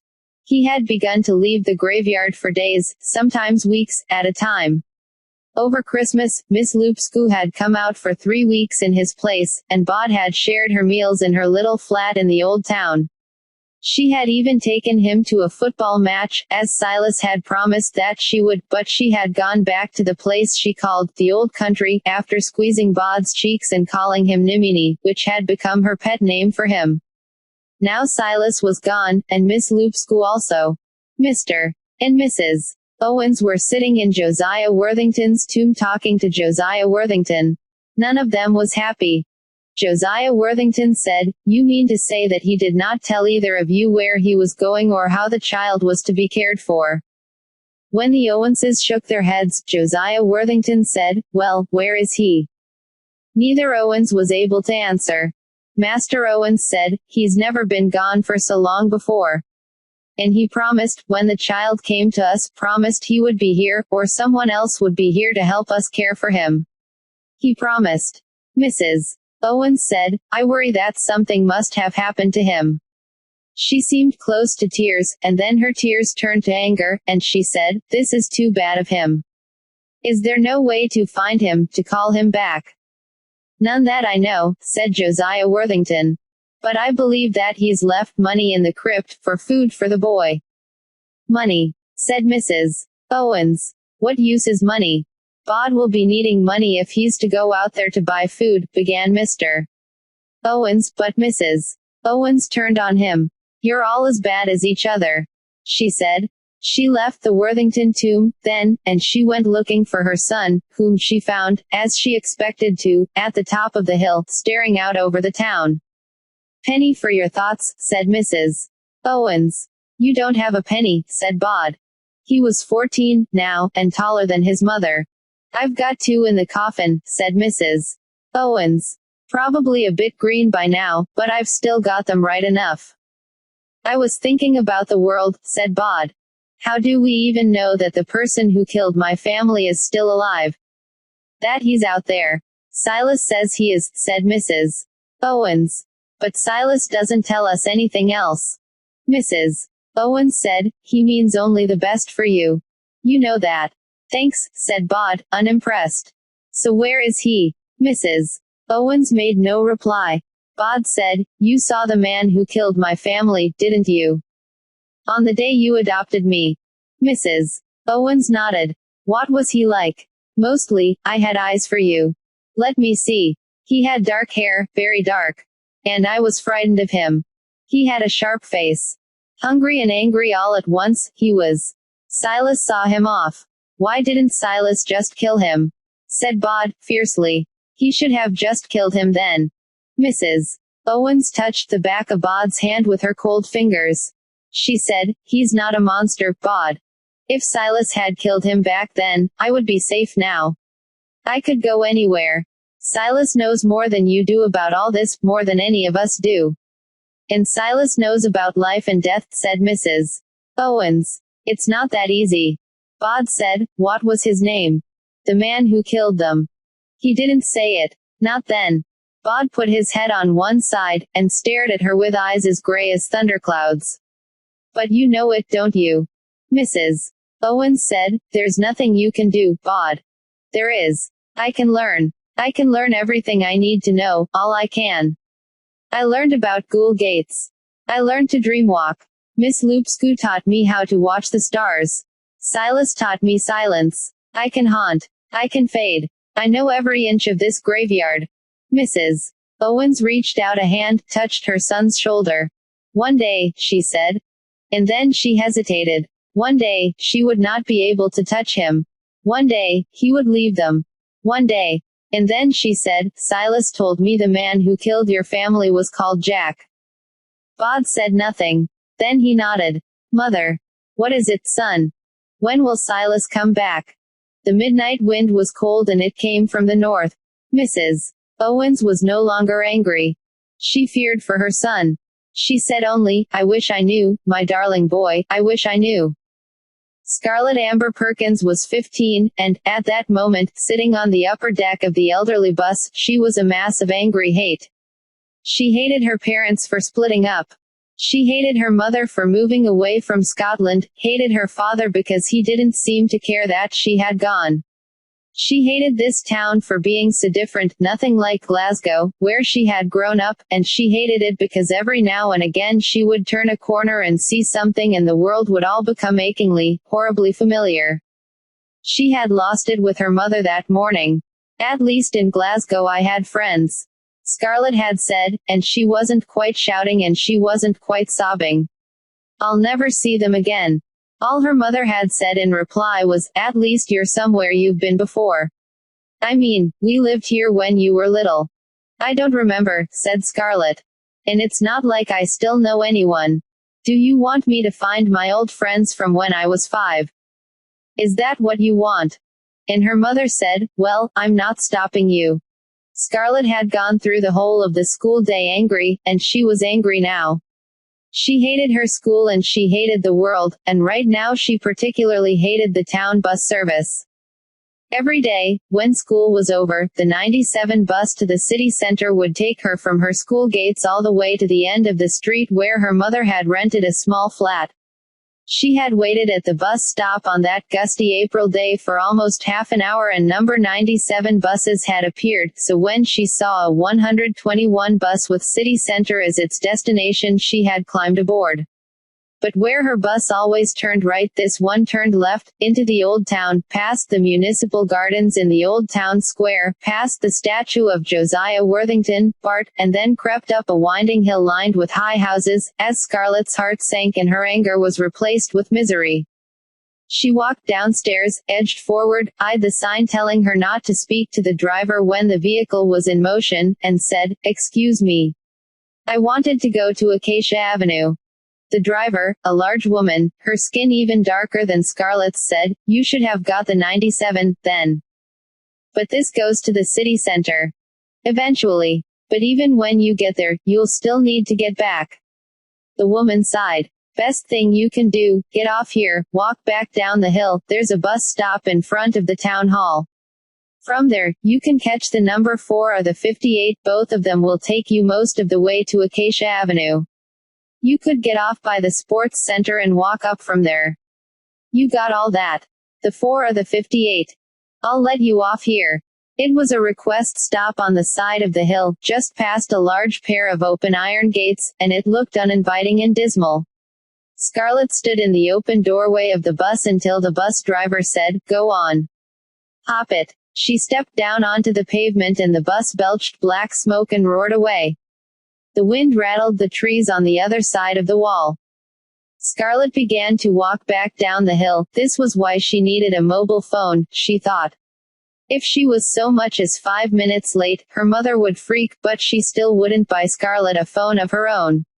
Oh well. She would have to endure another shouting match. It wouldn't be the first and it wouldn't be the last. By now she was level with the open gates. She glanced inside in. "That's odd," she said, aloud. "There's an expression, déjà vu, that means that you feel like you've been somewhere before, that you've somehow already dreamed it or experienced it in your mind." Scarlett had experienced it, the knowledge that a teacher was just about to tell them that she'd been to Inverness on holiday, or that someone had dropped a spoon in just that way before. This was different. This wasn't a feeling that she had been here before. This was the real thing. Scarlett walked through the open gates into the graveyard. A magpie flew up as she walked in, a flash of black and white and iridescent green, and settled in the branches of a yew tree, watching her. Around that corner, she thought, is a church, with a bench in front of it, and she turned a corner to see a church, much smaller than the one in her head, a sinister blocky little Gothic building of grey stone, with a jutting spire. In front of it was a weathered wooden bench. She walked over, sat down on the bench, and swung her legs as if she was still a little girl. "Hello. Hello," said a voice from behind her. "Awful cheek of me, I know, but would you help me hold down this, just really need another pair of hands, if it's not too much trouble." Scarlett looked around, and saw a man in a fawn-colored raincoat squatting in front of a gravestone. He was holding a large sheet of paper which was blowing about in the wind. She hurried over to him. "You hold on to it here," said the man. "One hand here, one hand there, that's it. Frightful imposition, I know. Ridiculously grateful." He had a biscuit tin next to him, and from the tin he pulled what looked like a crayon the size of a small candle. He began rubbing it back and forth across the stone with easy, practiced movements. "There we go," he said, cheerfully. "And here she comes. Oops. A wiggly bit down at the bottom here, I think it's meant to be ivy, the Victorians loved putting ivy on things, deeply symbolic you know. And there we are. You can let go now." He stood up, ran one hand through his gray hair. "Ow. Needed to stand. Legs got a bit pins and needlesy," he said. "So, what do you reckon to that?" The actual headstone was covered in green and yellow lichen, and so worn and faded as to almost be undecipherable, but the rubbing was clear. "Magella Godspeed, spinster of this parish, 1791–1870, lost to all but memory," Scarlett read aloud. "And probably now lost even to that," said the man. His hair was thinning, and he smiled hesitantly and blinked at her through small, round glasses which made him look a little like a friendly owl. A large raindrop splashed down on the paper, and the man hurriedly rolled it up and grabbed his tin box of crayons. Another handful of raindrops, and Scarlett picked up the portfolio the man pointed to, propped up beside a nearby gravestone, and followed him into the tiny porch of the church, where the rain could not touch them. "Thank you so much," said the man. "I don't think it's really going to rain much. Weather forecast for this afternoon said mostly sunny." As if in reply, the wind gusted coldly and the rain began to beat down in earnest. "I know what you're thinking," the gravestone-rubbing man said to Scarlett. "You do," she said. She had been thinking, "My mum will kill me." "You're thinking, is this a church or a funeral chapel?" And the answer is, as far as I can ascertain, that on this site there was indeed a small church, and the original graveyard would have been its churchyard.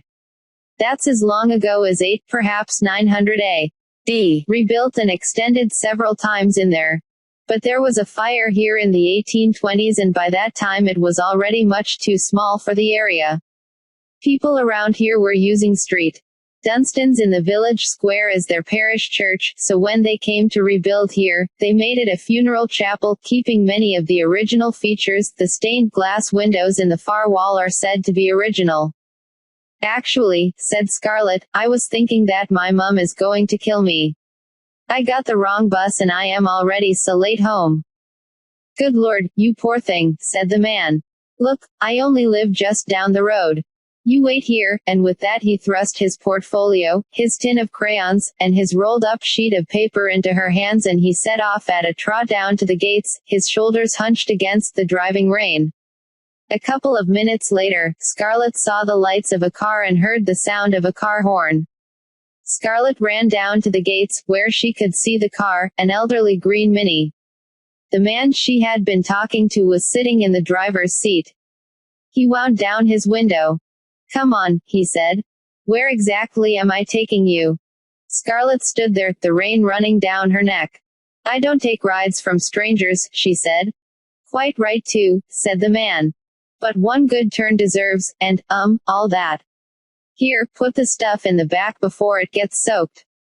He pulled open the passenger door, and Scarlett leaned inside and put his grave-robbing equipment down on the back seat as best she could. "Tell you what," he said.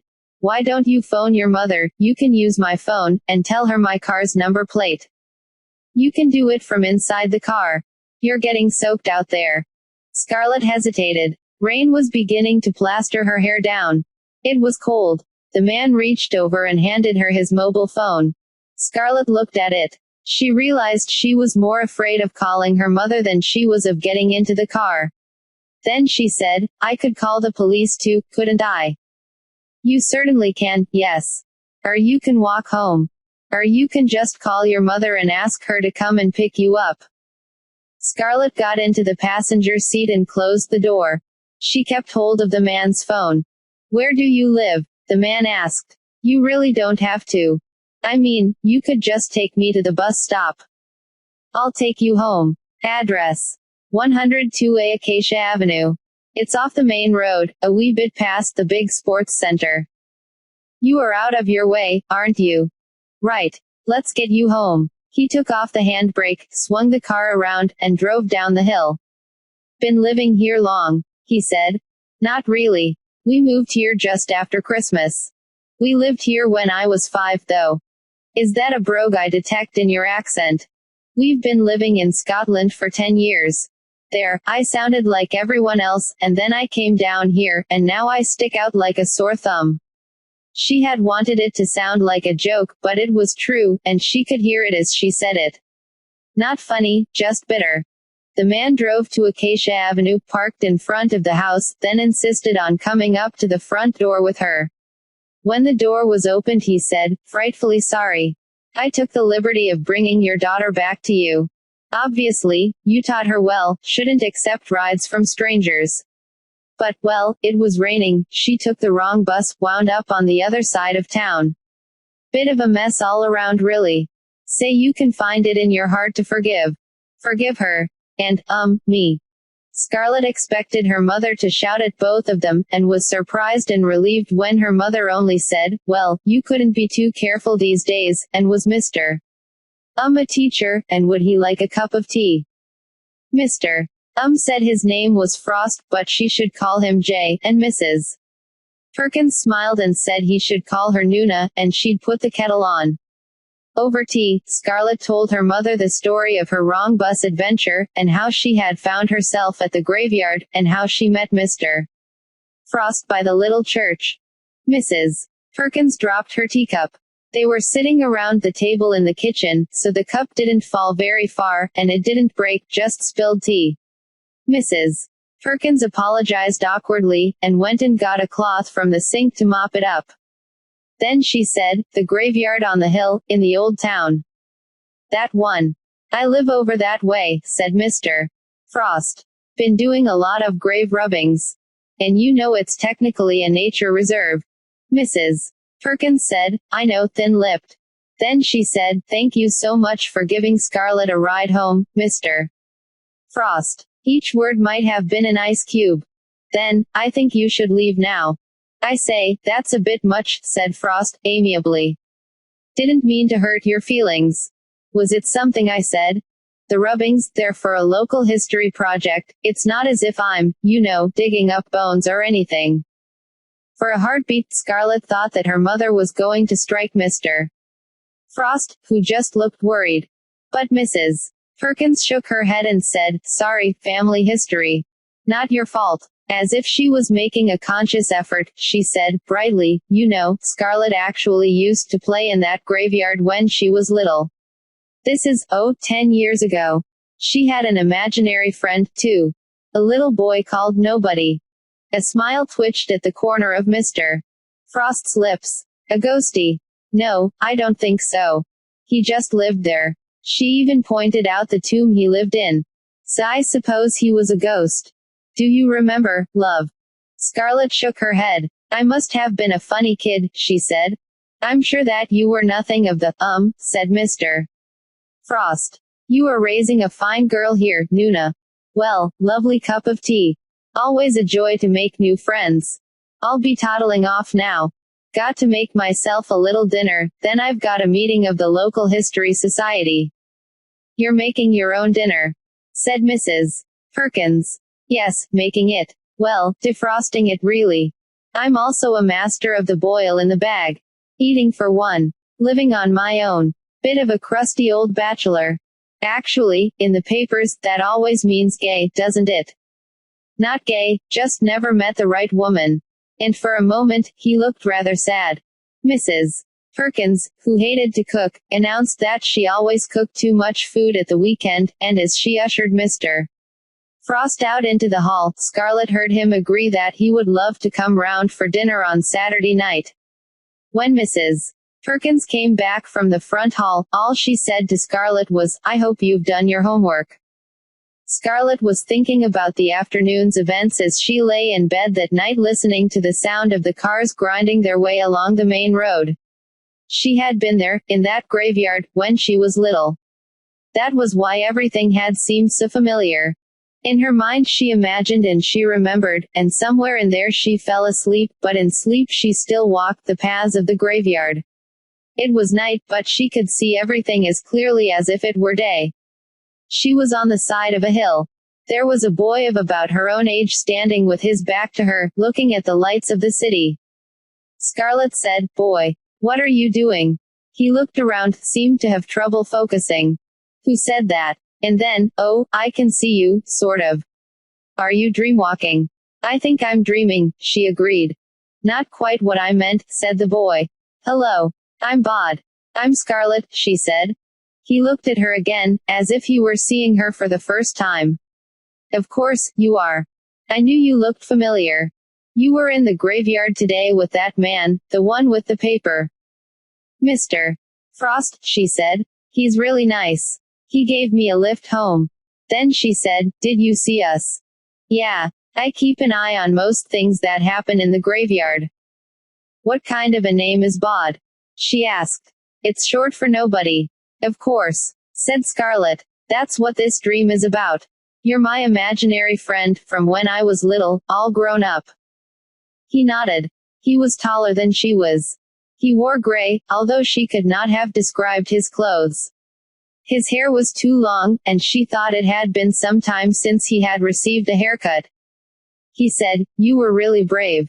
We went deep into the hill and we saw the Indigo Man. And we met the Sleer." Something happened, then, in her head. A rushing and a tumbling, a whirl of darkness and a crash of images. "I remember," said Scarlett. But she said it to the empty darkness of her bedroom, and heard nothing in reply but the low trundle of a distant lorry, making its way through the night. Bod had stores of food, the kind that lasted, cached in the crypt, and more in some of the chillier tombs and vaults and mausoleums. Silas had made sure of that. He had enough food to keep him going for a couple of months. Unless Silas or Miss Loopscoo was there, he simply would not leave the graveyard. He missed the world beyond the graveyard gates, but he knew it was not safe out there. Not yet. The graveyard, though, was his world and his domain, and he was proud of it and loved it as only a 14-year-old boy can love anything. And yet, in the graveyard, no one ever changed. The little children Bod had played with when he was small were still little children. Fortinbrau's Bartleby, who had once been his best friend, was now 4 or 5 years younger than Bod was, and they had less to talk about each time they saw each other. Thackeray Porringer was Bod's height and age, and seemed to be in much better temper with him. He would walk with Bod in the evenings, and tell stories of unfortunate things that had happened to his friends. Normally the stories would end in the friends being hanged until they were dead for no offense of theirs and by mistake, although sometimes they were simply transported to the American colonies and they didn't have to be hanged unless they came back. Liza Hempstock, who had been Bod's friend for the last 6 years, was different in another way. She was less likely to be there for him when Bod went down to the nettle patch to see her, and on the rare occasions when she would be short-tempered, argumentative, and often downright rude. Bod talked to Mr. Owens about this, and, after a few moments' reflection, his father said, "It's just women, I reckon. She liked you as a boy, probably isn't sure who you are now you're a young man. I used to play with one little girl down by the duck pond every day until she turned about your age, and then she threw an apple at my head and did not say another word to me until I was 17. Mrs. Owens sniffed. "It was a pear I threw," she said, tartly, "and I was talking to you again soon enough, for we danced a measure at your cousin Ned's wedding, and that was but 2 days after your 16th birthday. Mr. Owens said, "Of course you are right, my dear." He winked at Bod, to tell him that it was none of it serious. And then he mouthed 17, to show that, really, it was. Bod had allowed himself no friends among the living. That way, he had realized back during his short-lived schooldays, lay only trouble. Still, he had remembered Scarlett, had missed her for years after she went away, had long ago faced the fact he would never see her again. And now she had been here in his graveyard, and he had not known her. He was wandering deeper into the tangle of ivy and trees that made the graveyard's northwest quadrant so dangerous. Signs advised visitors to keep out, but the signs were not needed. It was uninviting and creepy once you were past the ivy tangle that marked the end of the Egyptian walk and the black doors in the mock Egyptian walls that led to people's final resting places. In the northwest, nature had been reclaiming the graveyard for almost 100 years, and the stones were tipped over, graves were forgotten or simply lost beneath the green ivy and the leaf fall of 50 years. Paths were lost and impassable. Bod walked with care. He knew the area well, and he knew how dangerous it could be. When Bod was 9 he had been exploring in just this part of the world when the soil had given way beneath him, tumbling him into a hole almost 20 feet down. The grave had been dug deep, to accommodate many coffins, but there was no headstone and only one coffin, down at the bottom, containing a rather excitable medical gentleman named Carstairs who seemed thrilled by Bod's arrival and insisted on examining Bod's wrist, which Bod had twisted in the tumble, grabbing onto a root. Before he could be persuaded to go and fetch help. Bod was making his way through the northwest quadrant, a sludge of fallen leaves, a tangle of ivy, where the foxes made their homes and fallen angels stared up blindly, because he had an urge to talk to the poet. Nehemiah Trott was the poet's name, and his gravestone, beneath the greenery, read, "Here lies the mortal remains of Nehemiah Trott, poet. 1741–1774. Swans sing before they die." Bod said, "Master Trott, might I ask you for advice?" Nehemiah Trott beamed, wanly. "Of course, brave boy. The advice of poets is the cordiality of kings. How may I smear unction on your, no, not unction, how may I give balm to your pain? I'm not actually in pain. I just, well, there's a girl I used to know, and I wasn't sure if I should find her and talk to her or if I should just forget about it." Nehemiah Trott drew himself up to his full height, which was less than Bod's, raised both hands to his chest excitedly, and said, "Oh, you must go to her and implore her. You must call her your terpsichore, your echo, your Clytemnestra. You must write poems for her, mighty odes. I shall help you write them, and thus, and only thus, shall you win your true love's heart." "I don't actually need to win her heart. She's not my true love," said Bod. "Just someone I'd like to talk to." "Of all the organs," said Nehemiah Trott, "the tongue is the most remarkable. For we use it both to taste our sweet wine and bitter poison, thus also do we utter words both sweet and sour with the same tongue. Go to her. Talk to her." "I shouldn't." "You should, sir. You must. I shall write about it, when the bottle's lost and won. But if I unfade for one person, it makes it easier for other people to see me." Nehemiah Trott said, "Ah, list to me, young Leander, young hero, young Alexander.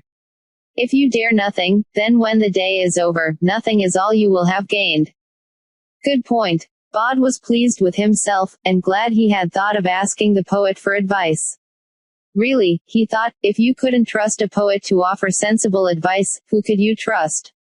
Which reminded him. "Mr. Trott," said Bod, "tell me about revenge." "Dish best served cold," said Nehemiah Trott.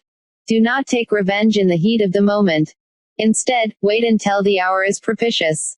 There was a Grub Street hack named O'Leary, an Irishman, I should add, who had the nerve, the confounded cheek to write of my first slim volume of poems, a nosegay of beauty assembled for gentlemen of quality, that it was inferior doggerel of no worth whatsoever, and that the paper it was written on would have been better used as, no, I cannot say. Let us simply agree that it was a most vulgar statement. "But you got your revenge on him?" asked Bod, curious. "On him and on his entire pestilent breed." "Oh, I had my revenge, Master Owens, and it was a terrible one. I wrote, and had published, a letter, which I nailed to the doors of the public houses in London where such low scribbling folk were wont to frequent. And I explained that, given the fragility of the genius poetical, I would henceforth write not for them, but only for myself and posterity, and that I should, as long as I lived, publish no more poems for them. Thus I left instructions that upon my death my poems were to be buried with me, unpublished, and that only when posterity realized my genius, realized that hundreds of my verses had been lost. Only then was my coffin to be disinterred, only then could my poems be removed from my cold dead hand, to finally be published to the approbation and delight of all.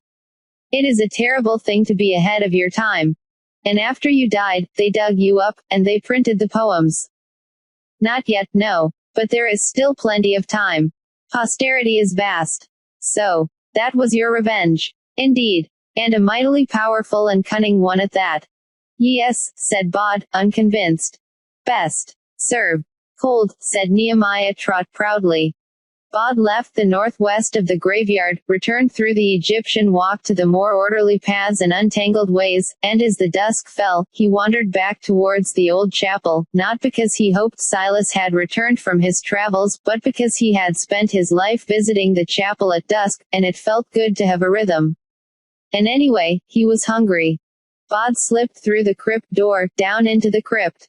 He moved a cardboard box filled with curled and damp parish papers and took out a carton of orange juice, an apple, a box of breadsticks, and a block of cheese, and he ate while pondering how and whether he would seek out Scarlett. He would dreamwalk, perhaps, since that was how she had come to him. He headed outside, was on his way to sit on the gray wooden bench when he saw something and he hesitated. There was someone already there, sitting on his bench. She was reading a magazine. Bod faded even more, became a part of the graveyard, no more important than a shadow or a twig. But she looked up. She looked straight at him, and she said, "Bod. Is that you?" He said nothing. Then he said, "Why can you see me? I almost couldn't. At first I thought you were a shadow or something. But you look like you did in my dream. You sort of came into focus." He walked over to the bench. He said, "Can you actually read that? Isn't it too dark for you?" Scarlett closed the magazine. She said, "It's odd. You'd think it would be too dark, but I could read it fine, no problem." "Are you?" He trailed off, uncertain of what he had wanted to ask her. "Are you here on your own?" She nodded. "I helped Mr. Frost do some grave rubbings, after school. And then I told him I wanted to sit and think here, for a bit. When I'm done here, I promise to go and have a cup of tea with him and he'll run me home." He didn't even ask why. Just said he loves sitting in graveyards too, and that he thinks they can be the most peaceful places in the world. Then she said, "Can I hug you?"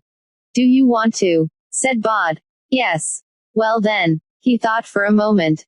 "I don't mind if you do. My hands won't go through you or anything. You're really there."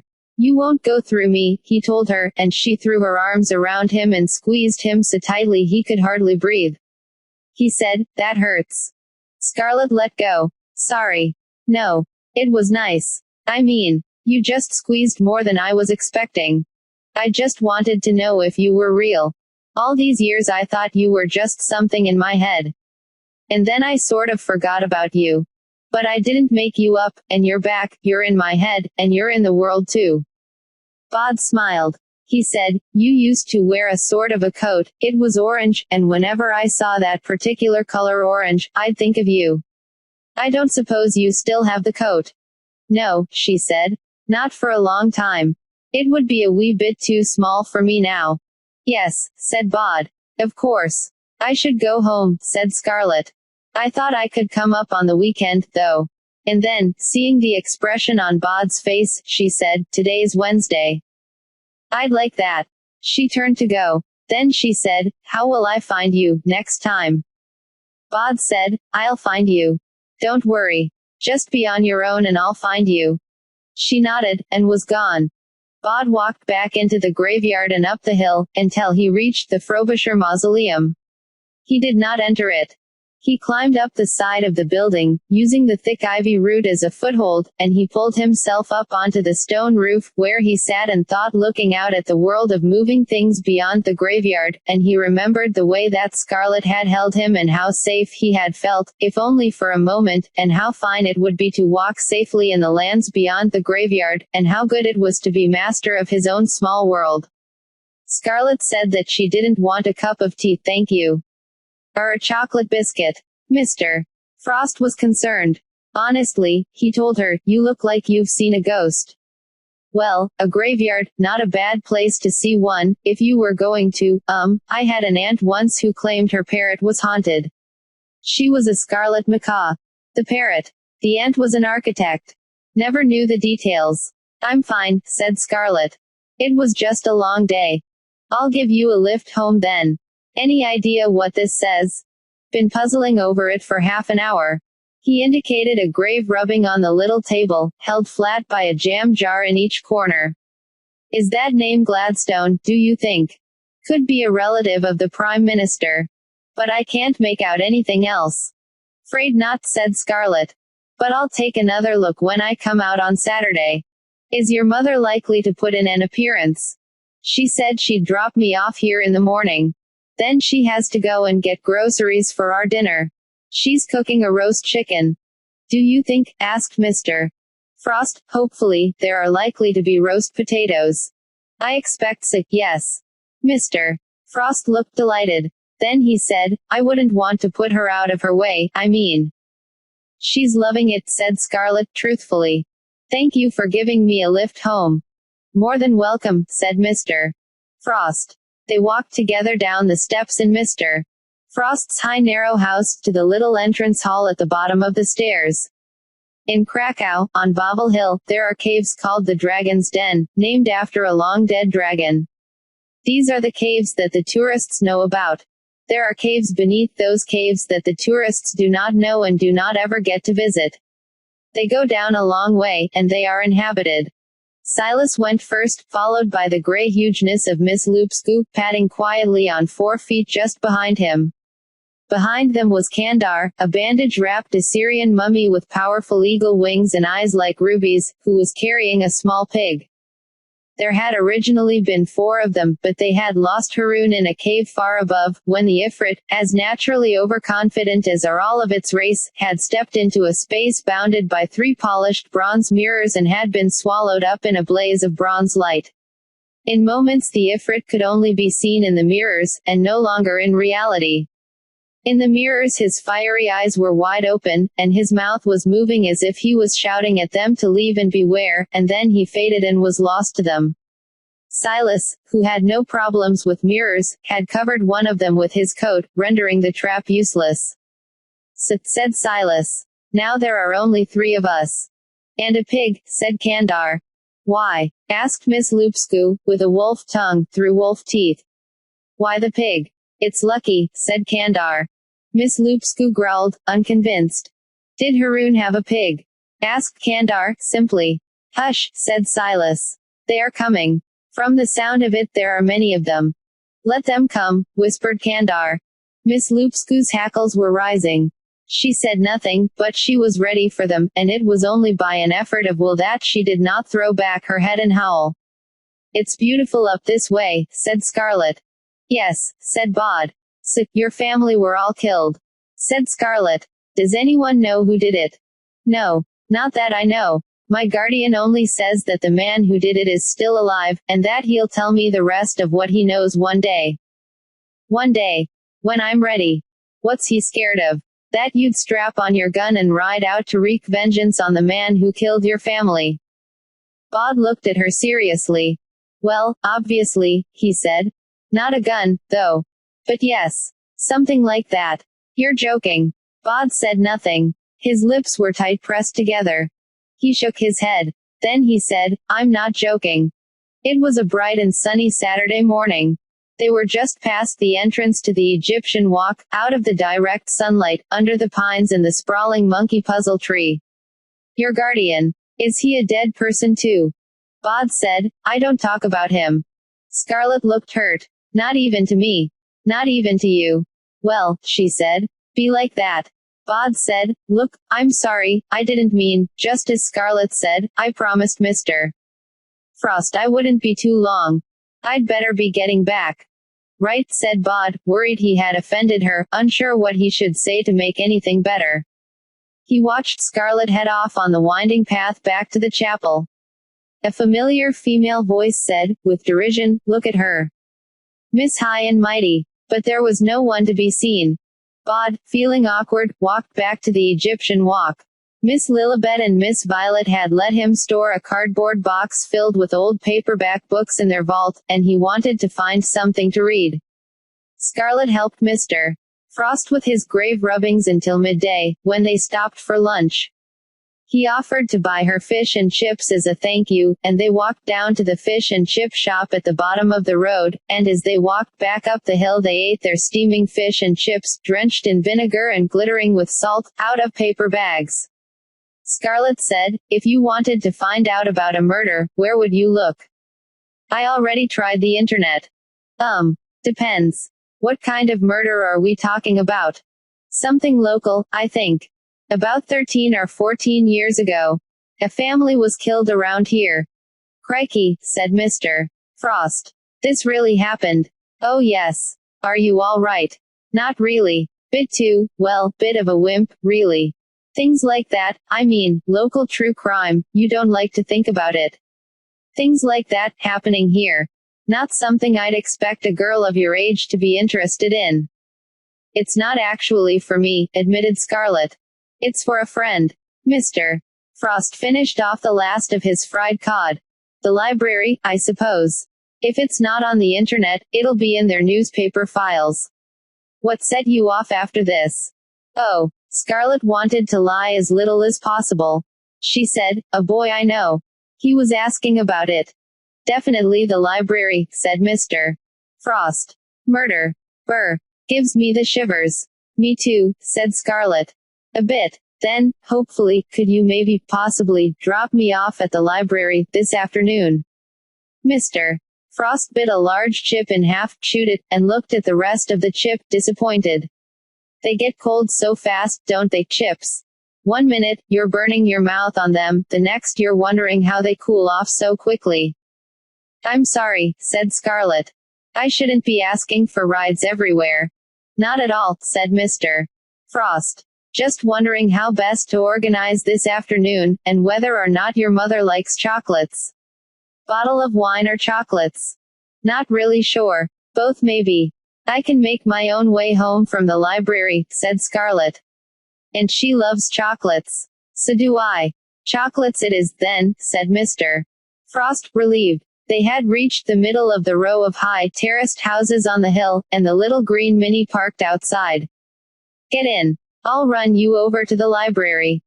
The library was a square building, all brick and stone, dating back to the beginning of the last century. Scarlett looked around, and then went up to the desk. The woman said, yes. Scarlett said, I wanted to see some old newspaper clippings. Is it for school? Said the woman. It's local history, said Scarlett, nodding, proud that she hadn't actually lied. We've got the local paper on microfiche, said the woman. She was large, and had silver hoops in her ears. Scarlett could feel her heart pounding in her chest. She was certain she looked guilty or suspicious, but the woman led her into a room with boxes that looked like computer screens, and showed her how to use them, to project a page of the newspaper at a time onto the screen. One day we'll have it all digitized, said the woman. Now, what dates are you after? About 13 or 14 years ago, said Scarlett. I can't be more specific than that. I'll know it when I see it. The woman gave Scarlett a small box with 5 years' worth of newspapers on microfilm in it. Go wild, she said. Scarlett assumed that the murder of a family would have been front-page news, but instead, when she eventually found it, it was almost buried on page 5. It had happened in October 13 years earlier. There was no color in the article, no description, just an understated list of events. Architect Ronald Dorian, 36, his wife, Carlotta, 34, a publisher, and their daughter, Misty, 7, were found dead at 33 Dunstan Road. Foul play is suspected. A police spokesman said that it was too early to comment at this stage in their investigations, but that significant leads are being followed. There was no mention of how the family died, and nothing said about a missing baby.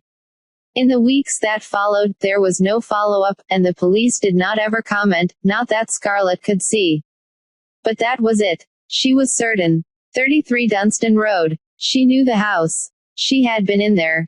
She returned the box of microfilm to the front desk, thanked the librarian, and walked home in the April sunshine. Her mother was in the kitchen cooking, not entirely successfully, judging from the smell of burnt bottom of the saucepan that filled most of the flat. Scarlett retreated to her bedroom and opened the windows wide to let the burnt smell out. Then she sat on her bed and made a phone call. Hello, Mr. Frost. Scarlett. Everything's still all right for this evening. How's your mother? Oh, it's all under control, said Scarlett, which was what her mother had said when she had asked. Mr. Frost, how long have you lived at your house? How long? About, 4 months now. How did you find it? Estate agent's window. It was empty and I could afford it. Well, more or less. Well, I wanted something within walking distance of the graveyard, and this was perfect. Mr. Frost. Scarlett wondered how to say it, and then just said it. About 13 years ago, 3 people were murdered in your house. The Dorian family. There was a silence at the other end of the phone. Mr. Frost. Are you there? Still here, Scarlett. Sorry. Not the sort of thing you expect to hear. It's an old house, I mean, you expect things to happen a long time ago. But not. Well, what happened? Scarlett wondered how much she could tell him. She said, there was a little piece on it in an old newspaper, it only gave the address and nothing else. I don't know how they died or anything. Well, good Lord, Mr. Frost sounded more intrigued by the news than Scarlett could have expected. This, young Scarlett, is where we local historians come into our own. Leave it with me. I'll find out everything I can and report back. Thank you, said Scarlett, relieved. I assume this phone call is because if Nuna thought there were murders going on in my home, even 13-year-old ones, you'd never be allowed to see me or the graveyard again. So, suppose I won't mention it unless you do. Thank you, Mr. Frost. See you at 7. With chocolates. Dinner was remarkably pleasant. The burnt smell had gone from the kitchen. The chicken was good, the salad was better, the roast potatoes were too crispy, but a delighted Mr. Frost had proclaimed that this was precisely the way he liked them, and had taken a second helping. The flowers were popular, the chocolates, which they had for dessert, were perfect, and Mr. Frost sat and talked, then watched television with them until about 10 p.m., when he said that he needed to get home. Time, tide, and historical research wait for no man, he said. He shook Nuna's hand with enthusiasm, winked at Scarlett conspiratorially, and was out the door. Scarlett tried to find Bod in her dreams that night. She thought of him as she went to sleep, imagined herself walking the graveyard looking for him, but when she did dream it was of wandering around Glasgow city centre with her friends from her old school. They were hunting for a specific street, but all they found was a succession of dead ends, one after another. Deep beneath the hill in Krakow, in the deepest vault beneath the caves they call the Dragon's Den, Miss Lupscu stumbled and fell. Silas crouched beside her and cradled Miss Lupscu's head in his hands. There was blood on her face, and some of it was hers. You must leave me, she said. Save the boy. She was halfway now, halfway between grey wolf and woman, but her face was a woman's face. No, said Silas. I won't leave you. Behind him, Kandar cradled its piglet like a child might hold a doll. The mummy's left wing was shattered, and it would never fly again, but its bearded face was implacable. They will come back, Silas, Miss Lupscu whispered. Too soon, the sun will rise. Then, said Silas, we must deal with them before they are ready to attack. Can you stand? Da. I am one of the hounds of God, said Miss Lupscu. I will stand. She lowered her face into the shadows, flexed her fingers. When she raised her head again, it was a wolf's head. She put her front paws down on the rock, and, laboriously, pushed herself up into a standing position. A grey wolf bigger than a bear, her coat and muzzle flecked with blood. She threw back her head and howled a howl of fury and of challenge. Her lips curled back from her teeth and she lowered her head once more. Now, growled Miss Lupscu. We end this. Late on Sunday afternoon the telephone rang. Scarlett was sitting downstairs, laboriously copying faces from the manga she had been reading onto scrap paper. Her mother picked up the phone. Funny, we were just talking about you, said her mother, although they hadn't been. It was wonderful, her mother continued. I had the best time. Honestly, it was no trouble. The chocolates. They were perfect. Just perfect. I told Scarlett to tell you, any time you want a good dinner, you just let me know. And then, Scarlett. Yes, she's here. I'll put her on. Scarlett. I'm just here, Mum, said Scarlett. You don't have to shout. She took the phone. Mr. Frost. Scarlett. He sounded excited. The thing we were talking about. The thing that happened in my house. You can tell this friend of yours that I found out, listen, when you said, a friend of yours, did you mean it in the sense of we're actually talking about you, or is there a real person, if it's not a personal question? I've got a real friend who wants to know, said Scarlett, amused. Her mother shot her a puzzled look. Tell your friend that I did some digging, not literally, more like rummaging, well, a fair amount of actual looking around, and I think I might have unearthed some very real information. Stumbled over something hidden. Well, not something I think we should spread around. I found things out. Like what? Asked Scarlett. Look. Don't think I'm mad. But, well, as far as I can tell, 3 people were killed. One of them, the baby, I think, wasn't. It wasn't a family of 3, it was a family of 4. Only 3 of them died. Tell him to come and see me, your friend. I'll fill him in. I'll tell him, said Scarlett. She put down the phone, her heart beating like a snare. Bod walked down the narrow stone stairs for the first time in 6 years. His footsteps echoed in the chamber inside the hill. He reached the bottom of the steps and waited for the sleer to manifest. And he waited, and waited, but nothing appeared, nothing whispered, nothing moved. He looked around the chamber, untroubled by the deep darkness, seeing it as the Dead Sea. He walked over to the altar stone set in the floor, where the cup and the brooch and the stone knife sat. He reached down and touched the edge of the knife. It was sharper than he had expected, and it nicked the skin of his finger. It is the treasure of the sleer, whispered a triple voice, but it sounded smaller than he remembered, more hesitant. Bod said, You're the oldest thing here. I came to talk to you. I want advice. A pause. Nothing comes to the sleer for advice. The sleer guards. The sleer waits. I know. But Silas isn't here. And I don't know who else to talk to. Nothing was said. Just a silence in reply, that echoed of dust and loneliness. I don't know what to do, Bod said, honestly. I think I can find out about who killed my family. Who wanted to kill me. It means leaving the graveyard, though. The sleer said nothing. Smoke tendrils twined slowly around the inside of the chamber. I'm not frightened of dying, said Bod. It's just so many people I care for have spent so much time keeping me safe, teaching me, protecting me. Again, silence. Then he said, I have to do this on my own. Yes. That's all, then. Sorry I bothered you.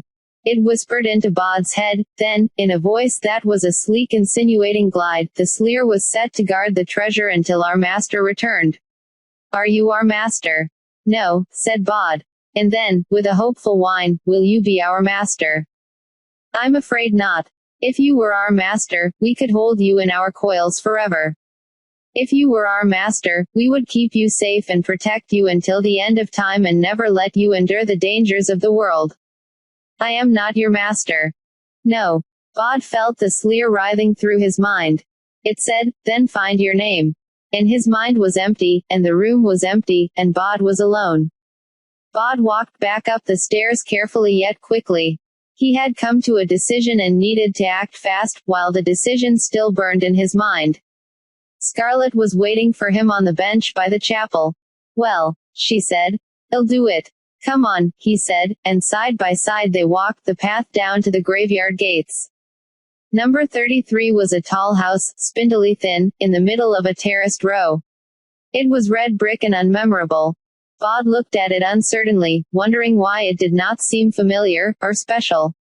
It was only a house, like any other. There was a small concreted space in front of it that wasn't a garden, a green Mini parked on the street. The front door had once been painted a bright blue, but had been dimmed by time and the sun. Well, said Scarlett. Bod knocked on the door. There was nothing, then a clatter of feet on the stairs from inside, and the door opened to reveal an entryway and stairs. Framed in the doorway was a bespectacled man with receding gray hair, who blinked at them, then stuck out his hand at Bod, and smiled nervously, and said, You must be Miss Perkins's mysterious friend. Good to meet you. This is Bod, said Scarlett. Bob. Bod. With a D, she said. Bod, this is Mr. Frost. Bod and Frost shook hands.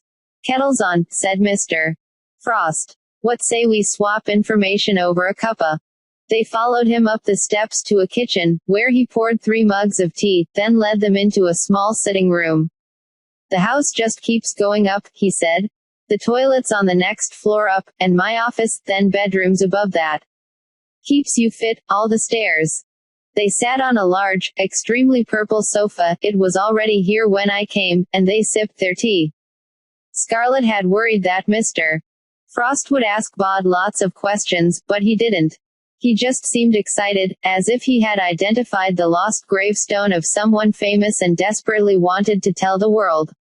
He kept moving impatiently in his chair, as if he had something enormous to impart to them, and not blurting it out immediately was a physical strain. Scarlet said, "So what did you find out?" Mr. Frost said, "Well, you were right. I mean, this was the house where those people were killed. In it, I think the crime was, well, not exactly hushed up, but forgotten about, let go by the authorities." "I don't understand," said Scarlet. "Murders don't get swept under the carpet." "This one was," said Frost. He drained his tea. "There are people out there who have influence. It's the only explanation for that, and for what happened to the youngest child." "And what was that?" asked Bod. "He lived," said Frost. "I'm sure of it. But there wasn't a manhunt. A missing toddler normally would be national news. But they must have squashed it somehow." "Who are they?" asked Bod. "The same people who had the family killed." "Do you know any more than that?"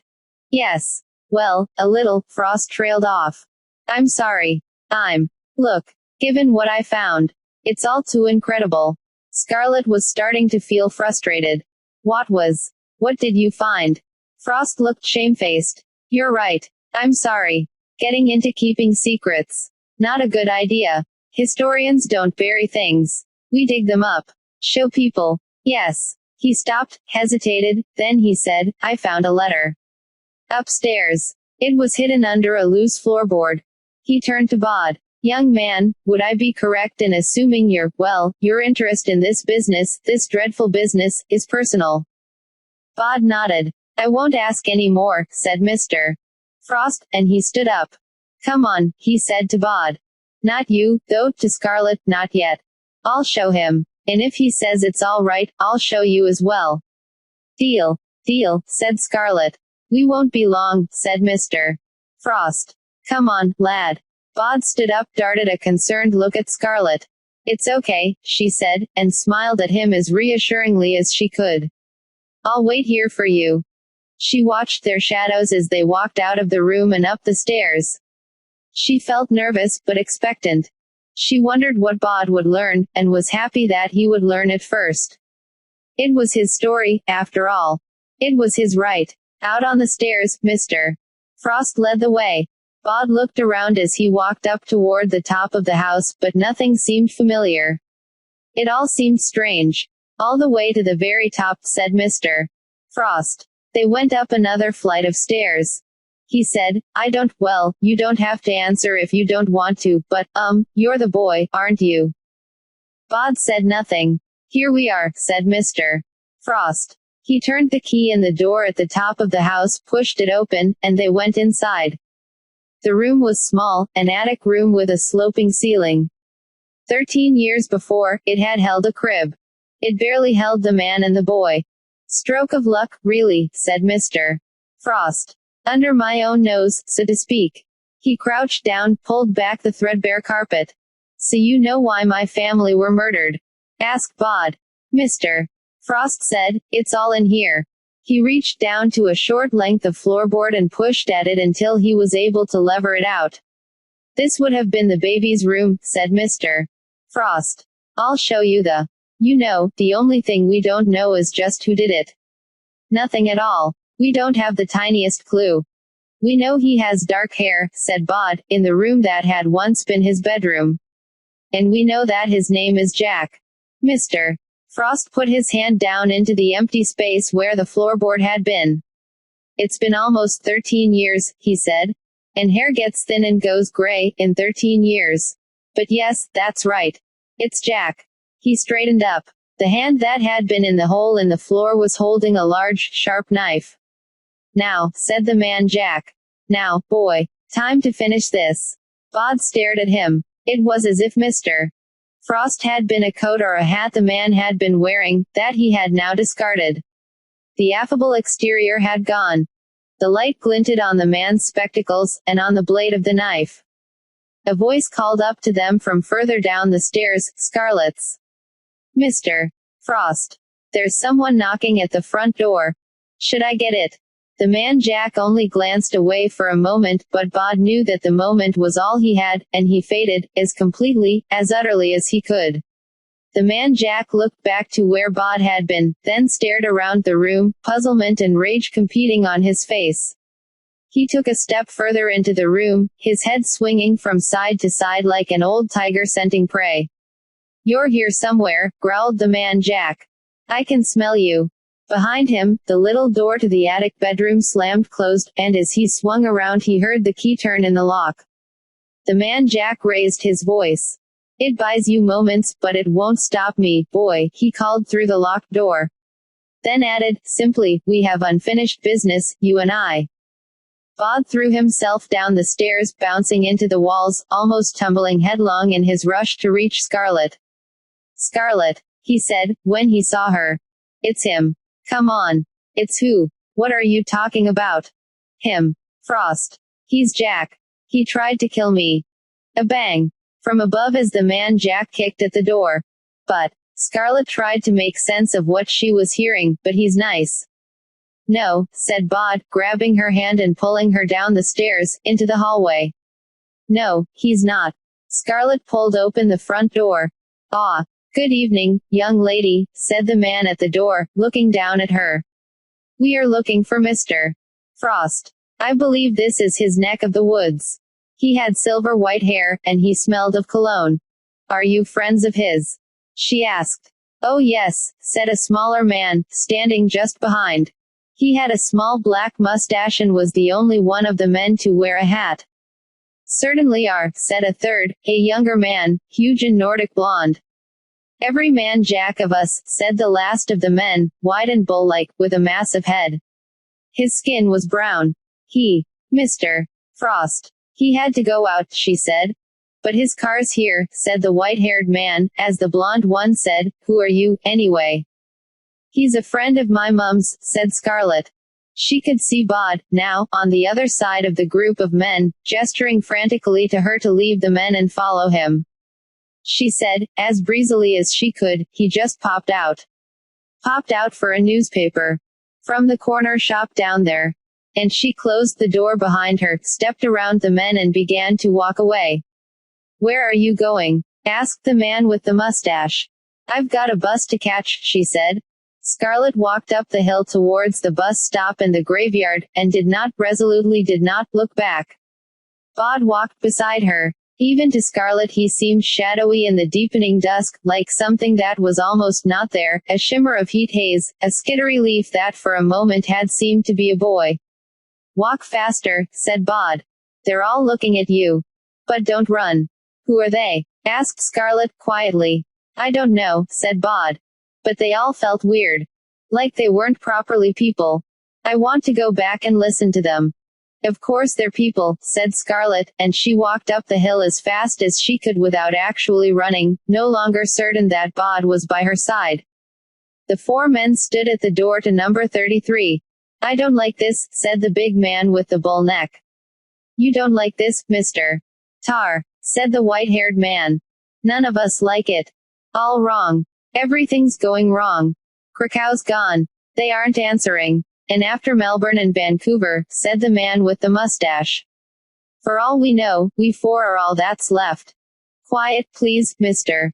Ketch," said the white-haired man. "I'm thinking." "Sorry, sir," said Mr. Ketch, and he patted his mustache with one gloved finger, looked up the hill and down again, and whistled through his teeth. "I think we should go after her," said the bull-necked man, Mr. Tar.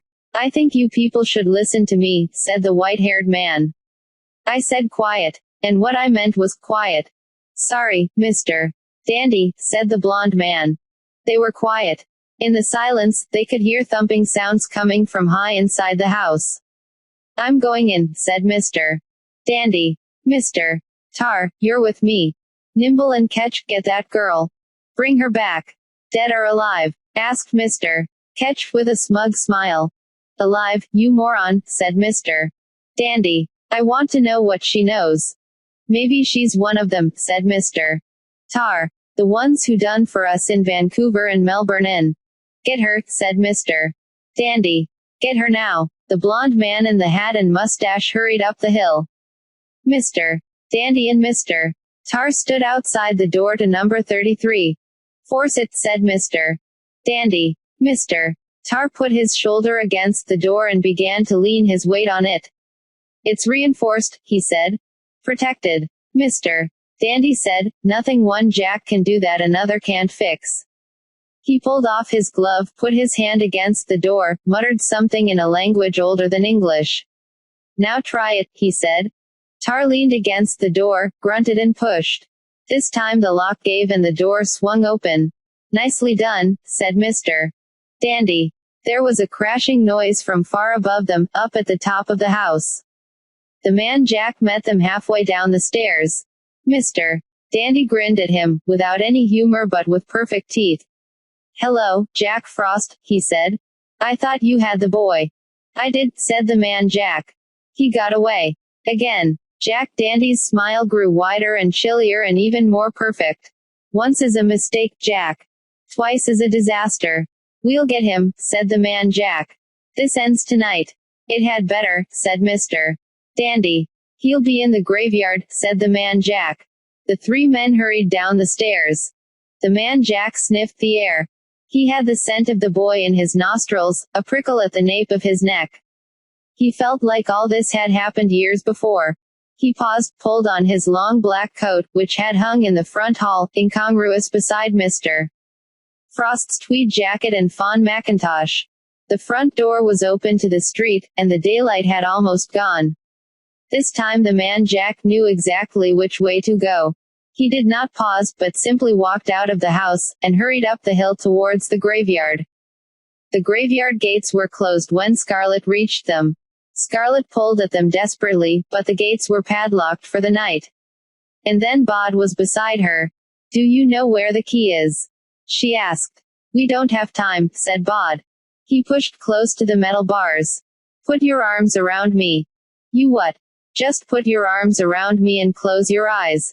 Scarlet stared at Bod, as if daring him to try something, then she held him tightly and screwed her eyes shut. Okay. Bod leaned against the bars of the graveyard gates. They counted as part of the graveyard, and he hoped that his freedom of the graveyard might possibly, just this time, cover other people too. And then, like smoke, Bod slipped through the bars. You can open your eyes, he said. She did. How did you do that? This is my home, he said. I can do things here. The sound of shoes slapping against the pavement, and two men were on the other side of the gates, rattling them, pulling at them. Hullo, said Jack Ketch with a twitch of his mustache, and he smiled at Scarlet through the bars like a rabbit with a secret. He had a black silk cord tied around his left forearm, and now he was tugging at it with his gloved right hand. He pulled it off his arm and into his hand, testing it, running it from hand to hand as if he was about to make a cat's cradle. Come on out, girlie. It's all right. No one's going to hurt you. We just need you to answer some questions, said the big blond man, Mr. Nimble. We're on official business. He lied. There was nothing official about the Jacks of all trades, although there had been Jacks in governments and in police forces and in other places besides. Run, said Bod to Scarlet, pulling at her hand. She ran. Did you see that? Said the Jack they called Ketch. What? I saw somebody with her. A boy. The boy. Asked the Jack called Nimble. How would I know? Here. Give me a hand up. The bigger man put his hands out, linked them to make a step, and Jack Ketch's black-clad foot went into it. Lifted up, he scrambled onto the top of the gates and jumped down to the drive, landing on all fours like a frog. He stood up, said, Find another way in. I'm going after them. And he sprinted off up the winding path that led into the graveyard. Scarlet said, Just tell me what we're doing. Bod was walking fast through the twilit graveyard, but he was not running, not yet.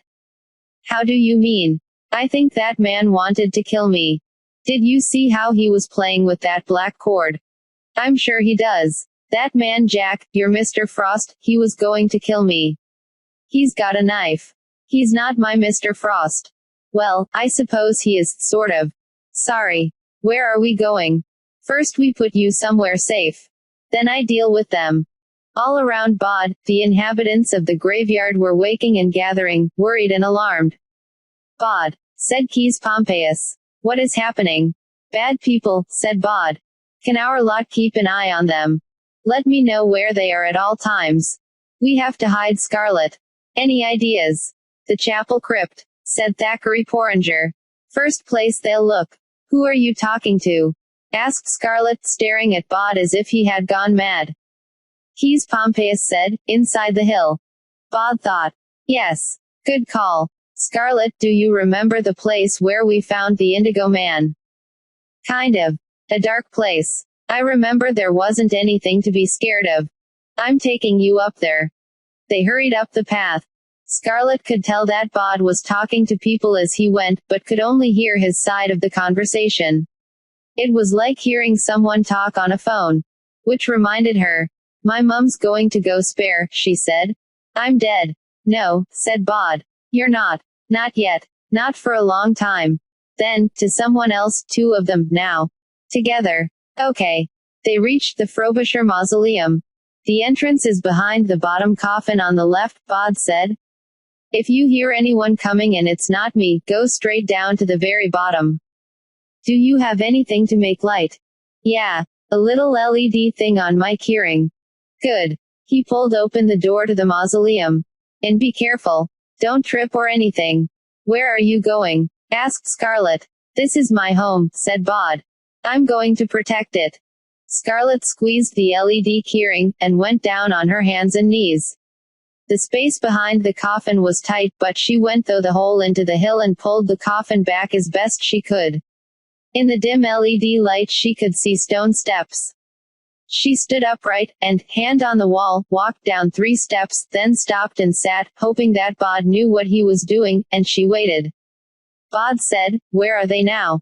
His father said, One fellow's up by the Egyptian walk, looking for you. His friend's waiting down by the alley wall.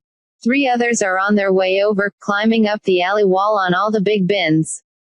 I wish Silas was here. He'd make short work of them. Or Miss Loopscoo. You don't need them, said Mr. Owens encouragingly. Where's Mum? Down by the alley wall. Tell her I've hidden Scarlet in the back of the Frobisher's place. Ask her to keep an eye on her if anything happens to me. Bod ran through the darkened graveyard. The only way into the northwest part of the graveyard was through the Egyptian walk. And to get there he would have to go past the little man with the black silk rope. A man who was looking for him, and who wanted him dead. He was nobody Owens, he told himself. He was a part of the graveyard. He would be fine. He nearly missed the little man, the Jack called Ketch, as he hurried into the Egyptian walk. The man was almost part of the shadows. Bod breathed in, faded as deeply as he could fade, and moved past the man like dust blown on an evening breeze. He walked down the green-hung length of the Egyptian walk, and then, with an effort of will, he became as obvious as he could, and kicked at a pebble. He saw the shadow by the arch detach itself and come after him, almost as silent as the dead. Bod pushed through the trailing ivy that blocked the walk and into the northwest corner of the graveyard. He would have to time this just right, he knew. Too fast and the man would lose him, yet if he moved too slowly a black silk rope would wrap itself around his neck, taking his breath with it and all his tomorrows. He pushed noisily through the tangle of ivy, disturbing one of the graveyard's many foxes, which sprinted off into the undergrowth. It was a jungle here, of fallen headstones and headless statues, of trees and holly bushes, of slippery piles of half-rotted fallen leaves, but it was a jungle that Bod had explored since he had been old enough to walk and to wander. Now he was hurrying carefully, stepping from root tangle of ivy to stone to earth, confident that this was his graveyard. He could feel the graveyard itself trying to hide him, to protect him, to make him vanish, and he fought it, worked to be seen. He saw Nehemiah trot, and hesitated. Hola, young Bod, called the poet. I hear that excitement is the master of the hour, that you fling yourself through these dominions like a comet across the firmament. What's the word, good Bod? Stand there, said Bod. Just where you are. Look back the way I came. Tell me when he comes close. Bod skirted the ivy-covered Carstairs' grave, and then he stood, panting as if out of breath, with his back to his pursuer. And he waited. It was only for a few seconds, but it felt like a small forever. "He's here, lad," said Nehemiah Trot. "About 20 paces behind you." The Jack called Ketch saw the boy in front of him. He pulled his black silk cord tight between his hands. It had been stretched around many necks, over the years, and had been the end of every one of the people it had embraced. It was very soft and very strong and invisible to X-rays. Ketch's mustache moved, but nothing else. He had his prey in his sight, and did not want to startle it. He began to advance, silent as a shadow. The boy straightened up. Jack Ketch darted forward, his polished black shoes almost soundless on the leaf mold. "He comes, lad," called Nehemiah Trot. The boy turned around, and Jack Ketch made a leap towards him. And Mr. Ketch felt the world tumbling away beneath him. He grabbed at the world with one gloved hand, but tumbled down and down into the old grave, all of 20 feet, before crash landing on Mr.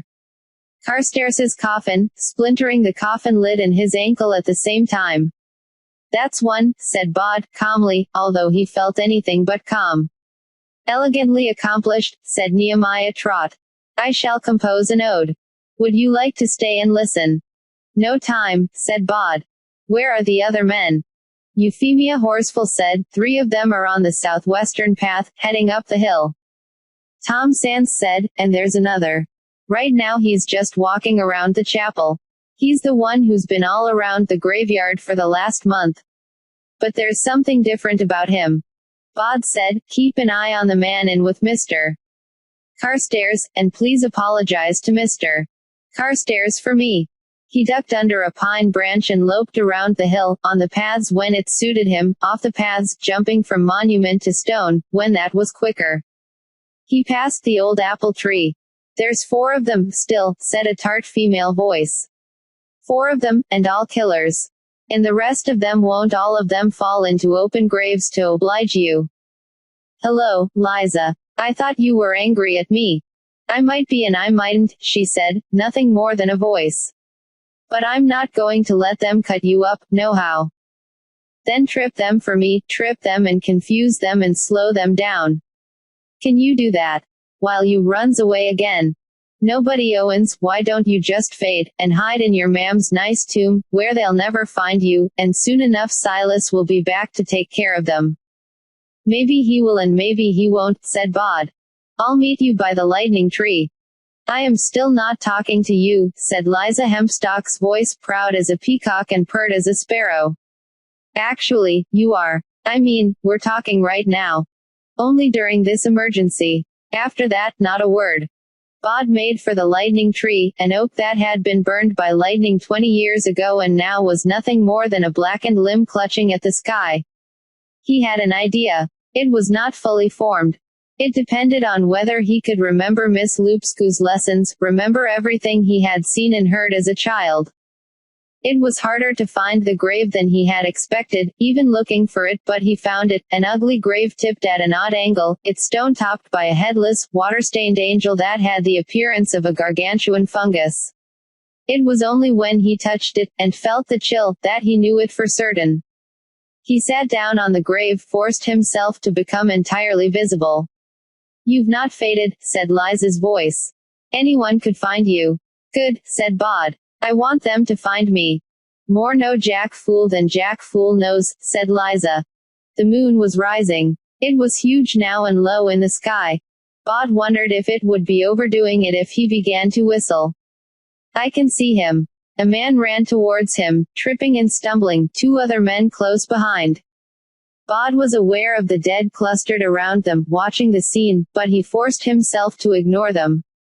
He made himself more comfortable on the ugly grave. He felt like the bait in a trap, and it was not a good feeling. The bull-like man was the first to reach the grave, followed closely by the man with the white hair who had done all the talking, and the tall blonde man. Bod stayed where he was. The man with the white hair said, "Ah. The elusive Dorian boy, I presume. Astonishing. There's our Jack Frost hunting the whole world over, and here you are, just where he left you, 13 years ago." Bod said, "That man killed my family." "Indeed he did." "Why? Does it matter? You're never going to tell anyone. Then it's no skin off your nose to tell me, is it?" The white-haired man barked a laugh. "Ha! Funny boy. What I want to know is, how have you lived in a graveyard for 13 years without anyone catching wise?" "I'll answer your question if you answer mine." The bull-necked man said, "You don't talk to Mr. Dandy like that, little snot. I split you, I will." The white-haired man took another step closer to the grave. "Hush, Jack Tar. All right. An answer for an answer. We, my friends and I, are members of a fraternal organization, known as the Jacks of all trades, or the Knaves, or by other names. We go back an extremely long way. We know. We remember things that most people have forgotten. The old knowledge." Bod said, "Magic. You know a little magic." The man nodded agreeably. "If you want to call it that. But it is a very specific sort of magic. There's a magic you take from death. Something leaves the world, something else comes into it. You killed my family for what? For magic powers. That's ridiculous. No. We killed you for protection. Long time ago, one of our people, this was back in Egypt, in pyramid days, he foresaw that one day, there would be a child born who would walk the borderland between the living and the dead. That if this child grew to adulthood it would mean the end of our order and all we stand for. We had people casting nativities before London was a village, we had your family in our sights before New Amsterdam became New York. And we sent what we thought was the best and the sharpest and the most dangerous of all the Jacks to deal with you. To do it properly, so we could take all the bad juju and make it work for us instead, and keep everything tickety-boo for another 5,000 years. Only he didn't." Bod looked at the three men. "So where is he? Why isn't he here?" The blond man said, "We can take care of you. He's got a good nose on him, has our Jack Frost. He's on the trail of your little girlfriend. Can't leave any witnesses. Not to something like this."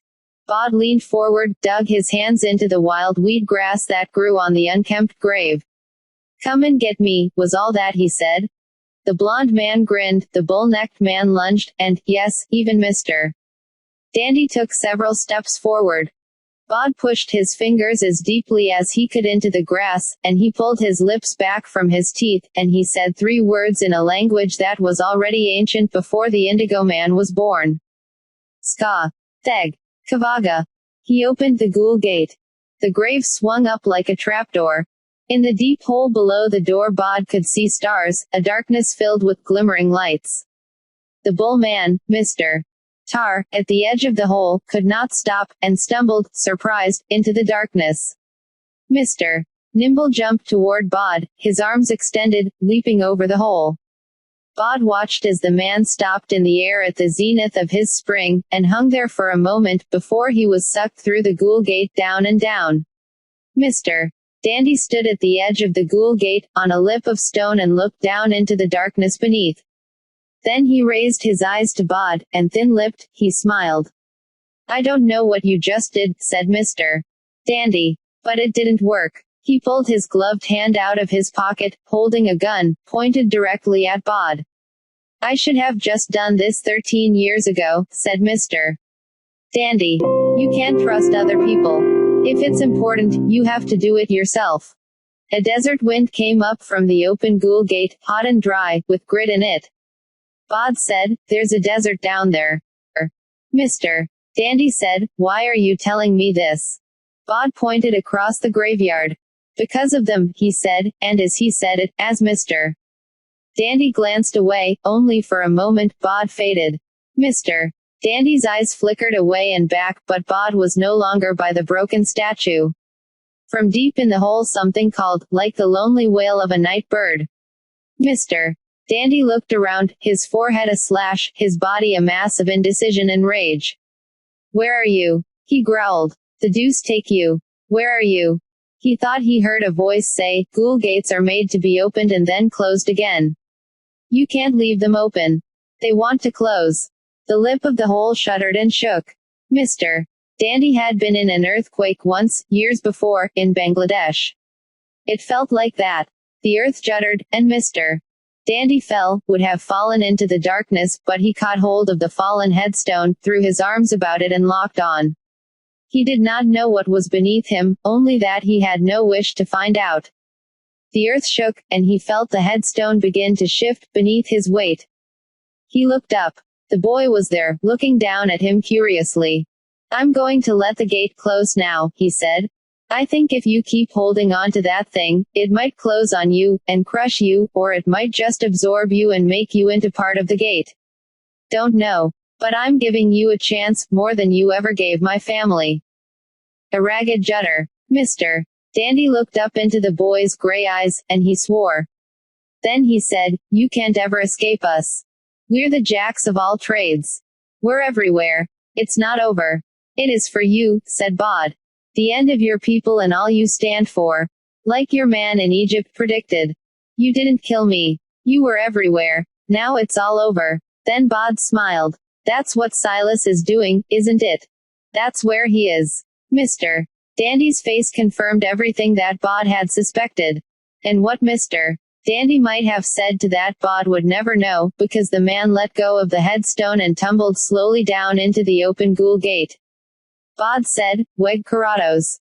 The ghoul gate was a grave once again, nothing more. Something was tugging at his sleeve. Fortinbras Bartleby looked up at him. "Bod. The man by the chapel. He's going up the hill." The man Jack followed his nose. He had left the others, not least because the stink of Jack Dandy's cologne made finding anything subtler impossible. He could not find the boy by scent. Not here. The boy smelled like the graveyard. But the girl smelled like her mother's house, like the dab of perfume she had touched to her neck before school that morning. She smelled like a victim too, like fear sweat thought Jack, like his quarry. And wherever she was, the boy would be too, sooner or later. His hand closed around the handle of his knife and he walked up the hill. He was almost at the top of the hill when it occurred to him, a hunch he knew was a truth, that Jack Dandy and the rest of them were gone. Good, he thought. There's always room at the top. The man Jack's own rise through the order had slowed and stopped after he had failed to kill all of the Dorian family. It was as if he had no longer been trusted. Now, soon, everything would change. At the top of the hill the man Jack lost the girl's scent. He knew she was near. He retraced his steps, almost casually, caught her perfume again about 50 feet away, beside a small mausoleum with a closed metal gateway. He pulled on the gate and it swung wide. Her scent was strong now. He could smell that she was afraid. He pulled down the coffins, one by one, from their shelves, and let them clatter onto the ground, shattering the old wood, spilling their contents onto the mausoleum floor. No, she was not hiding in any of those. Then where? He examined the wall. Solid. He went down on his hands and knees, pulled the last coffin out and reached back. His hand found an opening. "Scarlet," he called, trying to remember how he would have called her name when he was Mr. Frost, but he could not even find that part of himself any longer. He was the man Jack now, and that was all he was. On his hands and knees he crawled through the hole in the wall. When Scarlet heard the crashing noise from above, she made her way, carefully, down the steps, her left hand touching the wall, her right hand holding the little LED keyring, which cast just enough light to allow her to see where she was placing her feet. She made it to the bottom of the stone steps and edged back in the open chamber, her heart thumping. She was scared. Scared of nice Mr. Frost and his scarier friends. Scared of this room and its memories. Even, if she were honest, a little afraid of Bod. He was no longer a quiet boy with a mystery, a link to her childhood. He was something different, something not quite human. She thought, I wonder what Mum's thinking right now. She'll be phoning Mr. Frost's house over and over to find out when I'm going to get back. She thought, if I get out of this alive, I'm going to force her to get me a phone.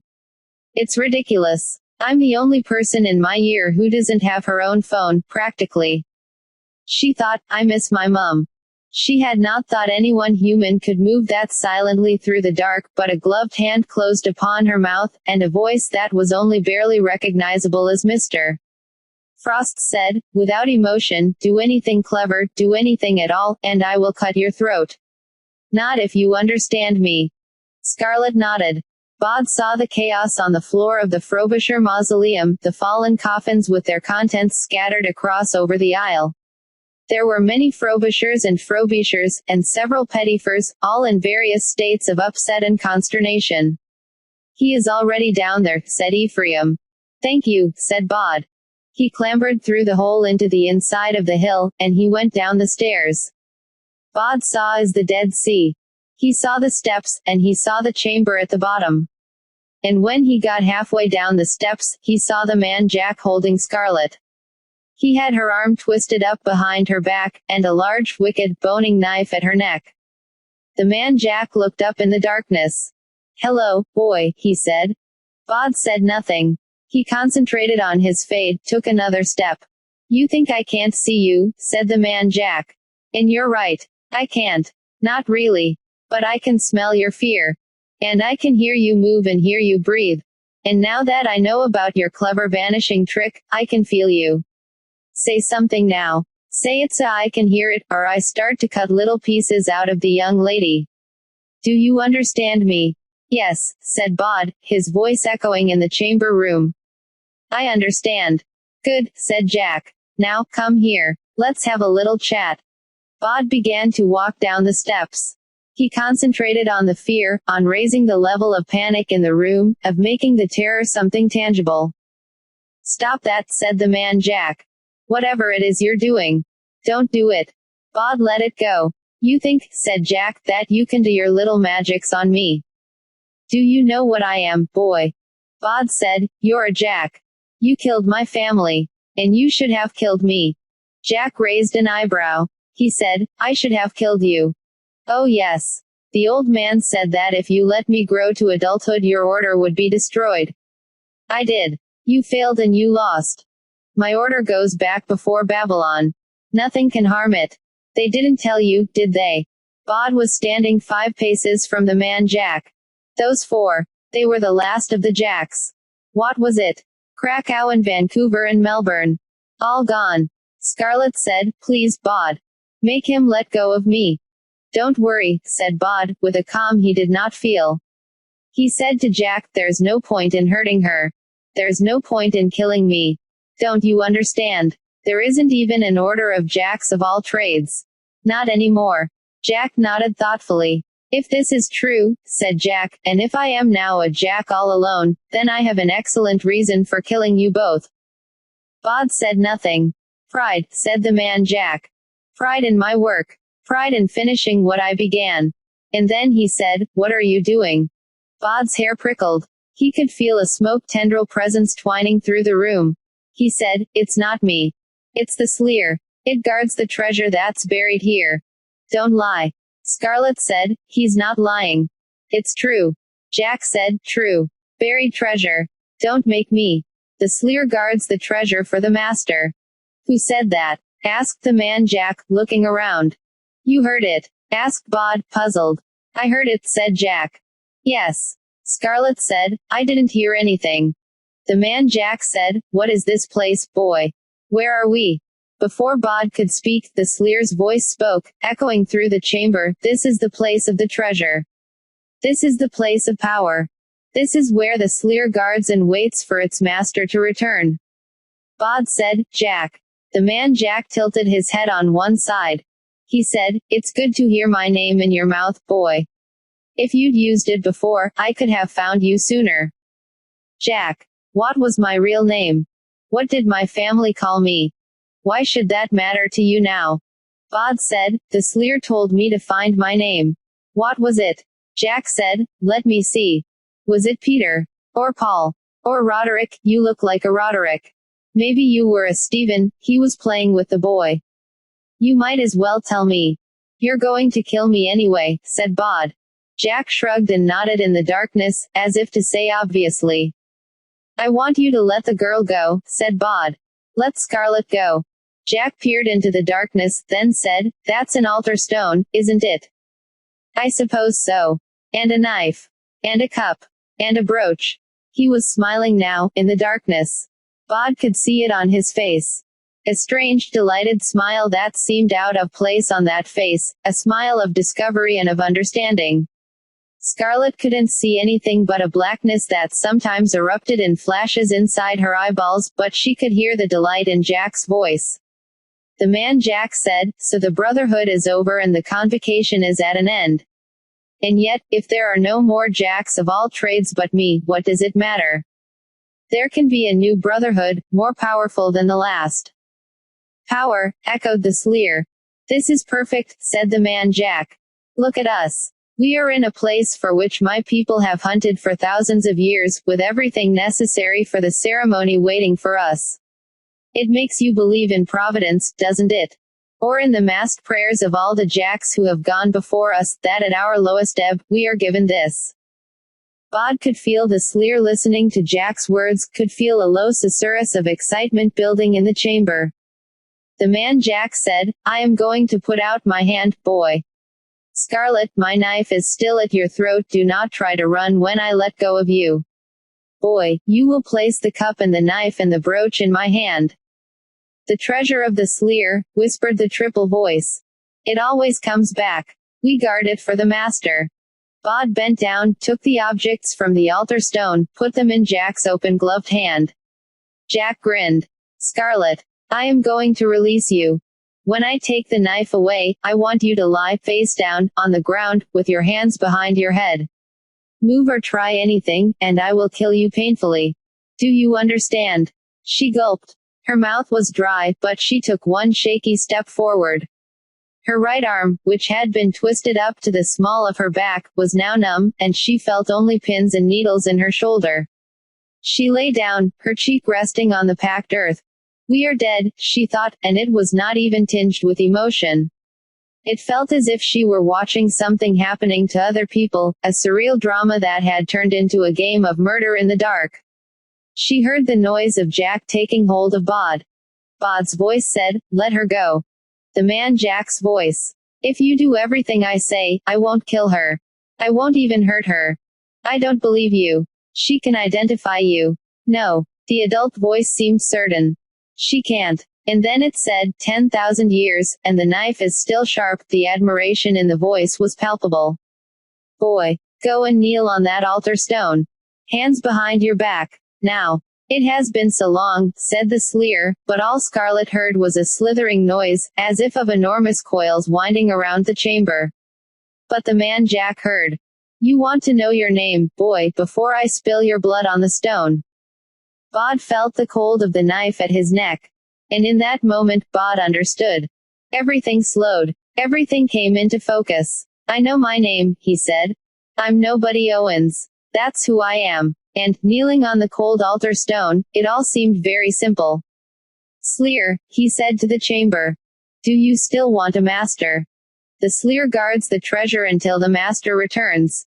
Well, said Bod, haven't you finally found the master you've been looking for? He could sense the Sleer writhing and expanding, hear a noise like the scratching of 1,000 dead twigs, as if something huge and muscular were snaking its way around the inside of the chamber. And then, for the first time, Bod saw the Sleer. Afterwards, he was never able to describe what he had seen. Something huge, yes. Something with the body of an enormous snake, but with the head of a what? There were 3 of them. 3 heads, 3 necks. The faces were dead, as if someone had constructed dolls from parts of the corpses of humans and of animals. The faces were covered in purple patterns, tattooed in swirls of indigo, turning the dead faces into strange, expressive monstrous things. The faces of the Sleer nuzzled the air about Jack tentatively, as if they wanted to stroke or caress him. What's happening? Said Jack. What is it? What does it do? It's called the Sleer. It guards the place. It needs a master to tell it what to do, said Bod. Jack hefted the flint knife in his hand. Beautiful, he said to himself. And then, of course. It's been waiting for me. And yes. Obviously, I am its new master. The Sleer encircled the interior of the chamber. Master. It said, like a dog who had waited patiently for too long. It said master. Again, as if testing the word to see how it tasted. And it tasted good, so it said one more time, with a sigh of delight and of longing, Master. Jack looked down at Bod. 13 years ago I missed you, and now we are reunited. The end of one order. The beginning of another. Goodbye, boy. With one hand he lowered the knife to the boy's throat. The other hand held the goblet. Bod, said Bod. Not boy. Bod. He raised his voice. Sleer, he said. What will you do with your new master? The Sleer sighed. We will protect him until the end of time. The Sleer will hold him in its coils forever and never let him endure the dangers of the world. Then protect him, said Bod. Now, I am your master. You will obey me, said the man Jack. The Sleer has waited so long, said the triple voice of the Sleer, triumphantly. So long a time. It began to loop its huge, lazy coils around the man Jack. The man Jack dropped the goblet. Now he had a knife in each hand, a flint knife, and a knife with a black bone handle, and he said, Get back. Keep away from me. Don't get any closer. He slashed out with the knife, as the Sleer twined about him, and in a huge crushing movement, engulfed the man Jack in its coils. Bod ran over to Scarlet, and helped her up. I want to see, she said. I want to see what's happening. She pulled out her LED light, and turned it on. What Scarlet saw was not what Bod saw. She did not see the Sleer, and that was a mercy. She saw the man Jack, though. She saw the fear on his face, which made him look like Mr. Frost had once looked. In his terror he was once more the nice man who had driven her home. He was floating in the air, 5 then 10 feet above the ground, slashing wildly at the air with 2 knives, trying to stab something she could not see, in a display that was obviously having no effect. Mr. Frost, the man Jack, whoever he was forced away from them, pulled back until he was spread-eagled, arms and legs wide and flailing, against the side of the chamber wall. It seemed to Scarlet that Mr. Frost was being forced through the wall, pulled into the rock, was being swallowed up by it. Now there was nothing visible but a face. He was shouting wildly, desperately, shouting at Bod to call the thing off, to save him, please, please. And then the man's face was pulled through the wall, and the voice was silenced. Bod walked back to the altar stone. He picked up the stone knife, and the goblet, and the brooch, from the ground, and he replaced them where they belonged. He left the black metal knife where it fell. Scarlet said, I thought you said the Sleer couldn't hurt people. I thought all it could do was frighten us. Yes, said Bod. But it wanted a master to protect. It told me so. Scarlet said, You mean you knew? You knew that would happen? Yes. I hoped it would. He helped her up the steps and out into the chaos of the Frobisher mausoleum. I'll need to clean this all up, said Bod, casually. Scarlet tried not to look at the things on the floor. They stepped out into the graveyard. Scarlet said, dully, once more, you knew that would happen. This time Bod said nothing. She looked at him as if unsure of what she was looking at. So you knew that the Sleer would take him.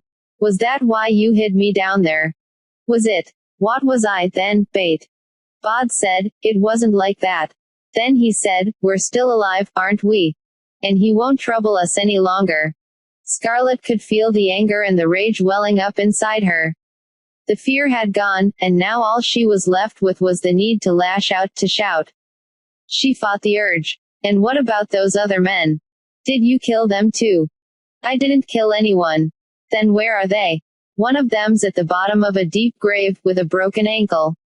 The other 3 are, well, they're a long way away. You didn't kill them. Of course not. Bod said, this is my home. Why would I want them hanging around here for the rest of time? Then, look, it's okay. I dealt with them. Scarlet took a step away from him. She said, you aren't a person. People don't behave like you. You're as bad as he was. You're a monster. Bod felt the blood drain from his face.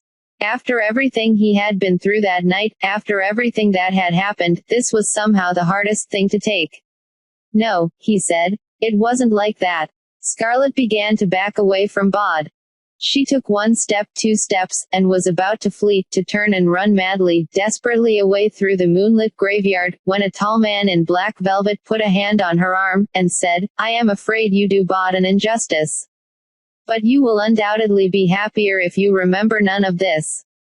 So let us walk together, you and I, and discuss what has happened to you over the last few days, and what it might be wise for you to remember, and what it might be better for you to forget." Bod said, "Silas. You can't make her forget me." "It will be safest that way," said Silas, simply. "For her, if not for all of us." Don't I get a say in this?" asked Scarlet. Silas said nothing. Bod took a step towards Scarlet, said, "Look, it's over. I know it was hard. But we did it. You and me. We beat them." Her head was shaking gently, as if she was denying everything she saw, everything she was experiencing. She looked up at Silas, and said only, "I want to go home." "Please." Silas nodded. He walked, with the girl, down the path that would eventually lead them both out of the graveyard. Bod stared at Scarlet as she walked away, hoping that she would turn and look back, that she would smile or just look at him without fear in her eyes. But Scarlet did not turn. She simply walked away. Bod went back into the mausoleum. He had to do something, so he began to pick up the fallen coffins, to remove the debris, and to replace the tangle of tumbled bones into the coffins, disappointed to discover that none of the many Frobishers and Frobishers and Pettifers gathered around to watch seemed to be quite certain whose bones belonged in which container. A man brought Scarlet home. Later, Scarlet's mother could not remember quite what he had told her, although disappointingly, she had learned that nice J. Frost had unavoidably been forced to leave town. The man talked with them, in the kitchen, about their lives and their dreams, and by the end of the conversation Scarlet's mother had somehow decided that they would be returning to Glasgow. Scarlet would be happy to be near her father, and to see her old friends again. Silas left the girl and her mother talking in the kitchen, discussing the challenges of moving back to Scotland, with Nuna promising to buy Scarlet a phone of her own. They barely remembered that Silas had ever been there, which was the way he liked it. Silas returned to the graveyard and found Bod sitting in the amphitheater by the obelisk, his face set. "How is she?" "I took her memories," said Silas. "They will return to Glasgow. She has friends there." "How could you make her forget me?" Silas said, "People want to forget the impossible. It makes their world safer." Bod said, "I liked her." "I'm sorry." Bod tried to smile, but he could not find a smile inside himself. The men. They spoke about trouble they were having in Krakow and Melbourne and Vancouver. "That was you, wasn't it?" "I was not alone," said Silas. "Miss Lupscu," said Bod. Then, seeing the expression on his guardian's face, "Is she all right?" Silas shook his head, and for a moment his face was terrible for Bod to behold. "She fought bravely. She fought for you, Bod." Bod said, "The Sleer has the man Jack. 3 of the others went through the Ghoul Gate. There's one injured but still alive at the bottom of the Carstairs grave." Silas said, "He is the last of the Jacks. I will need to talk to him, then, before sunrise." The wind that blew across the graveyard was cold, but neither the man nor the boy seemed to feel it. Bod said, "She was scared of me." "Yes. But why? I saved her life. I'm not a bad person. And I'm just like her. I'm alive too." Then he said, "How did Miss Lupscu fall?" "Bravely," said Silas. "In battle. Protecting others." Bod's eyes were dark. "You could have brought her back here. Buried her here. Then I could have talked to her." Silas said, "That was not an option." Bod felt his eyes stinging. He said, "She used to call me Nimini. No one will ever call me that again." Silas said, "Shall we go and get food for you?" You want me to come with you? Out of the graveyard?" Silas said, "No one is trying to kill you. Not right now. There are a lot of things they are not going to be doing, not any longer." "So, yes. What would you like to eat?" Bod thought about saying that he wasn't hungry, but that simply was not true. He felt a little sick, and a little lightheaded, and he was starving. "Pizza," he suggested.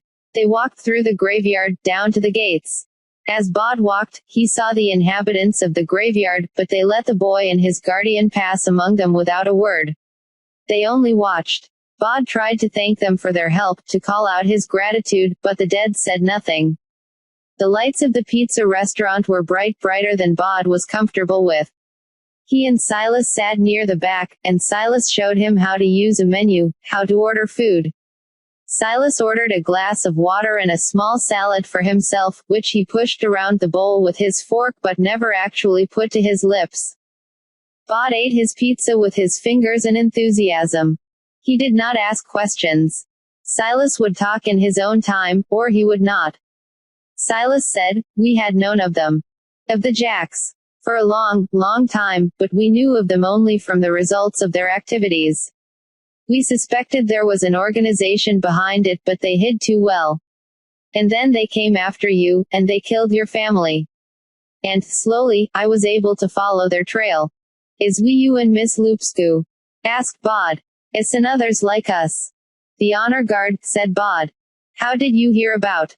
said Silas. "Then, no matter. Little pitchers have big ears, as they say."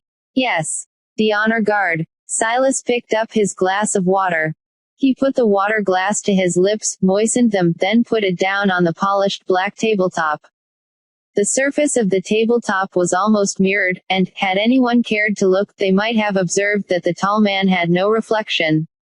Bod said, "Sir, now you're done. Done with all this. Are you going to stay?" "I gave my word," said Silas. "I am here until you are grown." "I'm grown," said Bod. "No," said Silas. "Almost. Not yet." He put a 10-pound note down on the tabletop. "That girl," said Bod. "Scarlet. Why was she so scared of me, Silas?" But Silas said nothing, and the question hung in the air as the man and the youth walked out of the bright pizza restaurant into the waiting darkness.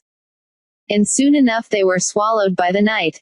Chapter 8. Leavings and Partings. Sometimes he could no longer see the dead. It had begun a month or two previously, in April or in May. At first it had only happened occasionally, but now it seemed to be happening more and more. The world was changing. Bod wandered over to the northwestern part of the graveyard, to the tangle of ivy that hung from a yew tree and half-blocked the far exit from the Egyptian walk. He saw a red fox and a large black cat, with a white collar and paws, who sat conversing together in the middle of the path. At Bod's approach they looked up, startled, then fled into the undergrowth, as if they had been caught conspiring. Odd, he thought. He had known that fox since it had been a cub, and the cat had prowled through the graveyard for as long as Bod could remember. They knew him. If they were feeling friendly they even let him pet them. Bod started to slip through the ivy but he found his way blocked. He bent down, pushed the ivy out of the way and squeezed through. He walked down the path carefully, avoiding the ruts and holes until he reached the impressive stone that marked the final resting place of Alonso Tomas Garcia Jones, 1837–1905. "Traveler, lay down thy staff." Bod had been coming down here every few days for several months. Alonso Jones had been all over the world, and he took great pleasure in telling Bod stories of his travels. He would begin by saying, "Nothing interesting has ever happened to me," then would add, gloomily, "And I have told you all my tales," and then his eyes would flash, and he would remark, "Except. Did I ever tell you about?" And whatever the next words were. "The time I had to escape from Moscow." Or, "The time I lost an Alaskan gold mine, worth a fortune." Or, "The cattle stampede on the Pampas." Bod would always shake his head and look expectant, and soon enough his head would be swimming with tales of daring do and high adventure, tales of beautiful maidens kissed, of evildoers shot with pistols or fought with swords, of bags of gold, of diamonds as big as the tip of your thumb, of lost cities and of vast mountains, of steam trains and clipper ships, of pampas, oceans, deserts, tundra. Bod walked over to the pointed stone, tall, carved with upside-down torches, and he waited, but saw no one. He called to Alonso Jones, even knocked on the side of the stone, but there was no response. Bod leaned down, to push his head into the grave and call his friend, but instead of his head slipping through the solid matter like a shadow passing through a deeper shadow, his head met the ground with a hard and painful thump. He called again, but saw nothing and no one, and, carefully, he made his way out of the tangle of greenery and of grey stones and back to the path. 3 magpies perched in a hawthorn tree took wing as he passed them. He did not see another soul until he reached the graveyard's southwestern slope, where the familiar shape of Mother Slaughter, tiny in her high bonnet and her cloak, could be seen, walking between the gravestones, head bent, looking at wildflowers. "Here, boy," she called. "There's nasturtiums growing wild over here. Why don't you pick some for me, and put them over by my stone?" So Bod picked the red and yellow nasturtiums, and he carried them over to Mother Slaughter's headstone, so cracked and worn and weathered that all it said now was "Laugh," which had puzzled the local historians for over 100 years. He put down the flowers in front of the stone, respectfully. Mother Slaughter smiled at him. "You're a good lad. I don't know what we'll do without you." "Thank you," said Bod. "Then, where is everyone?" "You're the first person I've seen tonight." Mother Slaughter peered at him sharply. "What did you do to your forehead?" she asked. "I bumped it, on Mr. Jones's grave. It was solid." But Mother Slaughter was pursing her lips and tilting her head. Bright old eyes scrutinized Bod from beneath her bonnet. "I called you boy, didn't I? But time passes in the blink of an eye, and it's a young man you are now, isn't it?" "How old are you?" "About 15, I think. Though I still feel the same as I always did," Bod said, but Mother Slaughter interrupted, "and I still feels like I done when I was a tiny slip of a thing, making daisy chains in the old pasture. You're always you, and that don't change, and you're always changing, and there's nothing you can do about it." She sat down on her broken stone, and said, "I remember you the night you came here, boy. I says, we can't let the little fellow leave, and your mother agrees, and all of them starts argufying and what not until the lady on the gray rides up. 'People of the graveyard,' she says, 'listen to Mother Slaughter. Have you not got any charity in your bones?' And then all of them agreed with me." She trailed off, shook her little head. "There's not much happens here to make one day unlike the next. The seasons change. The ivy grows. Stones fall over. But you coming here, well, I'm glad you did, that's all." She stood up and pulled a grubby piece of linen from her sleeve, spat on it, and reached up as high as she could and scrubbed the blood from Bod's forehead. "There, that ought to make you look presentable," she said, severely. "Seeing as I don't know when next I'll see you, anyway. Keep safe." Feeling discomfited in a way he could not remember having felt before, Bod made his way back to the Owens' tomb, and was pleased to see both of his parents waiting for him beside it. As he got closer, his pleasure turned into concern. Why did Mr. and Mrs. Owens stand like that, arranged on each side of the tomb like characters from a stained glass window? He could not read their faces. His father took a step forward and said, "Evening, Bod. I trust you are keeping well." "Tolerably well," said Bod, which was what Mr. Owens always said to his friends when they asked him the same question. Mr. Owens said, "Mistress Owens and I spent our lives wishing that we had a child. I do not believe that we could have ever had a better young man than you, Bod." He looked up at his son with pride. Bod said, "Well, yes, thank you," but, he turned to his mother, certain he could get her to tell him what was happening, but she was no longer there. Where did she go? Oh, yes. Mr. Owens seemed ill at ease. "Ah, you know Betsy. There's things, times, when, well, you don't know what to say. You know." "No," said Bod. "I expect Silas is waiting for you," said his father, and then he was gone. It was past midnight. Bod began to walk toward the old chapel. The tree that grew out of the gutter on the spire had fallen in the last storm, taking a handful of the slate-black roof tiles with it. Bod waited on the gray wooden bench, but there was no sign of Silas. The wind gusted. It was late on a summer's night, when the twilight lasts forever, and it was warm, but still, Bod felt goose pimples rising on his arms. A voice by his ear said, "Say you'll miss me, you lumpkin." "Liza," said Bod. He had not seen or heard from the witch girl for over a year, not since the night of the jacks of all trades. "Where have you been?" "Watching," she said. "Does a lady have to tell everything she does?" Watching me? Asked Bod. Liza's voice, close to his ear, said, Truly, life is wasted on the living, nobody Owens. For one of us is too foolish to live, and it is not I. Say you will miss me. Where are you going? Asked Bod. Then, of course I will miss you, wherever you go. Too stupid, whispered Liza Hempstock's voice, and he could feel the touch of her hand on his hand. Too stupid to live. The touch of her lips against his cheek, against the corner of his lips. She kissed him gently and he was too perplexed, too utterly wrong-footed, to know what to do. Her voice said, I will miss you too. Always. A breath of wind ruffled his hair, if it was not the touch of her hand, and then he knew, alone on the bench. He got up. Bod walked over to the chapel door, lifted the stone beside the porch and pulled out the spare key, left there by a long-dead sexton. He unlocked the big wooden door without even testing to see if he could slip through it. It creaked open, protesting. The inside of the chapel was dark, and Bod found himself squinting as he tried to see. Come in, Bod. It was Silas's voice. I can't see anything, said Bod. It's too dark. Already, said Silas. He sighed. Bod heard a velvet rustle, then a match was struck, and it flamed, and was used to light two huge candles that sat on great carved wooden candlesticks at the back of the room. In the candlelight Bod could see his guardian standing beside a large leather chest, of the kind they call a steamer trunk, big enough that a tall man could have curled up and slept inside it. Beside it was Silas's black leather bag, which Bod had seen before, on a handful of occasions, but which he still found impressive. The steamer trunk was lined with whiteness. Bod put a hand into the empty trunk, touched the silk lining, touched dried earth. Is this where you sleep? He asked. When I am far from my house, yes, said Silas.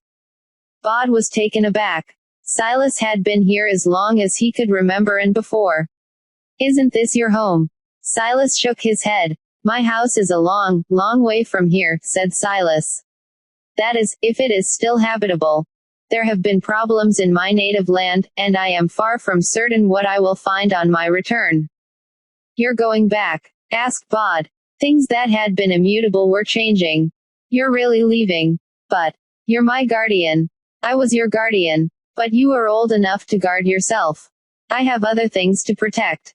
Silas closed the lid of the brown leather trunk, and began to do up the straps and the buckles. Can't I stay here? In the graveyard? You must not, said Silas, more gently than Bod could remember him ever saying anything. All the people here have had their lives, Bod, even if they were short ones. Now it's your turn. You need to live. Can I come with you? Silas shook his head. Will I see you again? Perhaps. There was kindness in Silas's voice, and something more. And whether you see me or not, I have no doubt that I will see you. He put the leather trunk against the wall, walked over to the door in the far corner. Follow me. Bod walked behind Silas, followed him down the small spiral staircase to the crypt.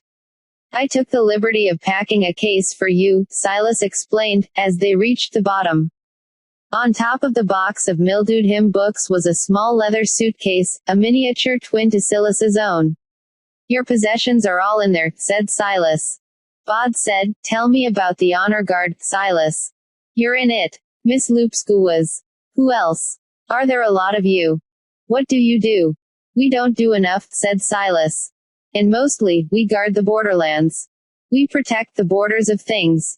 What kind of borders? Silas said nothing. You mean like stopping the man Jack and his people? Silas said, we do what we have to.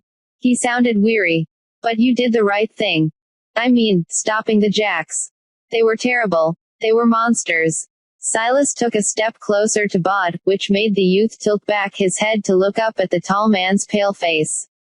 Silas said, I have not always done the right thing.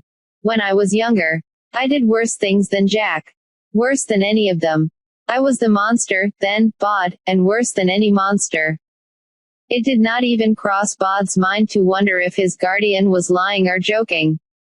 He knew that he was being told the truth.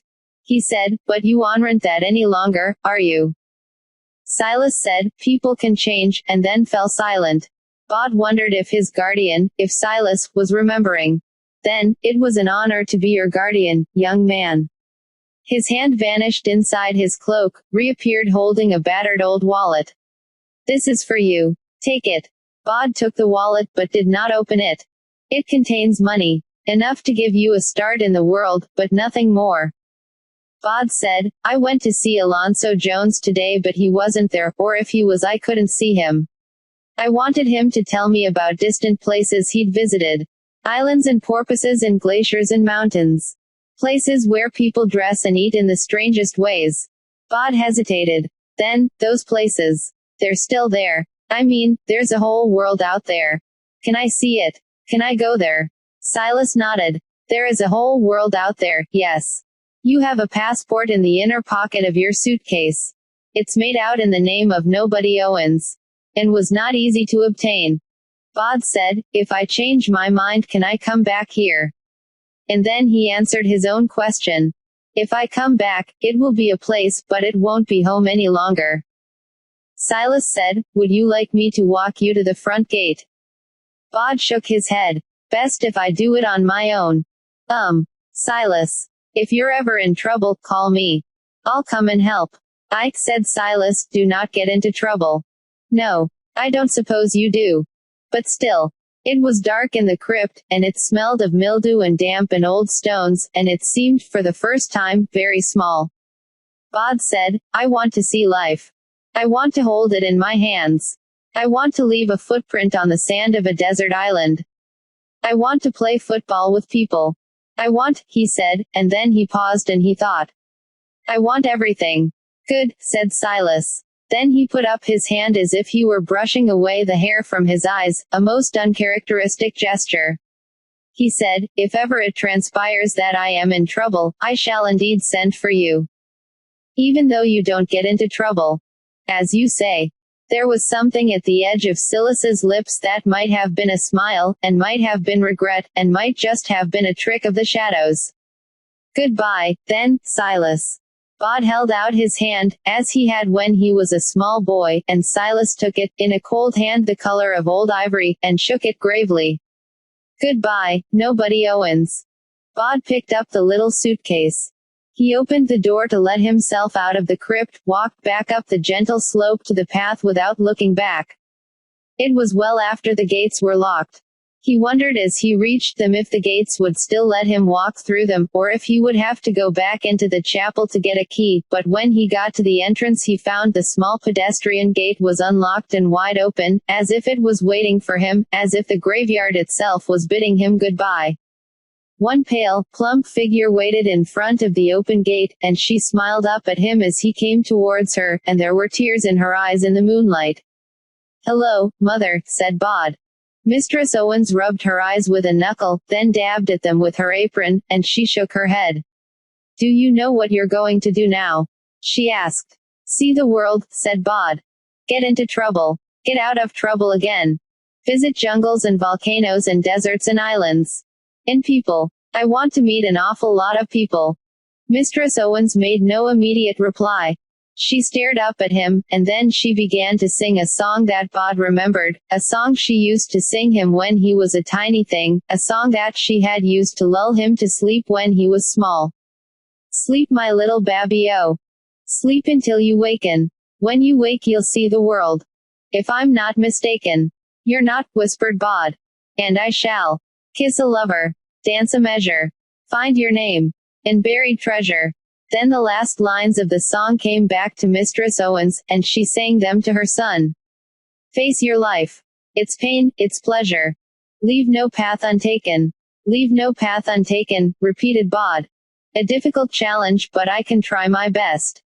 He tried to put his arms around his mother then, as he had when he was a child, although he might as well have been trying to hold Mist, for he was alone on the path. He took a step forward, through the gate that took him out of the graveyard. He thought a voice said, I am so proud of you, my son, but he might, perhaps, have imagined it. The midsummer sky was already beginning to lighten in the east, and that was the way that Bod began to walk. Down the hill, towards the living people, and the city, and the dawn. There was a passport in his bag, money in his pocket. There was a smile dancing on his lips, although it was a wary smile, for the world is a bigger place than a little graveyard on a hill. And there would be dangers in it and mysteries, new friends to make, old friends to rediscover, mistakes to be made and many paths to be walked before he would, finally, return to the graveyard or ride with the lady on the broad back of her great gray stallion.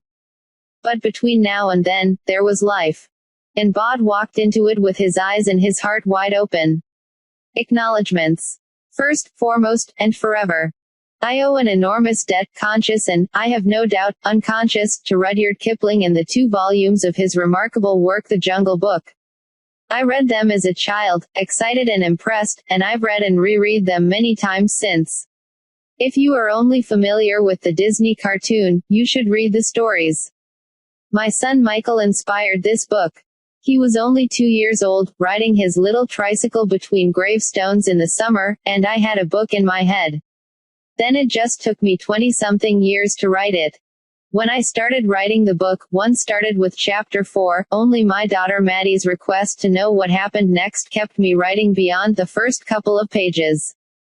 Gardner Dozois and Jack Dan were the first people to publish The Witch's Headstone. Professor Georgia Grilly talked about what this book was without having read it, and listening to her talk helped throw the themes into focus. Kendra Stout was there when I saw the first Ghoul Gate, and was kind enough to walk through several graveyards with me. She was the first audience for the first chapters, and her love for Silas was awesome. Artist and author Audrey Niffenegger is also a graveyard guide, and she showed me around the ivy-covered marvel that is Highgate Cemetery West. A lot of what she told me crept into chapters 6 and 7.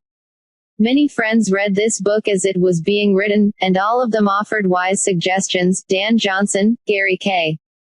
Wolfe, John Crowley, Moby, Farrah Mendelssohn, and Joe Sanders, among others. They spotted things I needed to fix. Still, I miss John M. Ford, 1957-2006, who was my best critic of all. Isabel Ford, Elise Howard, Sarah Odedina, and Clarissa Hutton were the book's editors on both sides of the Atlantic. They made me look good.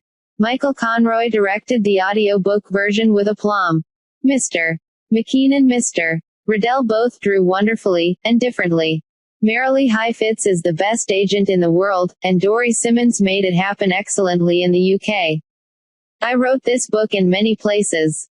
Among other places, Jonathan and Jane's Florida house, a cottage in Cornwall, a hotel room in New Orleans. And I failed to write in Tori's house in Ireland because I had flew there instead. But she helped and inspired me, nonetheless. And as I finish these thanks, the only thing I'm certain of is that I have forgotten not just one very important person but dozens of them. Sorry. But thank you all anyway. Neil Gaiman. I said. She's gone. But I'm alive, I'm alive. I'm coming in the graveyard. To sing you to sleep now. Tori Amos, Graveyard. About the author. Neil Gaiman is the author of several books for children, including the New York Times best-selling Coraline, the collection of short stories for young readers M is for Magic, and Interworld, co-authored with Michael Reeves. His picture books include The Wolves in the Walls and The Day I Swapped My Dad for Two Goldfish, illustrated by Dave McKean, and The Dangerous Alphabet, illustrated by Greg Grimley. He wrote the script for the film Mirror Mask and is also the author of nationally best-selling, critically acclaimed, and award-winning novels and short stories for adults, as well as the Sandman series of graphic novels and other graphic novels, including the graphic novel adaptation of Coraline. Among his many awards are the World Fantasy Award, the Hugo Award, the Nebula Award, and the Bram Stoker Award. Originally from England, Gaiman now lives in the United States. Visit him online at www.mousecircus.com. Visit www.authortracker.com for exclusive information on your favorite HarperCollins author. Other books by Neil Gaiman. Coraline. M is for Magic. Stardust.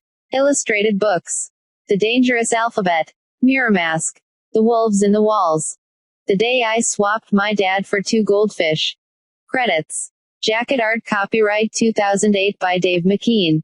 Copyright. The Graveyard Book. Text copyright 2008 by Neil Gaiman. Illustrations copyright 2008 by Dave McKean. Graveyard, lyrics by Tori Amos, copyright 2001, used by permission, courtesy of Sword and Stone, Inc., ASCAP. All rights reserved under international and Pan-American copyright conventions. By payment of the required fees, you have been granted the non-exclusive, non-transferable right to access and read the text of this ebook on screen. No part of this text may be reproduced, transmitted, downloaded, decompiled, reverse-engineered, or stored in or introduced into any information storage and retrieval system, in any form or by any means, whether electronic or mechanical, now known or hereinafter invented, without the express written permission of HarperCollins eBooks. Adobe Digital Edition October 2009 ISBN 978 006 1972652. 109-87-65432-1. About the publisher. Australia. HarperCollins Publishers, Australia. Thai. Limited. 25 Ryde Road, P.O. Box 321. Pimble, NSW 2073, Australia. http://www.harpercollinsbooks.com.au. Canada. HarperCollins Publishers Limited. 55 Avenue Road, Suite 2900. Toronto, on, M5R, 3L2, Canada.